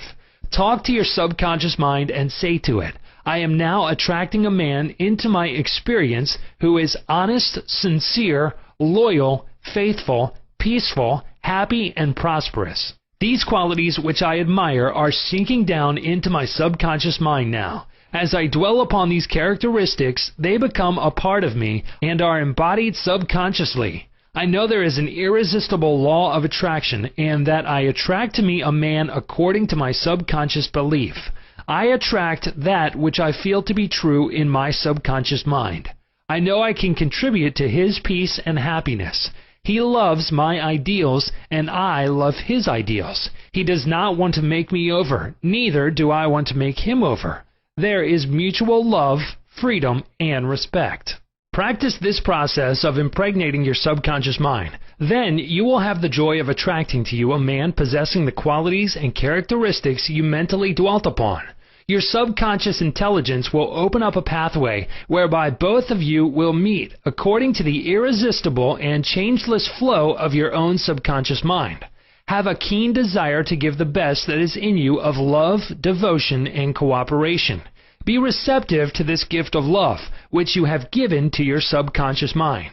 How to attract the ideal wife. Affirm as follows: "I now attract the right woman who is in complete accord with me." This is a spiritual union because it is divine love functioning through the personality of someone with whom I blend perfectly. I know I can give to this woman love, light, peace, and joy. I feel and believe I can make this woman's life full, complete, and wonderful. I now decree that she possesses the following qualities and attributes. She is spiritual, loyal, faithful, and true. She is harmonious, peaceful, and happy. We are irresistibly attracted to each other. Only that which belongs to love, truth, and beauty can enter my experience. I accept my ideal companion now. As you think quietly and with interest on the qualities and attributes which you admire in the companion you seek, you will build the mental equivalent into your mentality. Then the deeper currents of your subconscious mind will bring both of you together in divine order. No need for third mistake. Recently, a teacher said to me, I have had 3 husbands and all 3 have been passive, submissive, and dependent on me to make all decisions and govern everything. Why do I attract such type men? I asked her whether she had known that her second husband was the effeminate type, and she replied, of course not. Had I known, I would not have married him. Apparently, she had not learned anything from the first mistake. The trouble was with her personality makeup. She was very masculine, domineering, and unconsciously wanted someone who would be submissive and passive so that she could play the dominant role. All this was unconscious motivation, and her subconscious picture attracted to her what she subjectively wanted. She had to learn to break the pattern by adopting the right prayer process. How she broke the negative pattern. The above-mentioned woman learned a simple truth. When you believe you can have the type of man you idealize, it is done unto you as you believe. The following is the specific prayer she used to break the old subconscious pattern and attract to her the ideal mate. I am building into my mentality the type of man I deeply desire. The man I attract for a husband is strong, powerful, loving, very masculine, successful, honest, loyal, and faithful. He finds love and happiness with me. I love to follow where he leads. I know he wants me, and I want him. I am honest, sincere, loving, and kind. I have wonderful gifts to offer him. They are goodwill, a joyous heart, and a healthy body. He offers me the same. It is mutual. I give and I receive. Divine intelligence knows where this man is, and the deeper wisdom of my subconscious mind is now bringing both of us together in its own way, and we recognize each other immediately. I release this request to my subconscious mind, which knows how to bring my request to pass. I give thanks for the perfect answer. She prayed in the above manner night and morning, affirming these truths and knowing that through frequent occupation of the mind, she would reach the mental equivalent of that which she sought. The answer to her prayer. Several months went by. She had a great number of dates and social engagements, none of which was agreeable to her. When she was about to question, waver, doubt, and vacillate, she reminded herself that the infinite intelligence was bringing it to pass in its own way, and that there was nothing to be concerned about. Her final decree in her divorce proceedings was granted, which brought her a great sense of release and mental freedom. Shortly afterwards, she went to work as a receptionist in a doctor's office. She told me that the minute she saw the physician, she knew he was the man she was praying about. Apparently, he knew it too, because he proposed to her the first week she was in the office, and their subsequent marriage was ideally happy. This physician was not the passive or submissive type, but was a real man, a former football player, an outstanding athlete, and was a deeply spiritual man, though he was completely devoid of any sectarian or denominational affiliation. She got what she prayed for because she claimed it mentally until she reached the point of saturation. In other words, she mentally and emotionally united with her idea, and it became a part of her in the same way that an apple becomes a part of her bloodstream. Should I get a divorce? Divorce is an individual problem. It cannot be generalized. In some cases, of course, there never should have been a marriage. In some cases, divorce is not the solution. No more so than marriage is the solution for a lonely man. Divorce may be right for one person and wrong for another. A divorced woman may be far more sincere and noble than many of her married sisters who perhaps are living a lie. For example, I once talked with a woman whose husband was a dope fiend, an ex-convict, a wife-beater, and a non-provider. She had been told it was wrong to get a divorce. I explained to her that marriage is of the heart. If two hearts blend harmoniously, lovingly, and sincerely, that is the ideal marriage. The pure action of the heart is love. Following this explanation, she knew what to do. She knew in her heart that there is no divine law which compelled her to be browbeaten, intimidated, and beaten because someone said, "I pronounce you man and wife." If you are in doubt as to what to do, ask for guidance, knowing that there is always an answer and you will receive it. Follow the lead that comes to you in the silence of your soul. It speaks to you in peace. Drifting into divorce. Recently, a young couple, married for only a few months, was seeking a divorce. I discovered that the young man had a constant fear that his wife would leave him. He expected rejection, and he believed that she would be unfaithful. These thoughts haunted his mind and became an obsession with him. His mental attitude was one of separation and suspicion. She felt unresponsive to him. It was his own feeling and atmosphere of loss and separation operating through them. This brought about a condition or action in accordance with the mental pattern behind it. There is a law of action and reaction, or cause and effect. The thought is the action, and the response of the subconscious mind is the reaction. His wife left home and asked for a divorce, which is what he feared and believed she would do. Divorce begins in the mind. Divorce takes place first in the mind. The legal proceedings follow after. These two young people were full of resentment, fear, suspicion, and anger. These attitudes weaken, exhaust, and debilitate the whole being. They learned that hate divides and that love unites. They began to realize what they had been doing with their minds. Neither one of them knew the law of mental action, nor they were misusing their minds and bringing on chaos and misery. These two people went back together at my suggestion and experimented with prayer therapy. They began to radiate love, peace, and goodwill to each other. Each one practiced radiating harmony, health, peace, and love to the other, and they alternated in the reading of the Psalms every night. Their marriage is growing more beautiful every day. The nagging wife. Many times the reason the wife nags is because she gets no attention. Oftentimes it is a craving for love and affection. Give your wife attention and show your appreciation. Praise and exalt all her many good points. There is also the nagging type of woman who wants to make the man conform to her particular pattern. This is about the quickest way in the world to get rid of a man. The wife and the husband must cease being scavengers, always looking at the petty faults or errors in each other. Let each give attention and praise for the constructive and wonderful qualities in the other. The brooding husband. If a man begins to brood, grows morbid against his wife because of the things she said or did, he is, psychologically speaking, committing adultery. One of the meanings of adultery is idolatry. Example, giving attention to or uniting mentally with that which is negative and destructive.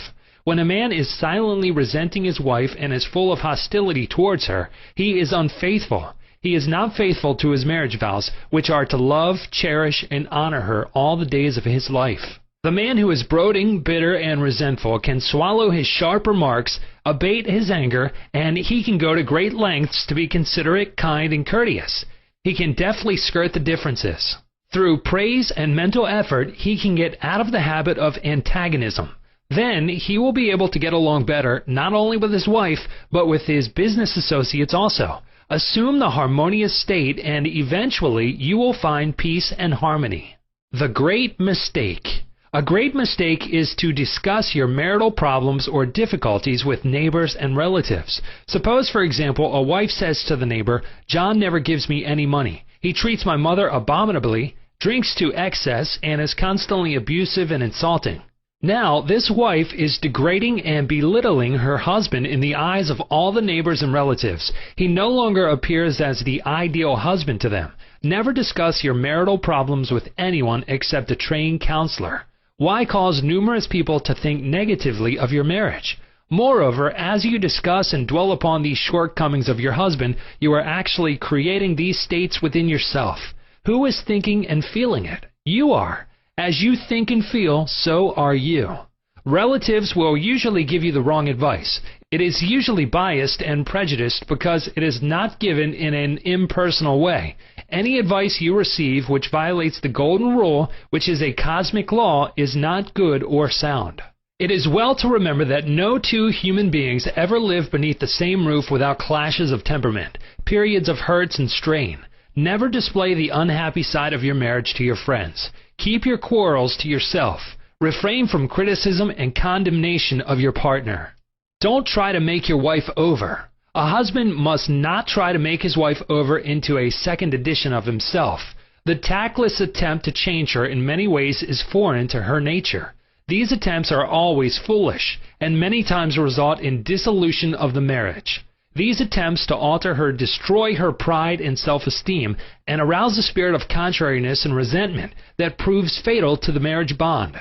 Adjustments are needed, of course, but if you have a good look inside your own mind and study your character and behavior, you will find so many shortcomings they will keep you busy the rest of your life. If you say, I will make him over into what I want, you are looking for trouble and the divorce court. You are asking for misery. You will have to learn the hard way that there is no one to change but yourself. Pray together and stay together through steps in prayer. The first step, never carry over from one day to another accumulated irritations arising from little disappointments. Be sure to forgive each other for any sharpness before you retire at night.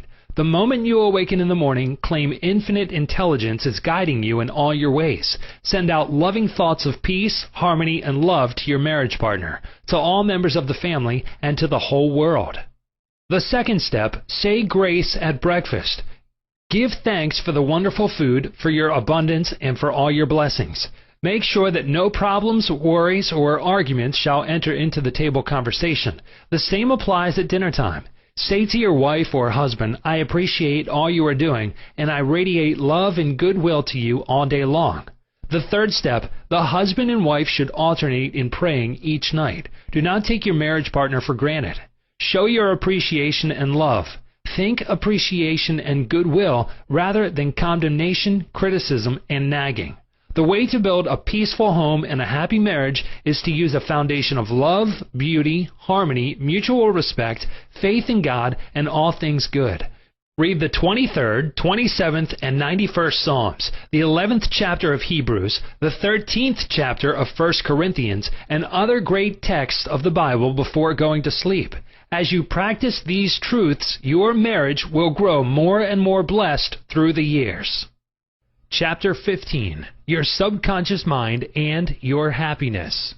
William James, father of American psychology, said that the greatest discovery of the 19th century was not in the realm of physical science. The greatest discovery was the power of the subconscious touched by faith.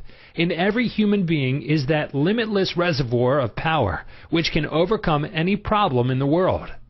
True and lasting happiness will come into your life the day you get the clear realization that you can overcome any weakness, the day you realize that your subconscious can solve your problems, heal your body, and prosper you beyond your fondest dream. You might have felt very happy when your child was born, when you got married, when you graduated from college, or when you won a great victory or a prize. You might have been very happy when you became engaged to the loveliest girl or the most handsome man.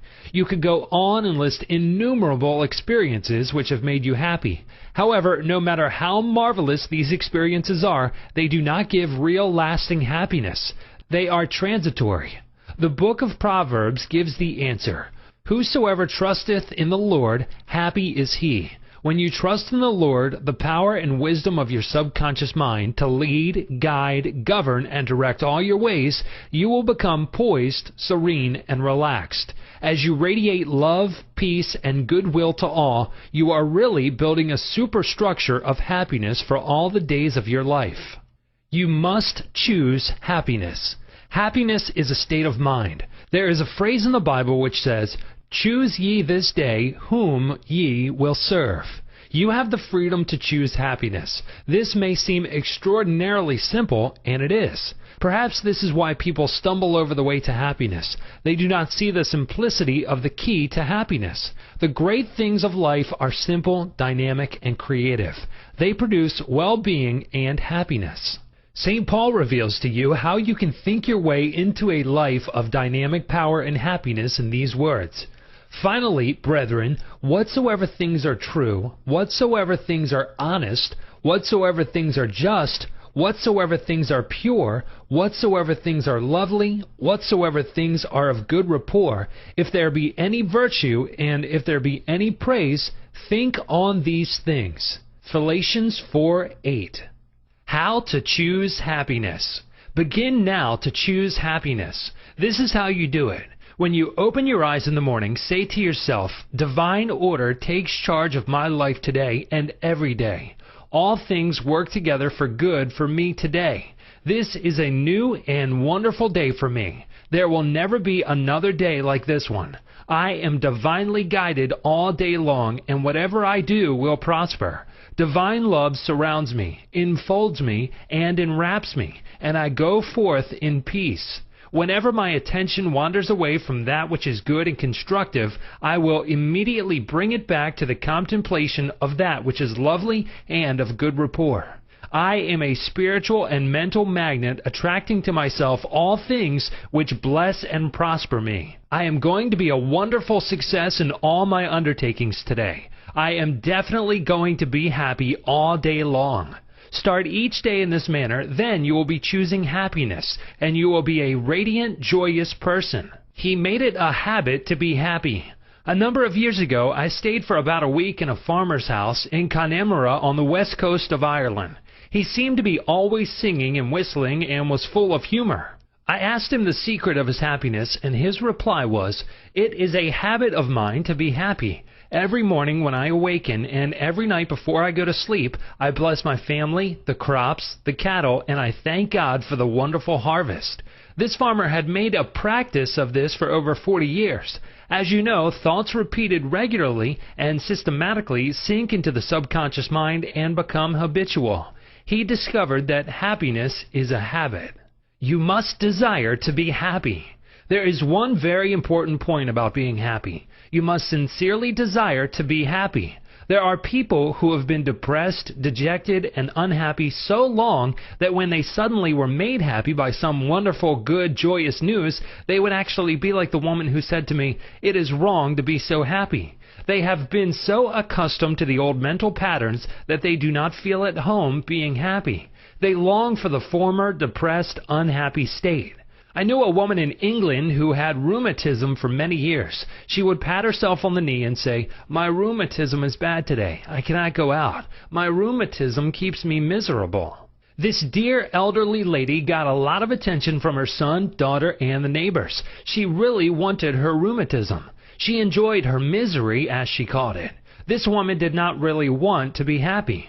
I suggested a curative procedure to her. I wrote down some biblical verses and told her that if she gave attention to these truths, her mental attitude would undoubtedly change and will result in her faith and confidence in being restored to health. She was not interested. There seems to be a peculiar, mental, morbid streak in many people whereby they seem to enjoy being miserable and sad. Why choose unhappiness? Many people choose unhappiness by entertaining these ideas. Today is a black day. Everything is going to go wrong. I am not going to succeed. Everyone is against me. Business is bad and it is going to get worse. I'm always late. I never get the breaks. He can, but I can't. If you have this attitude of mind, the first thing in the morning, you will attract all these experiences to you, and you will be very unhappy. Begin to realize that the world you live in is determined largely by what goes on in your mind. Marcus Aurelius, the great Roman philosopher and sage, said, "A man's life is what his thoughts make of it." Emerson, America's foremost philosopher, said, "A man is what he thinks all day long." The thoughts you habitually entertain in your mind have the tendency to actualize themselves in physical conditions. Make certain you do not indulge in negative thoughts, defeatist thoughts, or unkind, depressing thoughts. Recall frequently to your mind that you can experience nothing outside your own mentality. If I had $1 million, I would be happy. I have visited many men in mental institutions who were millionaires, but they insisted they were penniless and destitute.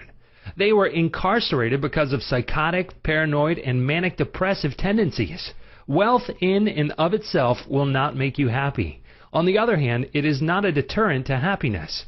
Today, there are many people trying to buy happiness through the purchase of radios, television sets, automobiles, a home in the country, a private yacht, and a swimming pool. But happiness cannot be purchased or procured in that way. The kingdom of happiness is in your thought and feeling. Too many people have the idea that it takes something artificial to produce happiness.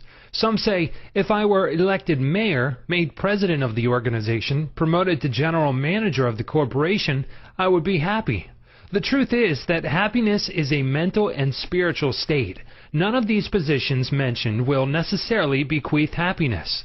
Your strength, joy, and happiness consist in finding out the law of divine order and right action lodged in your subconscious mind, and by applying these principles in all phases of your life. He found happiness to be the harvest of a quiet mind. Lecturing in San Francisco some years ago, I interviewed a man who was very unhappy and dejected over the way his business was going. He was the general manager. His heart was filled with resentment toward the vice president and the president of the organization. He claimed that they opposed him. Because of this internal strife, business was declining. He was receiving no dividends or stock bonuses. This is how he solved his business problem. The first thing in the morning, he affirmed quietly as follows: "All those working in our corporation are honest, sincere, cooperative, faithful, and full of goodwill to all. They are mental and spiritual links in the chain of this corporation's growth, welfare, and prosperity. I radiate love, peace, and goodwill in my thoughts, words, and deeds to my 2 associates and to all those in the company. The president and the vice president of our company are divinely guided in all their undertakings. The infinite intelligence of my subconscious mind makes all decisions through me. There is only right action in our business transactions and in our relationship with each other. I send the messengers of peace, love, and goodwill before me to the office. Peace and harmony reign supreme in the minds and hearts of all those in the company, including myself. I now go forth into a new day full of faith, confidence, and trust." This business executive repeated the above meditation slowly 3 times in the morning, feeling the truth of what he affirmed. When fearful or angry thoughts came into his mind during the day, he would say to himself, "Peace, harmony, and poise govern my mind at all times." As he continued disciplining his mind in this manner, all the harmful thoughts ceased to come, and peace came into his mind. He reaped the harvest. Subsequently, he wrote me to the effect that at the end of about 2 weeks of reordering his mind, the president and the vice president called him into the office, praised his operations and his new constructive ideas, and remarked how fortunate they were in having him as general manager. He was very happy in discovering that man finds happiness within himself. The block or stump is not really there. I read a newspaper article some years ago which told me about a horse that shied when he came to a stump on the road. Subsequently, every time the horse came to that same stump, he shied. The farmer dug the stump out, burned it, and leveled the old road. Yet for 25 years, every time the horse passed the place where the former stump was, he shied. The horse was shying at the memory of a stump. There is no block to your happiness save in your own thought life and mental imagery. Is fear or worry holding you back? Fear is a thought in your mind. You can dig it up this very moment by supplanting it with faith in success, achievement, and victory over all problems. I knew a man who failed in business. He said to me, "I made mistakes. I've learned a lot. I am going back into business and I will be a tremendous success." He faced up to that stump in his mind. He did not whine or complain, but he tore up the stump of failure, and through believing in his inner powers to back him up, he banished all fear thoughts and old depressions. Believe in yourself and you will succeed and be happy. The happiest people. The happiest man is he who constantly brings forth and practices what is best in him. Happiness and virtue complement each other. The best are not only the happiest, but the happiest are usually the best in the art of living life successfully. God is the highest and best in you. Express more of God's love, light, truth, and beauty, and you will become one of the happiest persons in the world today. Epictetus, the Greek Stoic philosopher, said, "There is but one way to tranquility of mind and happiness. Let this, therefore, be always ready at hand with thee, both when thou wakest early in the morning and all the day long, and when thou goest late to sleep, to account no external things thy own, but commit all these to God." Chapter 16. Your Subconscious Mind and Harmonious Human Relations. In studying this book, you learn that your subconscious mind is a recording machine, which faithfully reproduces whatever you impress upon it. This is one of the reasons for the application of the golden rule in human relations. All things whatsoever ye would that men should do unto you, do ye even so to them. This quotation has outer and inner meanings. You are interested in its inner meaning from the standpoint of your subconscious mind, which is, as you would that men should think about you, think you about them in a like manner. As you would that men should feel about you, feel you also about them in like manner. As you would want men to act toward you, act you toward them in like manner. For example, you may be polite and courteous to someone in your office, but when his back is turned, you are very critical and resentful toward him in your mind. Such negative thoughts are highly destructive to you. It is like taking poison. You are actually taking mental poisons, which rob you of vitality, enthusiasm, strength, guidance, and goodwill. These negative thoughts and emotions sink down into your subconscious and cause all kinds of difficulties and maladies in your life. The master key to happy relationships with others. Judge not that ye be not judged. For with what judgment ye judge, ye shall be judged. And with what measure ye mete, it shall be measured to you again. A study of this quotation and the application of the inner truths therein contained represent the real key to harmonious relations. To judge is to think, to arrive at a mental verdict or conclusion in your mind. The thought you have about the other person is your thought because you are thinking it. Your thoughts are creative, therefore you actually create in your own experience what you think and feel about the other person. It is also true that the suggestion you give to another, you give to yourself because your mind is the creative medium. This is why it is said, "For with what judgment ye judge, ye shall be judged." When you know this law and the way your subconscious mind works, you are careful to think, feel, and act right towards others. These verses teach you about the emancipation of man and reveal to you the solution to your individual problems. And with what measure ye mete, it shall be measured to you again. The good you do for others comes back to you in like measure, and the evil you do returns to you by the law of your own mind. If a man cheats and deceives another, he is actually cheating and deceiving himself. His sense of guilt and mood of loss inevitably will attract loss to him in some way at some time. His subconscious records his mental act and reacts according to the mental intention or motivation. Your subconscious mind is impersonal and unchanging, neither considering persons nor respecting religious affiliations or institutions of any kind. It is neither compassionate nor vindictive. The way you think, feel, and act toward others returns at last upon yourself. The daily headlines made him sick. Begin now to observe yourself. Observe your reactions to people, conditions, and circumstances. How do you respond to the events and news of the day? It makes no difference at all. The other people were wrong and you alone were right.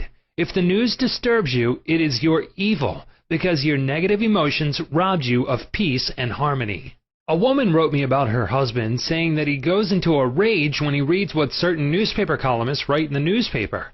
She added that this constant reaction of anger and suppressed rage on his part brought on bleeding ulcers, and his physician recommended an emotional reconditioning. I invited this man to see me, and I explained to him the way his mind functions, indicating how emotionally immature it was to get angry when others write articles with which he disapproves or disagrees. He began to realize that he should give the newspaper man freedom to express himself even though the latter disagreed with him politically, religiously, or in any other way. In the same manner, the newspaper man would give him freedom to write a letter to the newspaper disagreeing with his published statements. He learned that he could disagree without being disagreeable. He awakened to the simple truth that it is never what a person says or does that affects him.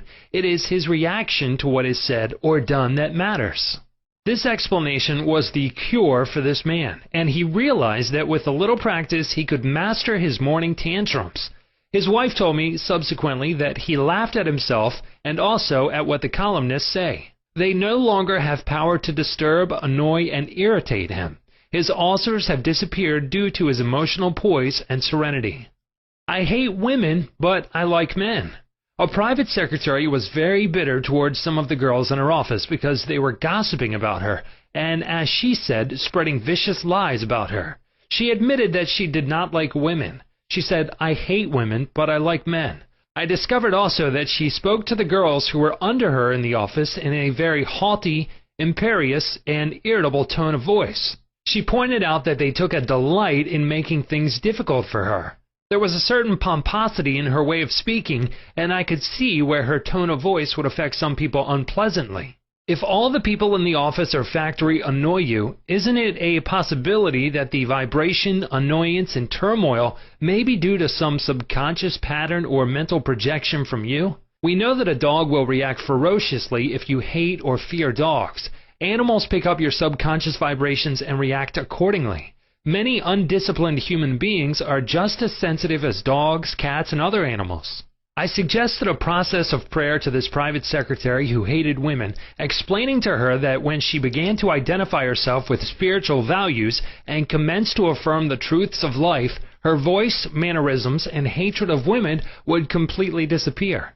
She was surprised to know that the emotion of hatred shows up in a person's speech, actions, in his writings, and in all phases of his life. She ceased reacting in the typical resentful and angry way. She established a pattern of prayer, which she practiced regularly, systematically, and consciously in the office. The prayer was as follows: I think, speak, and act lovingly, quietly, and peacefully. I now radiate love, peace, tolerance, and kindliness to all the girls who criticized me and gossiped about me. I anchor my thoughts on peace, harmony, and goodwill to all. Whenever I am about to react negatively, I say firmly to myself, I am going to think, speak, and act from the standpoint of the principle of harmony, health, and peace within myself. Creative intelligence leads, rules, and guides me in all my ways. The practice of this prayer transformed her life, and she found that all criticism and annoyance ceased. The girls became co-workers and friends along life's journey. She discovered that there is no one to change but myself. His inner speech held back his promotion. One day, a salesman came to see me and described his difficulties in working with the sales manager of his organization. He had been with the company 10 years and had received no promotion or recognition of any kind. He showed me his sales figures, which were greater proportionally than the other men in the territory. He said that the sales manager did not like him, that he was unjustly treated, and that at conferences the manager was rude to him and at times ridiculed his suggestions. I explained that undoubtedly the cause was to a great degree within himself, and that his concept and belief about his superior bore witness to the reaction of this man. The measure we meet shall be measured to us again. His mental measure or concept of the sales manager was that he was mean and cantankerous. He was filled with bitterness and hostility toward the executive.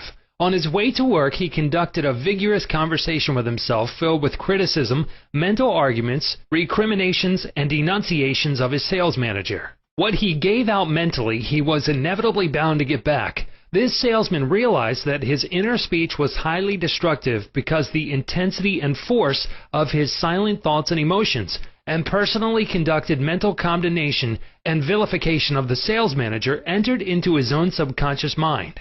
This brought about the negative response from his boss, as well as creating many other personal, physical, and emotional disorders. He began to pray frequently as follows: I am the only thinker in my universe. I am responsible for what I think about my boss. My sales manager is not responsible for the way I think about him. I refuse to give power to any person, place, or thing to annoy me or disturb me. I wish health, success, peace of mind, and happiness for my boss.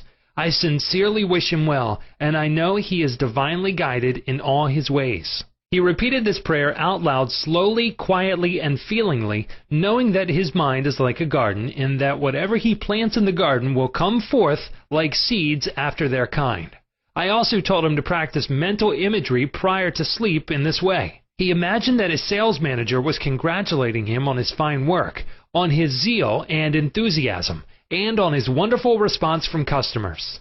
He felt the reality of all this, felt his hand shake, heard the tone of his voice, and saw him smile. He made a real mental movie, dramatizing it to the best of his ability. Night after night, he conducted this mental movie, knowing that his subconscious mind was the receptive plate on which his conscious imagery would be impressed. Gradually, by a process of what may be termed mental and spiritual osmosis, the impression was made on his subconscious mind, and the expression automatically came forth.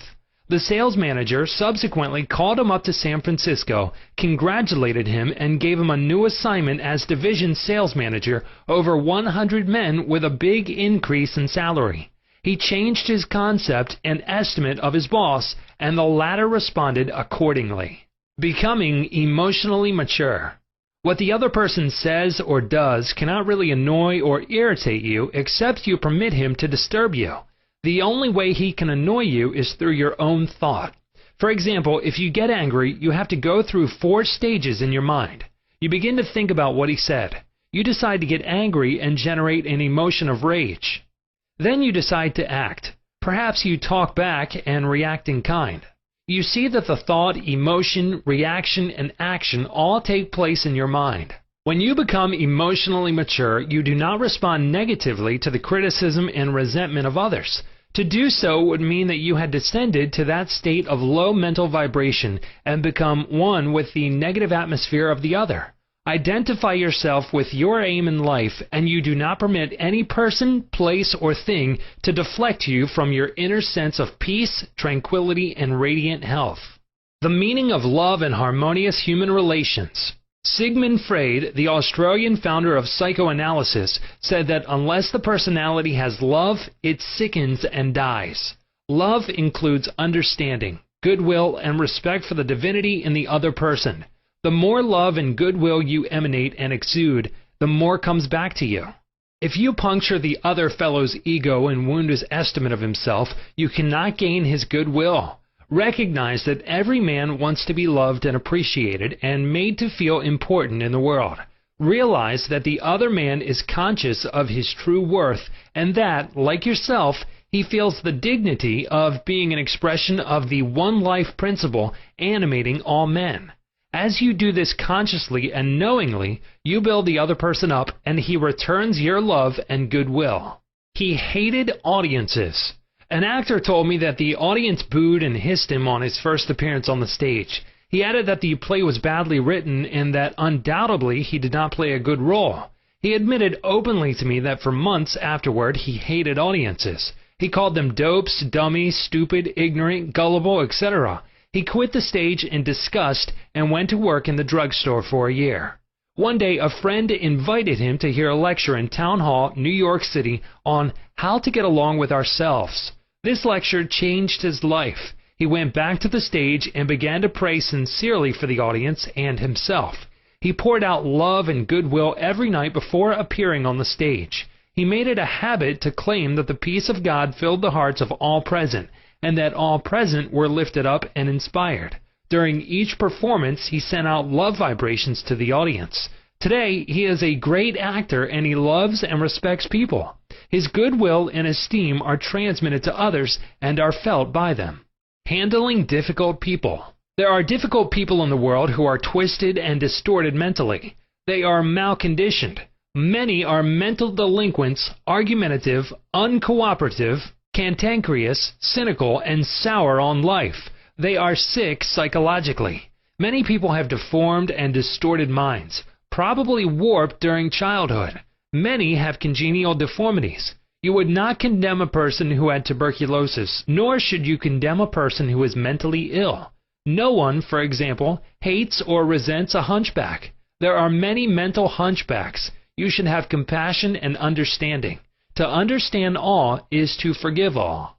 Misery loves company. The hateful, frustrated, distorted, and twisted personality is out of tune with the infinite. He resents those who are peaceful, happy, and joyous. Usually he criticizes, condemns, and vilifies those who have been very good and kind to him.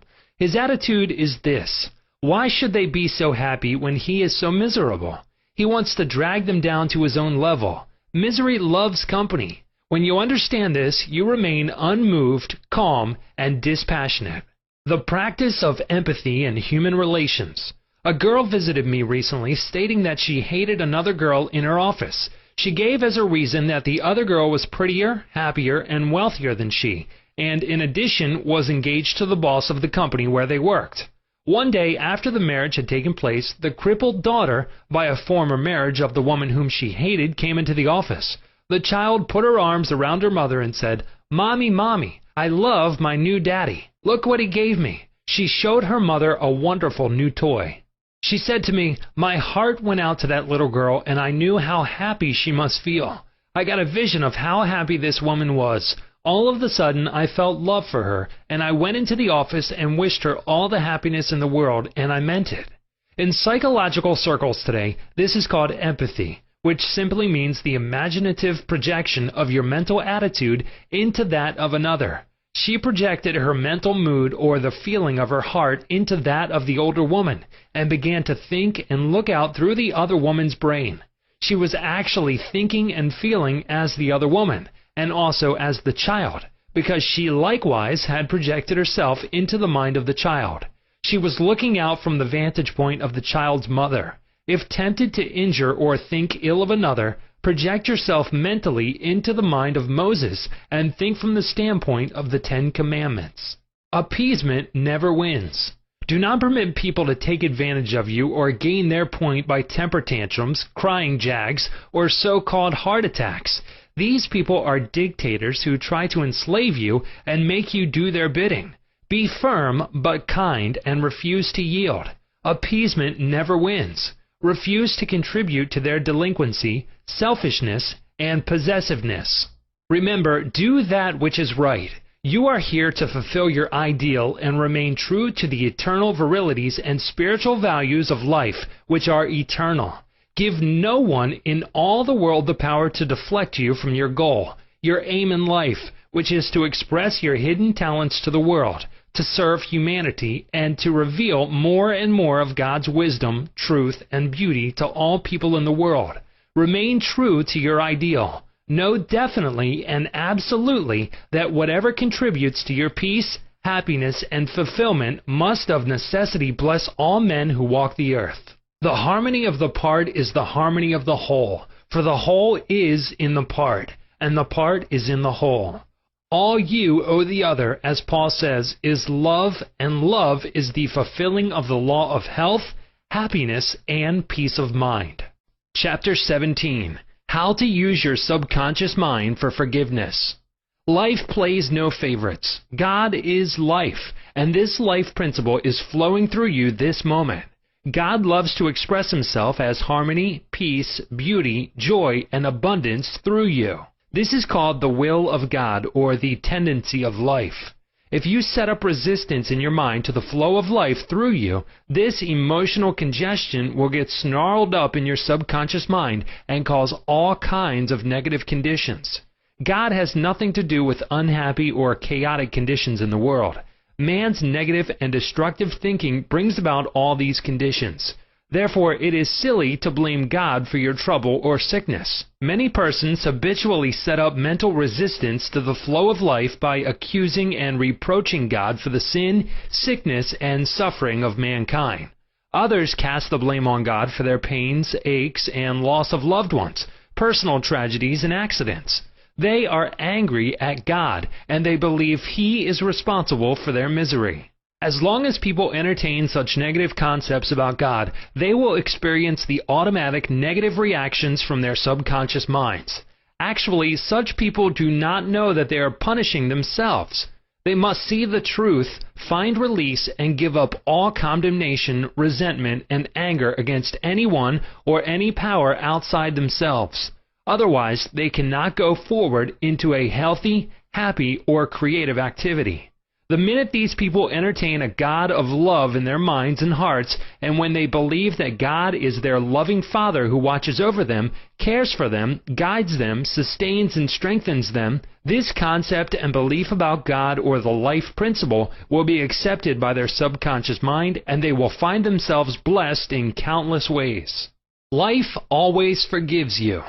Life forgives you when you cut your finger. The subconscious intelligence within you sets about immediately to repair it. New cells build bridges over the cut. Should you take some tainted food by error, life forgives you and causes you to regurgitate it in order to preserve you. If you burn your hand, the life principle reduces the edema and congestion and gives you new skin, tissue, and cells. Life holds no grudges against you, and it is always forgiving you. Life brings you back to health, vitality, harmony, and peace if you cooperate by thinking in harmony with nature. Negative, hurtful memories, bitterness, and ill will clutter up and impede the free flow of the life principle in you. How he banished that feeling of guilt. I knew a man who worked every night until about 1 o'clock in the morning. He paid no attention to his 2 boys or his wife. He was always too busy working hard. He thought people should pat him on the back because he was working arduously and persistently past midnight every night. He had a blood pressure of over 200 and was full of guilt. Unconsciously, he proceeded to punish himself by hard work, and he completely ignored his children. A normal man does not do that. He is interested in his boys and in their development. He does not shut his wife out of his world. I explained to him why he was working so arduously. There is something eating you inside. Otherwise, you would not act this way. You are punishing yourself, and you have to learn to forgive yourself. He did have a deep sense of guilt. It was toward a brother. I explained to him that God was not punishing him, but that he was punishing himself. For example, if you misuse the laws of life, you will suffer accordingly. If you put your hand on a naked charged wire, you will get burned. The forces of nature are not evil. It is your use of them that determines whether they have a good or evil effect. Electricity is not evil. It depends on how you use it, whether to burn down a structure or light up a home. The only sin is ignorance of the law, and the only punishment is the automatic reaction of man's misuse of the law. If you misuse the principle of chemistry, you may blow up the office or the factory. If you strike your hand on a board, you may cause your hand to bleed. The board is not for that purpose. Its purpose may be to lean upon or to support your feet. This man realized that God does not condemn or punish anyone, and that all his suffering was due to the reaction of his subconscious mind to his own negative and destructive thinking. He had cheated his brother at one time, and the brother had now passed on. Still, he was full of remorse and guilt. I asked him, "Would you cheat your brother now?" He said, "No." "Did you feel you were justified at the time?" His reply was yes. "But you would not do it now?" He added, "No, I am helping others to know how to live." I added the following comment. "You have a greater reason and understanding now. Forgiveness is to forgive yourself. Forgiveness is getting your thoughts in line with the divine law of harmony. Self-condemnation is called hell, bondage and restriction. Forgiveness is called heaven, harmony and peace." The burden of guilt and self-condemnation was lifted from his mind, and he had a complete healing. The doctor tested his blood pressure, and it had become normal. The explanation was the cure. A murderer learned to forgive himself. A man who murdered his brother in Europe visited me many years ago. He was suffering from great mental anguish and torture, believing that God must punish him. He explained that his brother had been having an affair with his wife, and that he had shot him on the spur of the moment. This had happened about 15 years previous to his interview with me. In the meantime, this man had married an American girl and had been blessed with 3 lovely children. He was in a position where he helped many people, and he was a transformed man. My explanation to him was that physically and psychologically, he was not the same man who shot his brother, since scientists inform us that every cell of our bodies change every 11 months. Moreover, mentally and spiritually, he was a new man. He was now full of love and goodwill for humanity. The old man who committed the crime 15 years before was mentally and spiritually dead. Actually, he was condemning an innocent man. This explanation had a profound effect upon him, and he said it was as if a great weight had been lifted from his mind. He realized the significance of the following truth in the Bible. "Come now, let us reason together, saith the Lord. Though your sins may be as scarlet, they shall be as white as snow. Though they be red like crimson, they shall be as wool." Isaiah 1:18. Criticism cannot hurt you without your consent. A school teacher told me that one of her associates criticized a speech she had given, saying to her that she spoke too fast. She swallowed some of her words. She couldn't be heard. Her diction was poor and her speech ineffective. This teacher was furious and full of resentment toward her critic. She admitted to me that the criticisms were just. Her first reaction was really childish, and she agreed that the letter was really a blessing and a marvelous corrective. She proceeded immediately to supplement her deficiencies in her speech by enrolling in a course in public speaking at City College. She wrote and thanked the writer of the note for her interest, expressing appreciation for her conclusions and findings, which enabled the teacher to correct the matter at once. How to be compassionate. Suppose none of the things mentioned in the letter had been true of the teacher. The latter would have realized that her class material had upset the prejudices, superstitions, or narrow sectarian beliefs of the writer of the note, and that a psychologically ill person was simply pouring forth her resentment because a psychological boil had been heard. To understand this fact is to be compassionate. The next logical step would be to pray for the other person's peace, harmony, and understanding. You cannot be hurt when you know that you are master of your thoughts, reactions, and emotions. Emotions follow thoughts, and you have the power to reject all thoughts which may disturb or upset you. Left at the altar. Some years ago, I visited a church to perform a marriage ceremony. The young man did not appear, and at the end of 2 hours, the bride-to-be shed a few tears, and then said to me, "I prayed for divine guidance. This might be the answer, for he never faileth." That was her reaction, faith in God and all things good. She had no bitterness in her heart because, as she said, it must not have been right action because my prayer was for right action for both of us. Someone else having a similar experience would have gone into a tantrum, have had an emotional fit, required sedation, and perhaps needed hospitalization. Tune in with the infinite intelligence within your subconscious depths, trusting the answer in the same way that you trusted your mother when she held you in her arms. This is how you can acquire poise and mental and emotional health. It is wrong to marry. Sex is evil, and I am evil. Some time ago, I talked to a young lady aged 22. She was taught that it was a sin to dance, to play cards, to swim, and to go out with men. She was threatened by her mother, who told her she would burn eternally in hellfire if she disobeyed her will and her religious teachings. This girl wore a black dress and black stockings. She wore no rouge, lipstick, or any form of makeup because her mother said that these things were sinful. Her mother told her that all men were evil, and that sex was of the devil and simply diabolic debauchery. This girl had to learn how to forgive herself as she was full of guilt. To forgive means to give for. She had to give up all these false beliefs for the truths of life and a new estimate of herself. When she went out with young men in the office where she worked, she had a deep sense of guilt and thought that God would punish her. Several eligible young men proposed to her, but she said to me, "It is wrong to marry. Sex is evil and I am evil." This was her conscious or early conditioning speaking. She came to me once weekly for about 10 weeks, and I taught her the workings of the conscious and subconscious mind as set forth in this book. This young girl gradually came to see that she had been completely brainwashed, mesmerized, and conditioned by an ignorant, superstitious, bigoted, and frustrated mother. She broke away completely from her family and started to live a wonderful life. At my suggestion, she dressed up and had her hair attended to.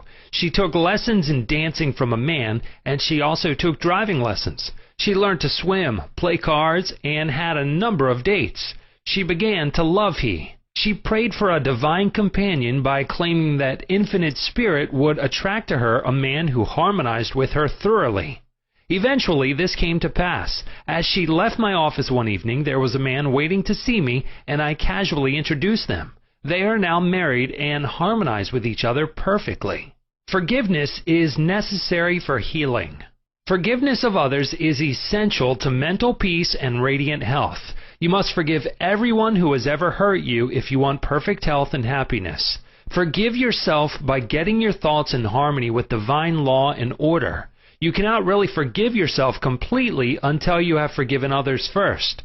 To refuse to forgive yourself is nothing more or less than spiritual pride or ignorance. In the psychosomatic field of medicine today, it is being constantly stressed that resentment, condemnation of others, remorse, and hostility are behind a host of maladies ranging from arthritis to cardiac disease. They point out that these sick people who were hurt, mistreated, deceived, or injured were full of resentment and hatred for those who hurt them. This caused inflamed and festering wounds in their subconscious minds.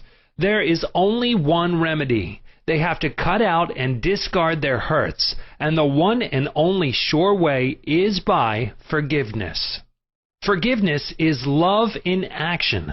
The essential ingredient in the art of forgiveness is the willingness to forgive. If you sincerely desire to forgive the other, you are 51% over the hurdle. I feel sure you know that to forgive the other does not necessarily mean that you like him or want to associate with him. You cannot be compelled to like someone, neither can a government legislate goodwill, love, peace, or tolerance. It is quite impossible to like people because someone in Washington issues a verdict to that effect. We can, however, love people without liking them. The Bible says, "Love ye one another." This anyone can do who really wants to do it. Love means that you wish for the other health, happiness, peace, joy, and all the blessings of life. There is only one prerequisite, and that is sincerity. You are not being magnanimous when you forgive. You are really being selfish, because what you wish for the other, you are actually wishing for yourself. The reason is that you are thinking it and you are feeling it. As you think and feel, so are you. Could anything be simpler than that? Technique of forgiveness.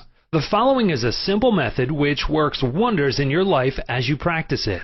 Quiet your mind, relax, and let go.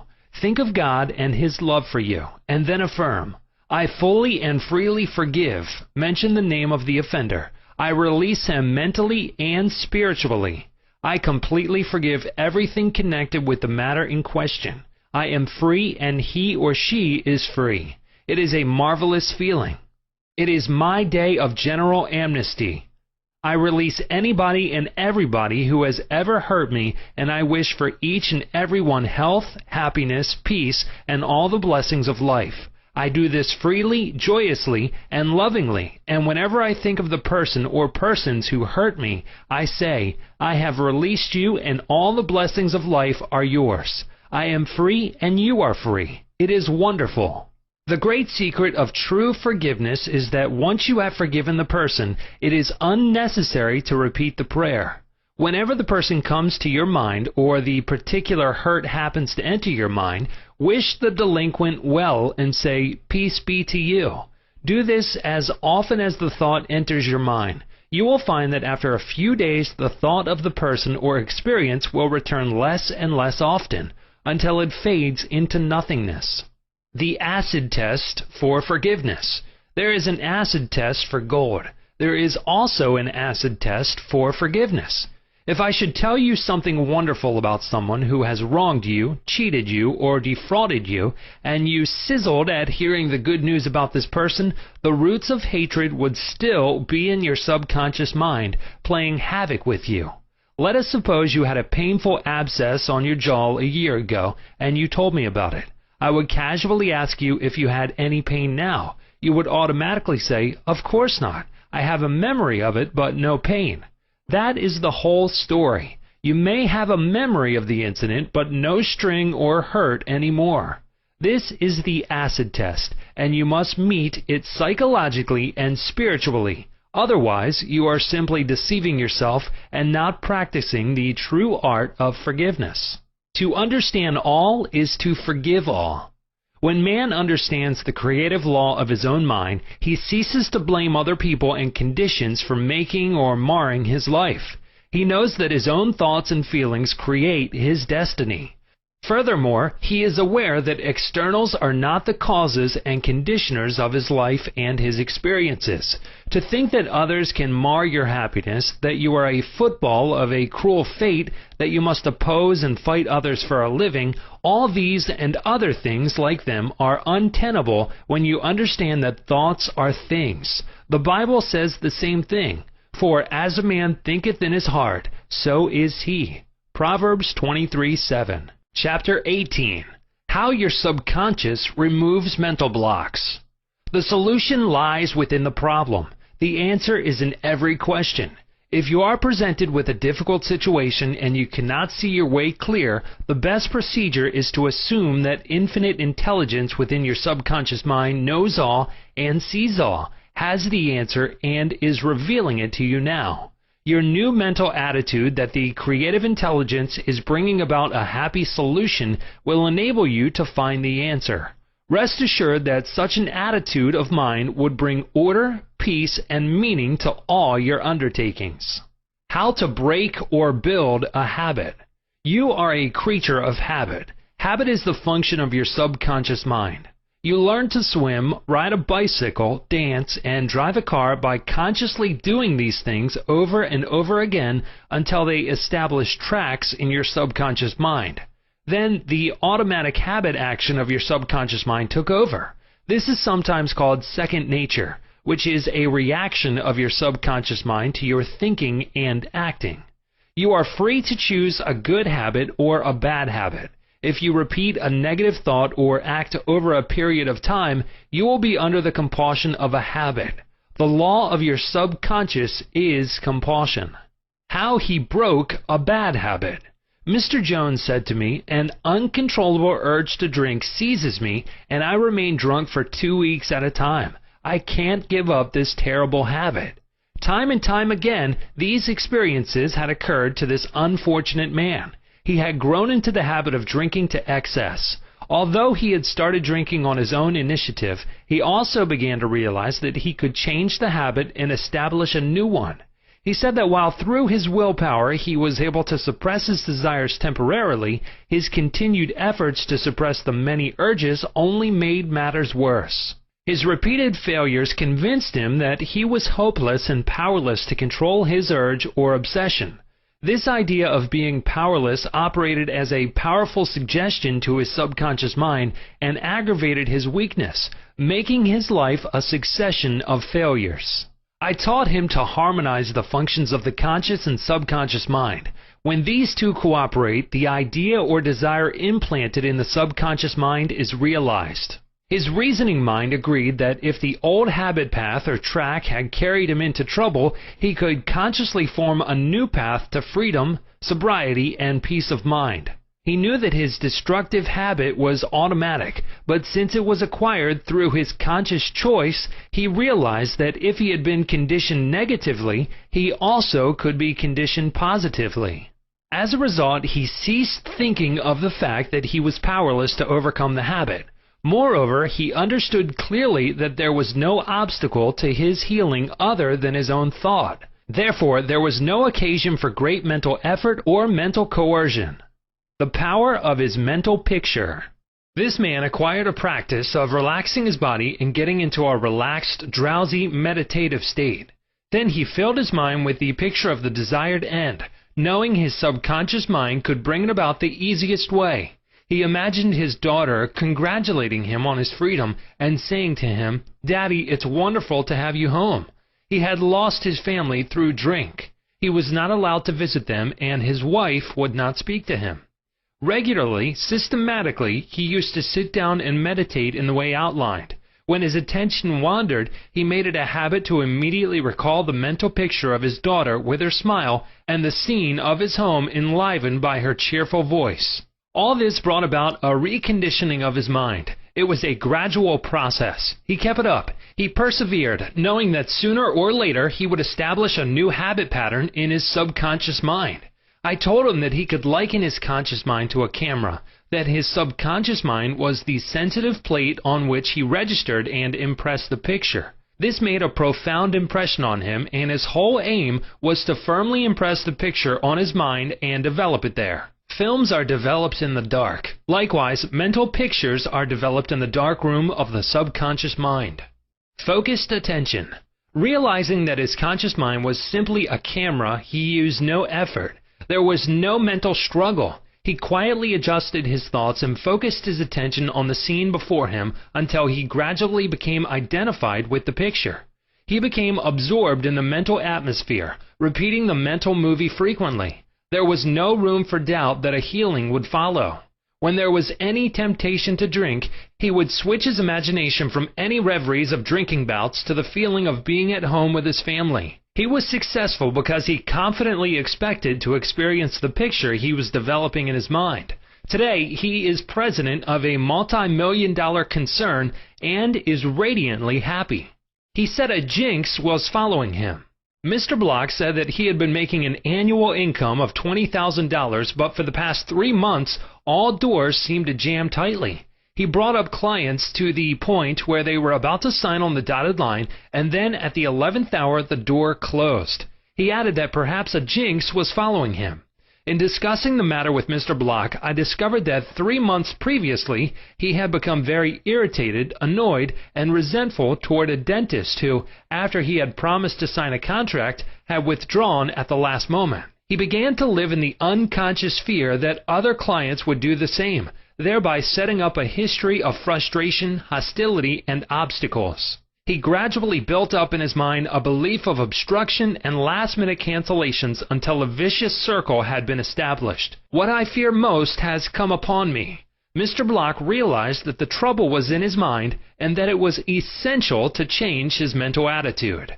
His run of so-called misfortune was broken in the following way. I realize I am one with the infinite intelligence of my subconscious mind, which knows no obstacle, difficulty, or delay. I live in the joyous expectancy of the best. My deeper mind responds to my thoughts. I know that the work of the infinite power of my subconscious cannot be hindered. Infinite intelligence always finishes successfully whatever it begins. Creative wisdom works through me, bringing all my plans and purposes to completion. Whatever I start, I bring to a successful conclusion. My aim in life is to give wonderful service, and all those whom I contact are blessed by what I have to offer. All my work comes to full fruition in divine order. He repeated this prayer every morning before going to call on his customers, and he also prayed each night prior to sleep. In a short time, he had established a new habit pattern in his subconscious mind, and he was back in his old accustomed stride as a successful salesman. How much do you want what you want? A young man asked Socrates how he could get wisdom. Socrates replied, "Come with me." He took the lad to a river, pushed the boy's head under the water, held it there until the boy was gasping for air, then relaxed and released his head.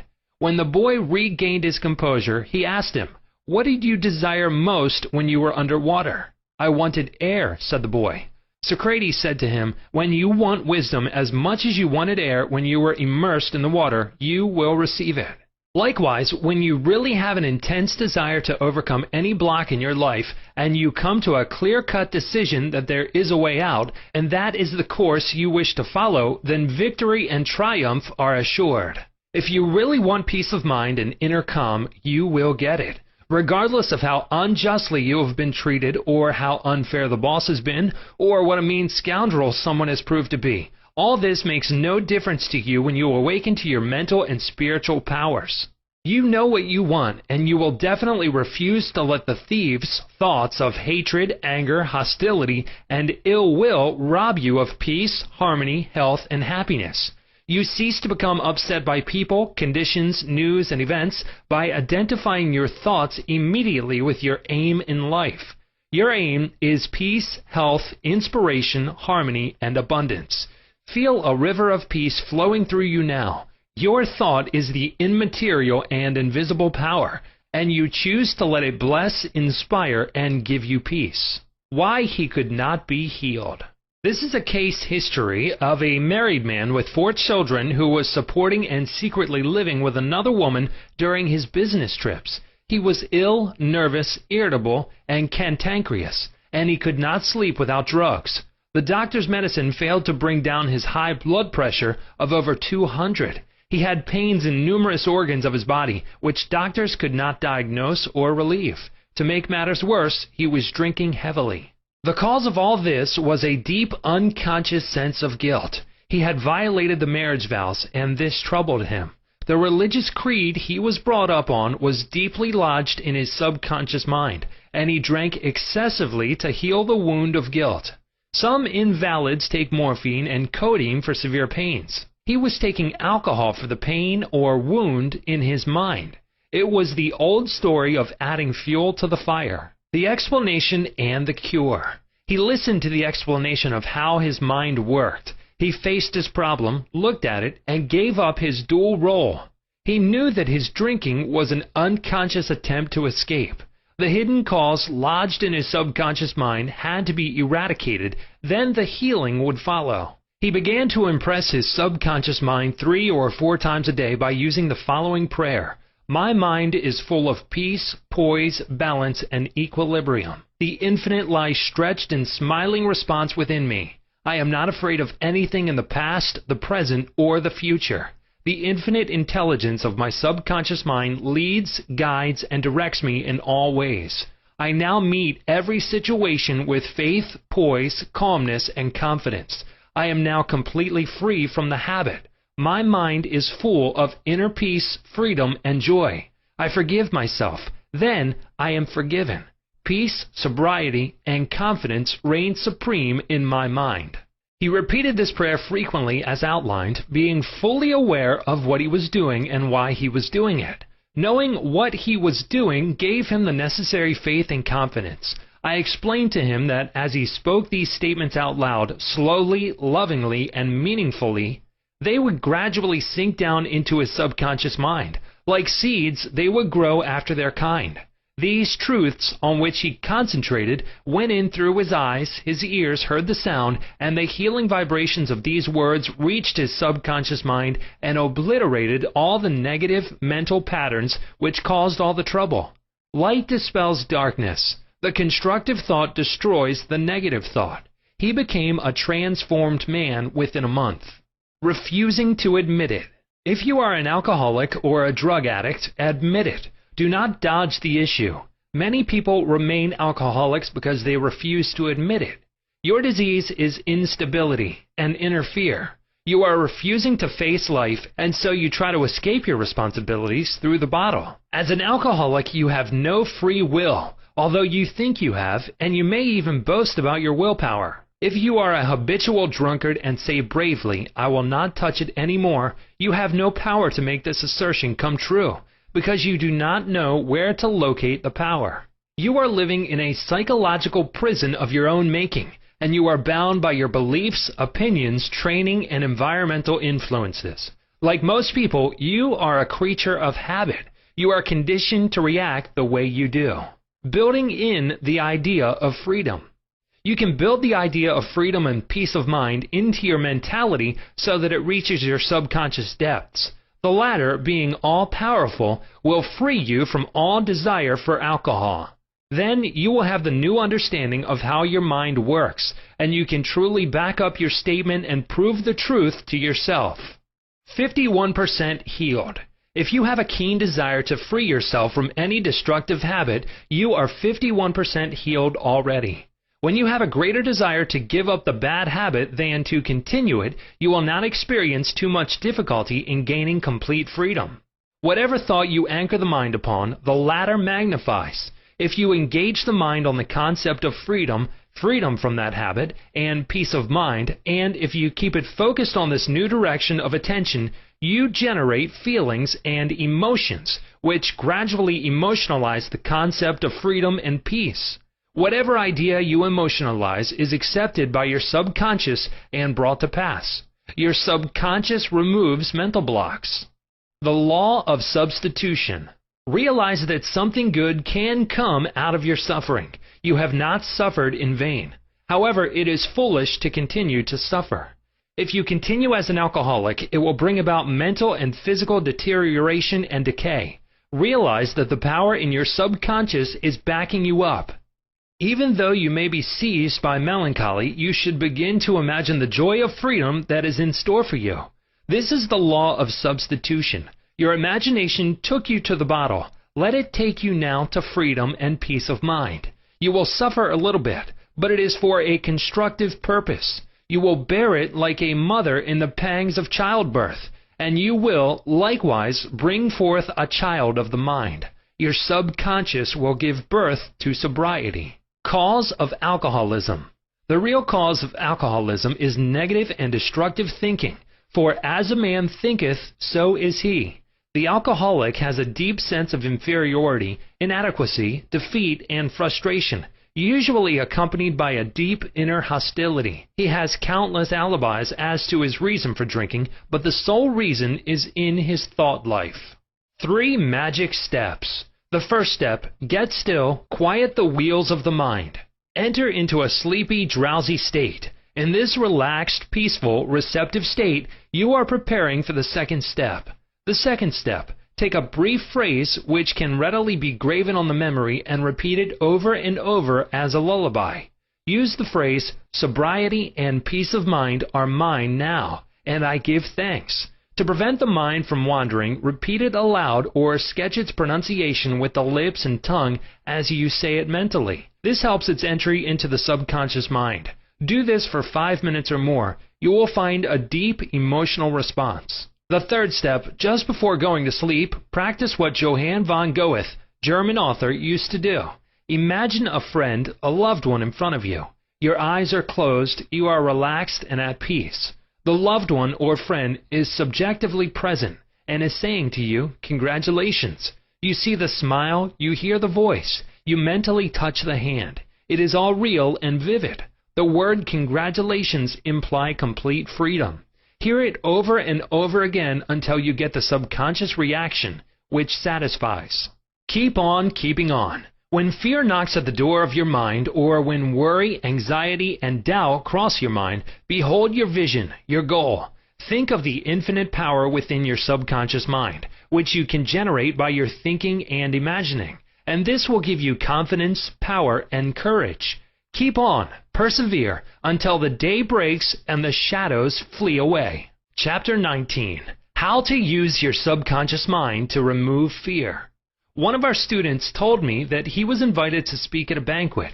He said he was panic-stricken at the thought of speaking before 1,000 people. He overcame his fear this way. For several nights he sat down in an armchair for about 5 minutes and said to himself slowly, quietly, and positively, I am going to master this fear. I am overcoming it now. I speak with poise and confidence. I am relaxed and at ease. He operated a definite law of mind and overcame his fear. The subconscious mind is amendable to suggestion and is controlled by suggestion. When you still your mind and relax, the thoughts of your conscious mind sink down into the subconscious through a process similar to osmosis, whereby fluids separated by a porous membrane intermingle. As these positive seeds or thoughts sink into the subconscious area, they grow after their kind, and you become poised, serene, and calm. Man's greatest enemy. It is said that fear is man's greatest enemy. Fear is behind failure, sickness, and poor human relations. Millions of people are afraid of the past, the future, old age, insanity, and death. Fear is a thought in your mind, and you are afraid of your own thoughts. A little boy can be paralyzed with fear when he is told there is a boogeyman under his bed that is going to take him away. When his father turns on the light and shows him there is no boogeyman, he is freed from fear. The fear in the mind of the boy was as real as if there really was a boogeyman there. He was healed of a false thought in his mind. The thing he feared did not exist. Likewise, most of your fears have no reality. They are merely a conglomeration of sinister shadows, and shadows have no reality. Do the things you fear. Ralph Waldo Emerson, philosopher and poet, said, "Do the thing you are afraid to do, and the death of fear is certain." There was a time when the writer of this chapter was filled with unutterable fear when standing before an audience. The way I overcame it was to stand before the audience, do the thing I was afraid to do, and the death of fear was certain. When you affirm positively that you are going to master your fears and you come to a definite decision in your conscious mind, you release the power of the subconscious, which flows in response to the nature of your thought. Banishing stage fright. A young lady was invited to an audition. She had been looking forward to the interview. However, on 3 previous occasions she had failed miserably due to stage fright. She possessed a very good voice, but she was certain that when the time came for her to sing, she would be seized with stage fright. The subconscious mind takes your fears as a request, proceeds to manifest them, and brings them into your experience. On 3 previous auditions, she sang wrong notes, and she finally broke down and cried. The cause, as previously outlined, was an involuntary autosuggestion. For example, a silent fear thought emotionalized and subjectified. She overcame it by the following technique. 3 times a day she isolated herself in a room. She sat down comfortably in an armchair, relaxed her body, and closed her eyes. She stilled her mind and body to the best of her ability. Physical inertia favors passivity and renders the mind more receptive to suggestion. She counteracted the fear suggestion by its converse, saying to herself, "I sing beautifully. I am poised, serene, confident, and calm." She repeated the words slowly, quietly, and with feeling from 5 to 10 times at each sitting. She had 3 such sittings every day, and one immediately prior to sleep at night. At the end of a week, she was completely poised, confident, and gave a definitely outstanding audition. Carry out the above procedure, and the death of fear is certain. Fear of failure. Occasionally, young men from the local university come to see me, as well as school teachers, who often seem to suffer from suggestive amnesia at examinations. The complaint is always the same. I know the answers after the examination is over, but I can't remember the answers during the examination. The idea, which realizes itself, is the one to which we invariably give concentrated attention.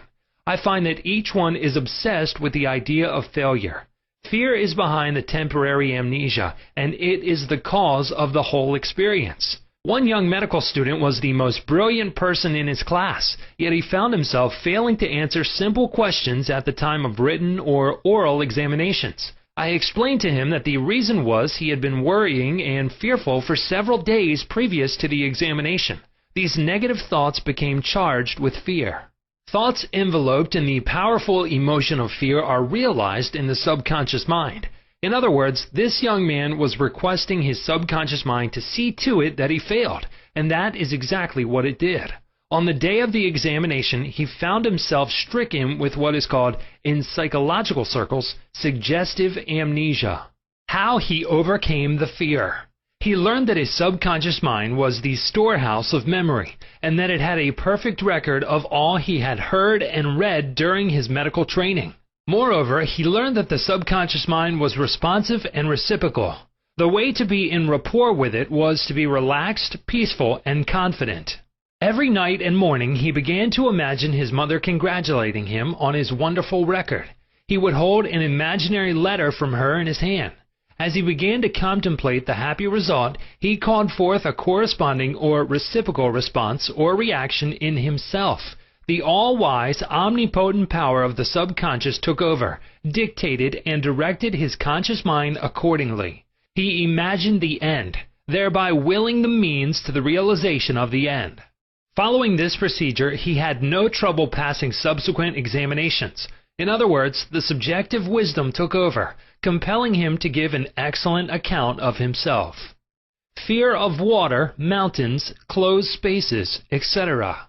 There are many people who are afraid to go into an elevator, climb mountains, or even swim in the water. It may well be that the individual had unpleasant experiences in the water in his youth, such as having been thrown forcibly into the water without being able to swim. He might have been forcibly detained in an elevator, which failed to function properly, causing resultant fear of closed spaces. I had an experience when I was about 10 years of age. I accidentally fell into a pool and went down 3 times. I can still remember the dark water engulfing my head and my gasping for air until another boy pulled me out at the last moment. This experience sank into my subconscious mind, and for years I feared the water. An elderly psychologist said to me, "Go down to the swimming pool, look at the water, and say out loud in strong tones, 'I am going to master you. I can dominate you.'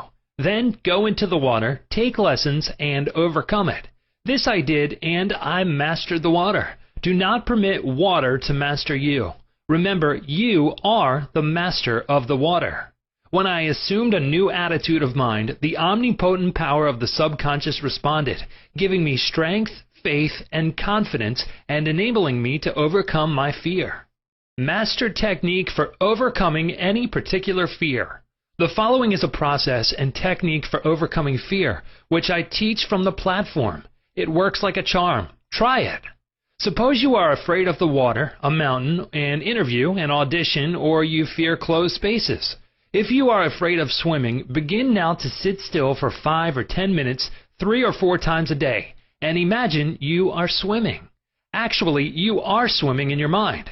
It is a subjective experience. Mentally, you have projected yourself into the water. You feel the chill of the water and the movement of your arms and legs. It is all real, vivid, and a joyous activity of the mind.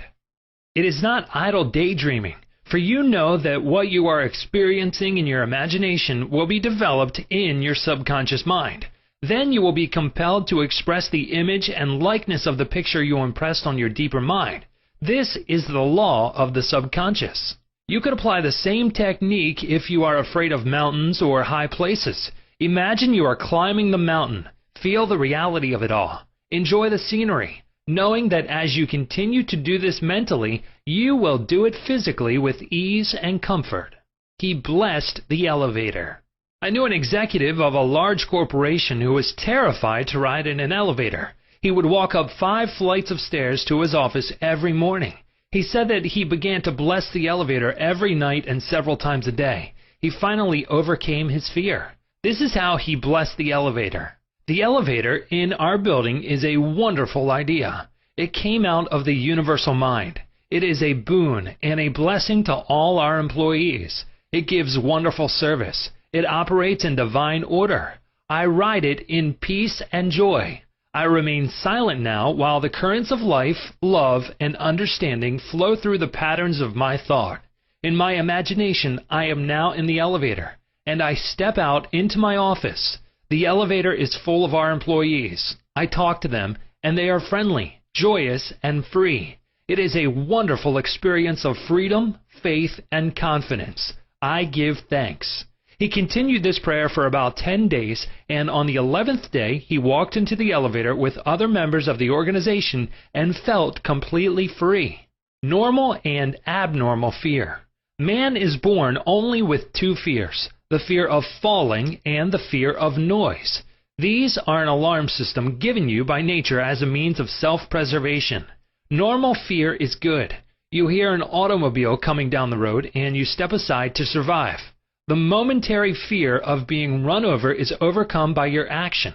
All other fears were given to you by parents, relatives, teachers, and all those who influenced your early years. Abnormal fear. Abnormal fear takes place when man lets his imagination run riot. I knew a woman who was invited to go on a trip around the world by plane. She began to cut out of the newspapers all reports of airplane catastrophes. She pictured herself going down in the ocean, being drowned, etc. This is abnormal fear. Had she persisted in this, she would undoubtedly have attracted what she feared most. Another example of abnormal fear is that of a businessman in New York who was very prosperous and successful. He had his own private mental motion picture, of which he was the director. He would run this mental movie of failure, bankruptcy, empty shelves, and no bank balance until he sank into a deep depression. He refused to stop this morbid imagery and kept reminding his wife that this can't last. There will be a recession. I feel sure we will go bankrupt, etc. His wife told me that he finally did go into bankruptcy, and all the things he imagined and feared came to pass. The things he feared did not exist, but he brought them to pass by constantly fearing, believing, and expecting financial disaster. Job said, "The thing I feared has come upon me." There are people who are afraid that something terrible will happen to their children, and that some dread catastrophe will befall them. When they read about an epidemic or a rare disease, they live in fear that they will catch it, and some imagine they have the disease already. All this is abnormal fear. The answer to abnormal fear: move mentally to the opposite. To stay at the extreme of fear is stagnation plus mental and physical deterioration. When fear arises, there immediately comes with it a desire for something opposite to the thing feared. Place your attention on the thing immediately desired. Get absorbed and engrossed in your desire, knowing that the subjective always overturns the objective. This attitude will give you confidence and lift your spirits. The infinite power of your subconscious mind is moving on your behalf, and it cannot fail. Therefore, peace and assurance are yours. Examine your fears. The president of a large organization told me that when he was a salesman, he used to walk around the block 5 or 6 times before he called on a customer.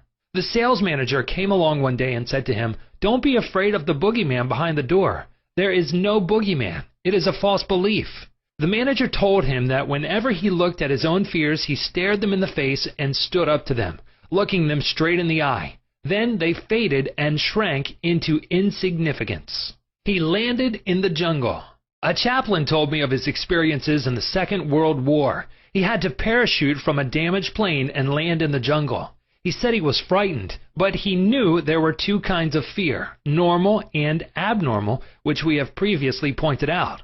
He decided to do something about the fear immediately and began to talk to himself, saying, "John, you can't surrender to your fear. Your fear is a desire for safety and security and a way out." He began to claim infinite intelligence which guides the planets in their courses is now leading and guiding me out of this jungle. He kept saying this out loud to himself for 10 minutes or more. Then, he added, something began to stir inside me. A mood of confidence began to seize me, and I began to walk. After a few days, I miraculously came out of the jungle and was picked up by a rescue plane. His changed mental attitude saved him. His confidence and trust in the subjective wisdom and power within him was the solution to his problem. He said, "Had I begun to bemoan my fate and indulge my fears, I would have succumbed to the monster fear and probably would have died of fear and starvation." He dismissed himself. The general manager of an organization told me that for 3 years he feared he would lose his position. He was always imagining failure. The thing he feared did not exist, save as a morbid anxiety thought in his own mind. His vivid imagination dramatized the loss of his job until he became nervous and neurotic. Finally, he was asked to resign. Actually, he dismissed himself. His constant negative imagery and fear suggestions to his subconscious mind caused the latter to respond and react accordingly. It caused him to make mistakes and foolish decisions, which resulted in his failure as a general manager. His dismissal would never have happened if he had immediately moved to the opposite in his mind. They plotted against him. During a recent world lecture tour, I had a 2-hour conversation with a prominent government official. He had a deep sense of inner peace and serenity. He said that all the abuse he receives politically from newspapers and the opposition party never disturb him. His practice is to sit still for 15 minutes in the morning and realize that in the center of him is a deep, still ocean of peace. Meditating in this way, he generates tremendous power, which overcomes all manner of difficulties and fears. Sometime previously, a colleague called him at midnight and told him a group of people were plotting against him. This is what he said to his colleague: "I am going to sleep now in perfect peace. You can discuss it with me at 10 a.m. tomorrow."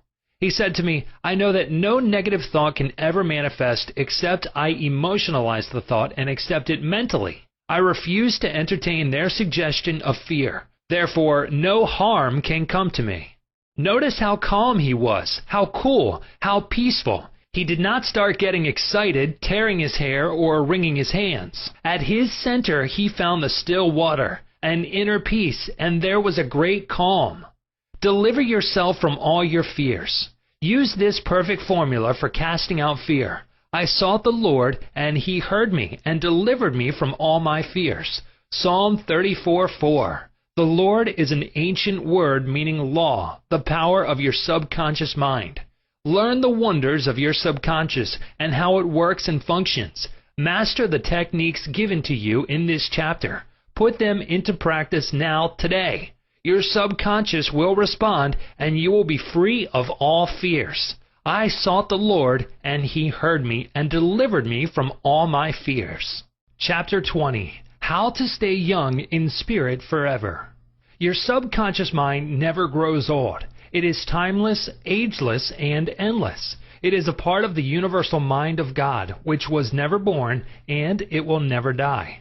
Fatigue or old age cannot be predicted on any spiritual quality or power. Patience, kindness, veracity, humility, goodwill, peace, harmony, and brotherly love are attributes and qualities which never grow old. If you continue to generate these qualities here on this plane of life, you will always remain young in spirit. I remember reading an article in one of our magazines some years ago which stated that a group of eminent medical men at the DeCourcy Clinic in Cincinnati, Ohio, reported that years alone are not responsible for bringing about degenerative disorders. These same physicians stated that it is the fear of time, not time itself, that has a harmful aging effect on our minds and bodies, and that the neurotic fear of the effects of time may well be the cause of premature aging. During the many years of my public life, I have had occasion to study the biographies of the famous men and women who have continued their productive activities into the years well beyond the normal span of life. Some of them achieved their greatest in old age. At the same time, it has been my privilege to meet and to know countless individuals of no prominence who, in their lesser sphere, belong to those hardy mortals who have proved that old age of itself does not destroy the creative powers of the mind and body. He had grown old in his thought life. A few years ago, I called on an old friend in London, England. He was over 80 years of age, very ill, and obviously was yielding to his advancing years. Our conversation revealed his physical weakness, his sense of frustration, and a general deterioration almost approaching lifelessness. His cry was that he was useless and that no one wanted him. With an expression of hopelessness, he betrayed his false philosophy. We are born, grow up, become old, good for nothing, and that's the end. This mental attitude of futility and worthlessness was the chief reason for his sickness. He was looking forward only to senescence, and after that, nothing. Indeed, he had grown old in his thought life, and his subconscious mind brought about all the evidence of his habitual thinking. Age is the dawn of wisdom. Unfortunately, many people have the same attitude as this unhappy man. They are afraid of what they term old age, the end, and extinction, which really means that they are afraid of life. Yet life is endless. Age is not the flight of years, but the dawn of wisdom. Wisdom is an awareness of the tremendous spiritual powers in your subconscious mind and the knowledge of how to apply these powers to lead a full and happy life. Get it out of your head once and for all that 65, 75, or 85 years of age is synonymous with the end for you or anybody else. It can be the beginning of a glorious, fruitful, active, and most productive life pattern, better than you have ever experienced. Believe this, expect it, and your subconscious will bring it to pass. Welcome the change. Old age is not a tragic occurrence. What we call the aging process is really change. It is to be welcomed joyfully and gladly, as each phase of human life is a step forward on the path, which has no end. Man has powers which transcend his bodily powers. He has senses which transcend his 5 physical senses. Scientists today are finding positive, indisputable evidence that something conscious in man can leave his present body and travel thousands of miles to see, hear, touch, and speak to people, even though his physical body never leaves the couch on which it reclines. Man's life is spiritual and eternal. He need never grow old, for life or God cannot grow old. The Bible says that God is life. Life is self-renewing, eternal, indestructible, and is the reality of all men. Evidence for survival. The evidence gathered by the psychical research societies both in Great Britain and America is overwhelming.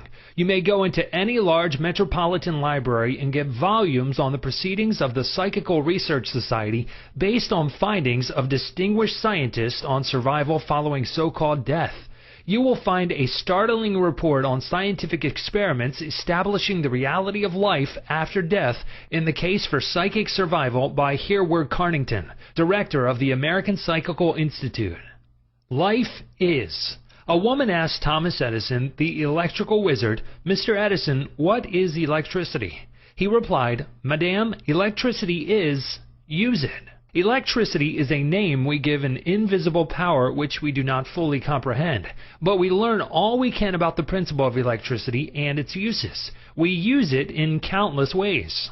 The scientist cannot see an electron with his eyes, yet he accepts it as a scientific fact, because it is the only valid conclusion which coincides with this other experimental evidence. We cannot see life. However, we know we are alive. Life is, and we are here to express it in all its beauty and glory. Mind and spirit do not grow old. The man who thinks or believes that the earthly cycle of birth, adolescence, youth, maturity, and old age is all there is to life is indeed to be pitied. Such a man has no anchor, no hope, no vision, and to him life has no meaning. This type of belief brings frustration, stagnation, cynicism, and a sense of hopelessness resulting in neurosis and mental aberrations of all kinds. If you cannot play a fast game of tennis or swim as fast as your son, or if your body has slowed down or you walk with a slow step, remember life is always clothing itself anew. What men call death is but a journey to a new city in another dimension of life. I say to men and women in my lectures that they should accept what we call old age gracefully. Age has its own glory, beauty, and wisdom, which belong to it. Peace, love, joy, beauty, happiness, wisdom, goodwill, and understanding are qualities which never grow old or die. Ralph Waldo Emerson, poet and philosopher, said, "We do not count a man's years until he has nothing else to count." Your character, the quality of your mind, your faith, and your convictions are not subject to decay. You are as young as you think you are. I gave public lectures in Caxton Hall, London, England, every few years, and following one of these lectures, a surgeon said to me, "I am 84 years of age. I operate every morning, visit patients in the afternoons, and I write for medical and other scientific journals in the evening." His attitude was that he was as useful as he believed himself to be, and that he was as young as his thoughts. He said to me, "It's true what you said. Man is as strong as he thinks he is, and as valuable as he thinks he is." This surgeon had not surrendered to advancing years. He knows that he is immortal. His final comment to me was, "If I should pass on tomorrow, I would be operating on people in the next dimension, not with a surgeon's scalpel, but with mental and spiritual surgery." Your gray hairs are an asset. Don't ever quit a job and say, "I am retired, I am old, I am finished." That would be stagnation, death, and you would be finished. Some men are old at 30, while others are young at 80. The mind is the master weaver, the architect, the designer, and the sculptor. George Bernard Shaw was active at 90, and the artistic quality of his mind had not relaxed from active duty. I meet men and women who tell me that some employers almost slam the door in their faces when they say they are over 40. This attitude on the part of employers is to be considered cold, callous, evil, and completely void of compassion and understanding. The total emphasis seemed to be on youth. For example, you must be under 35 years of age to receive consideration. The reasoning behind this is certainly very shallow. If the employer would stop and think, he would realize that the man or woman was not selling his age or gray hair. Rather, he was willing to give of his talents, his experience, and his wisdom gathered through the years of experience in the marketplace of life. Age is an asset. Your age should be a distinct asset to any organization because of your practice and application through the years of the principles of the Golden Rule and the law of love and goodwill. Your gray hair, if you have any, should stand for greater wisdom, skill, and understanding. Your emotional and spiritual maturity should be a tremendous blessing to any organization. A man should not be asked to resign when he is 65 years of age. That is the time of life when he could be most useful in handling personnel problems, making plans for the future, making decisions, and guiding others in the realm of creative ideas based on his experience and insight into the nature of the business. Be your age. A motion picture writer in Hollywood told me that he had to write scripts which would cater to the 12-year-old mind. This is a tragic state of affairs if the great masses of people are expected to become emotionally and spiritually mature. It means that the emphasis is placed on youth in spite of the fact that youth stands for inexperience, lack of discernment, and hasty judgment. I can keep up with the best of them. I am now thinking of a man 65 years of age who is trying frantically to keep young. He swims with young men every Sunday, goes on long hikes, plays tennis, and boasts about his prowess and physical powers, saying, "Look, I can keep up with the best of them." He should remember the great truth. As a man thinketh in his heart, so is he. Proverbs 23:7. Diets, exercises, and games of all kinds will not keep this man young. It is necessary for him to observe that he grows old or remains young in accordance with his processes of thinking. Your subconscious mind is conditioned by your thoughts. If your thoughts are constantly on the beautiful, the noble, and the good, you will remain young regardless of the chronological years. Fear of old age. Job said, "The thing which I greatly feared is come upon me." There are many people who fear old age and are uncertain about the future because they anticipate mental and physical deterioration as the years advance. What they think and feel comes to pass. You grow old when you lose interest in life, when you cease to dream, to hunger after new truths, and to search for new worlds to conquer. When your mind is open to new ideas, new interests, and when you raise the curtain and let in the sunshine and inspiration of new truths of life and the universe, you will be young and vital. You have much to give. If you are 65 or 95 years of age, realize you have much to give. You can help stabilize, advise, and direct the younger generation. You can give the benefit of your knowledge, your experience, and your wisdom. You can always look ahead, for at all times you are gazing into infinite life. You will find that you can never cease to unveil the glories and wonders of life. Try to learn something new every moment of the day, and you will find your mind will always be young. 110 years old. Some years ago, while lecturing in Bombay, India, I was introduced to a man who said he was 110 years old. He had the most beautiful face I have ever seen. He seemed transfigured by the radiance of an inner light. There was a rare beauty in his eyes, indicating he had grown old in years with gladness, and with no indication that his mind had dimmed its lights. Retirement, a new venture. Be sure that your mind never retires. It must be like a parachute, which is no good unless it opens up. Be open and receptive to new ideas. I have seen men of 65 and 70 retire. They seemed to rot away, and in a few months passed on. They obviously felt that life was at an end. Retirement can be a new venture, a new challenge, a new path, the beginning of the fulfillment of a long dream. It is inexpressibly depressing to hear a man say, "What shall I do now that I am retired?" He is saying, in effect, "I am mentally and physically dead. My mind is bankrupt of ideas."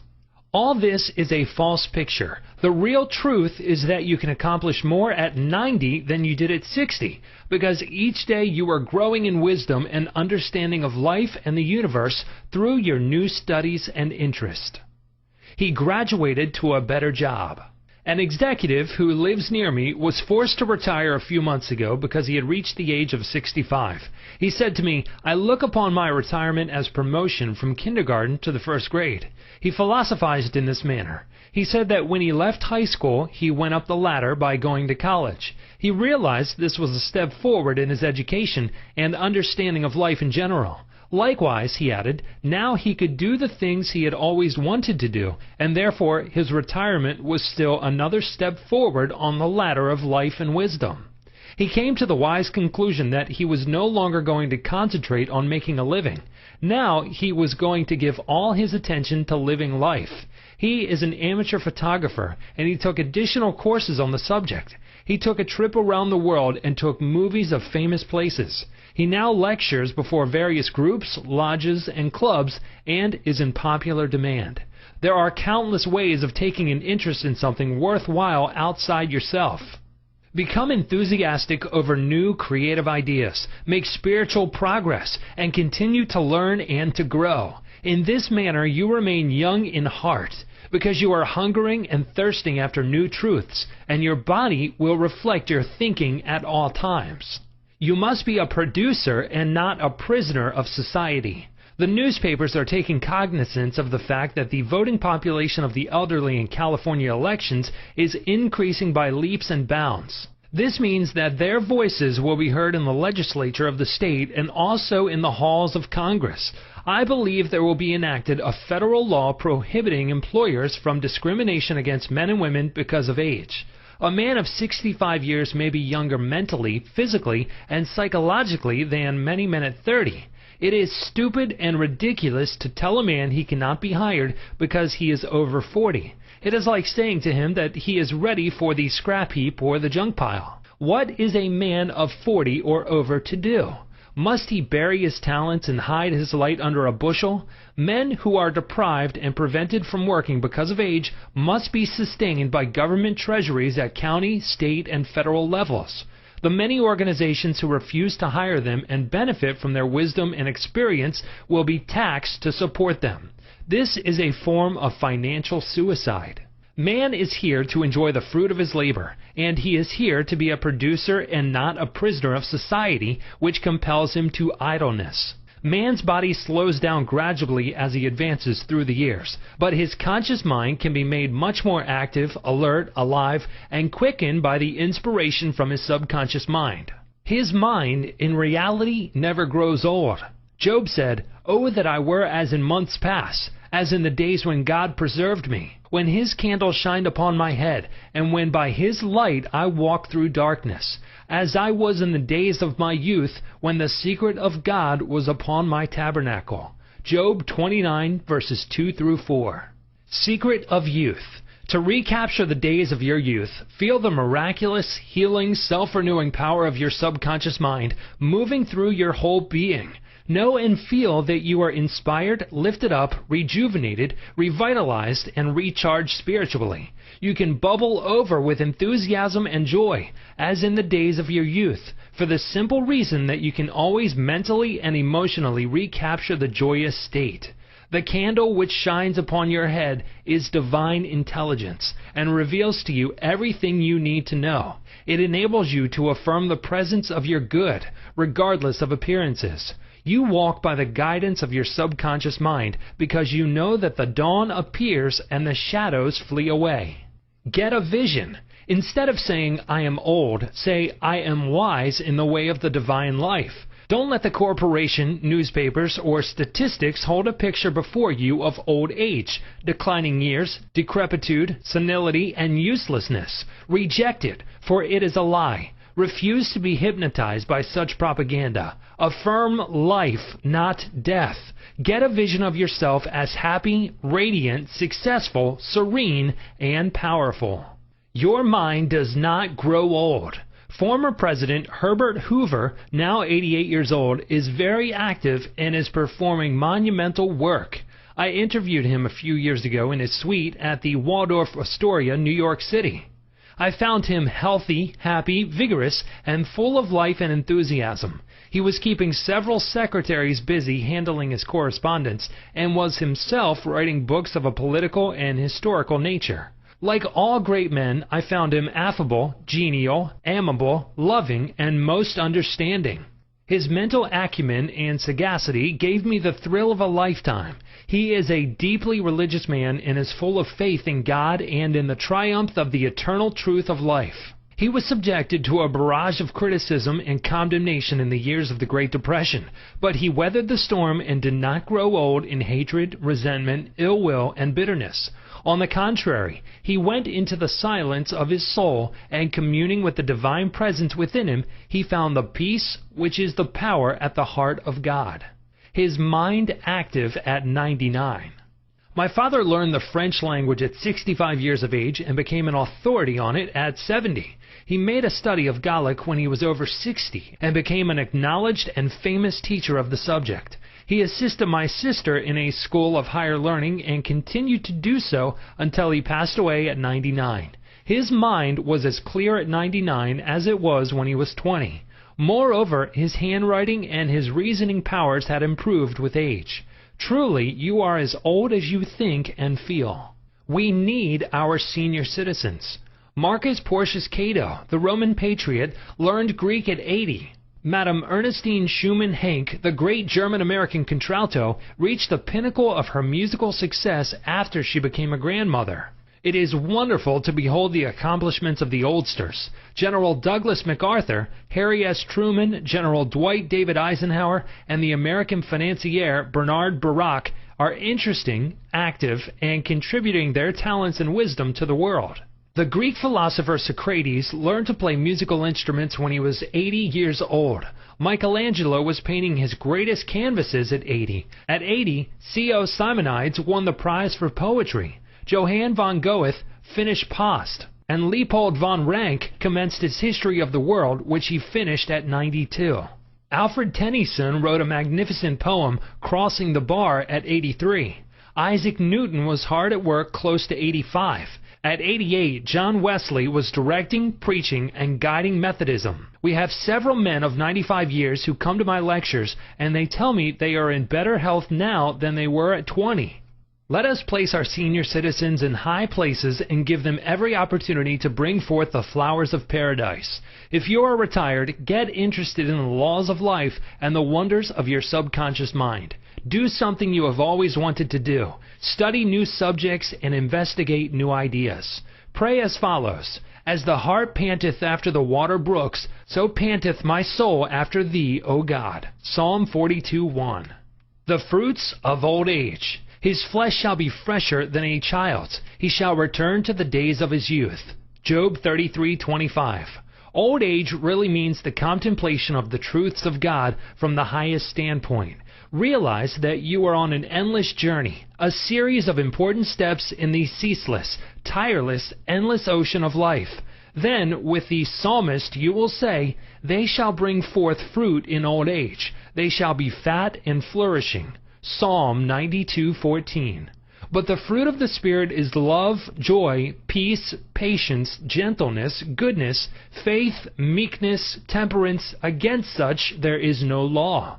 You are a son of infinite life, which knows no end, and you are a child of eternity.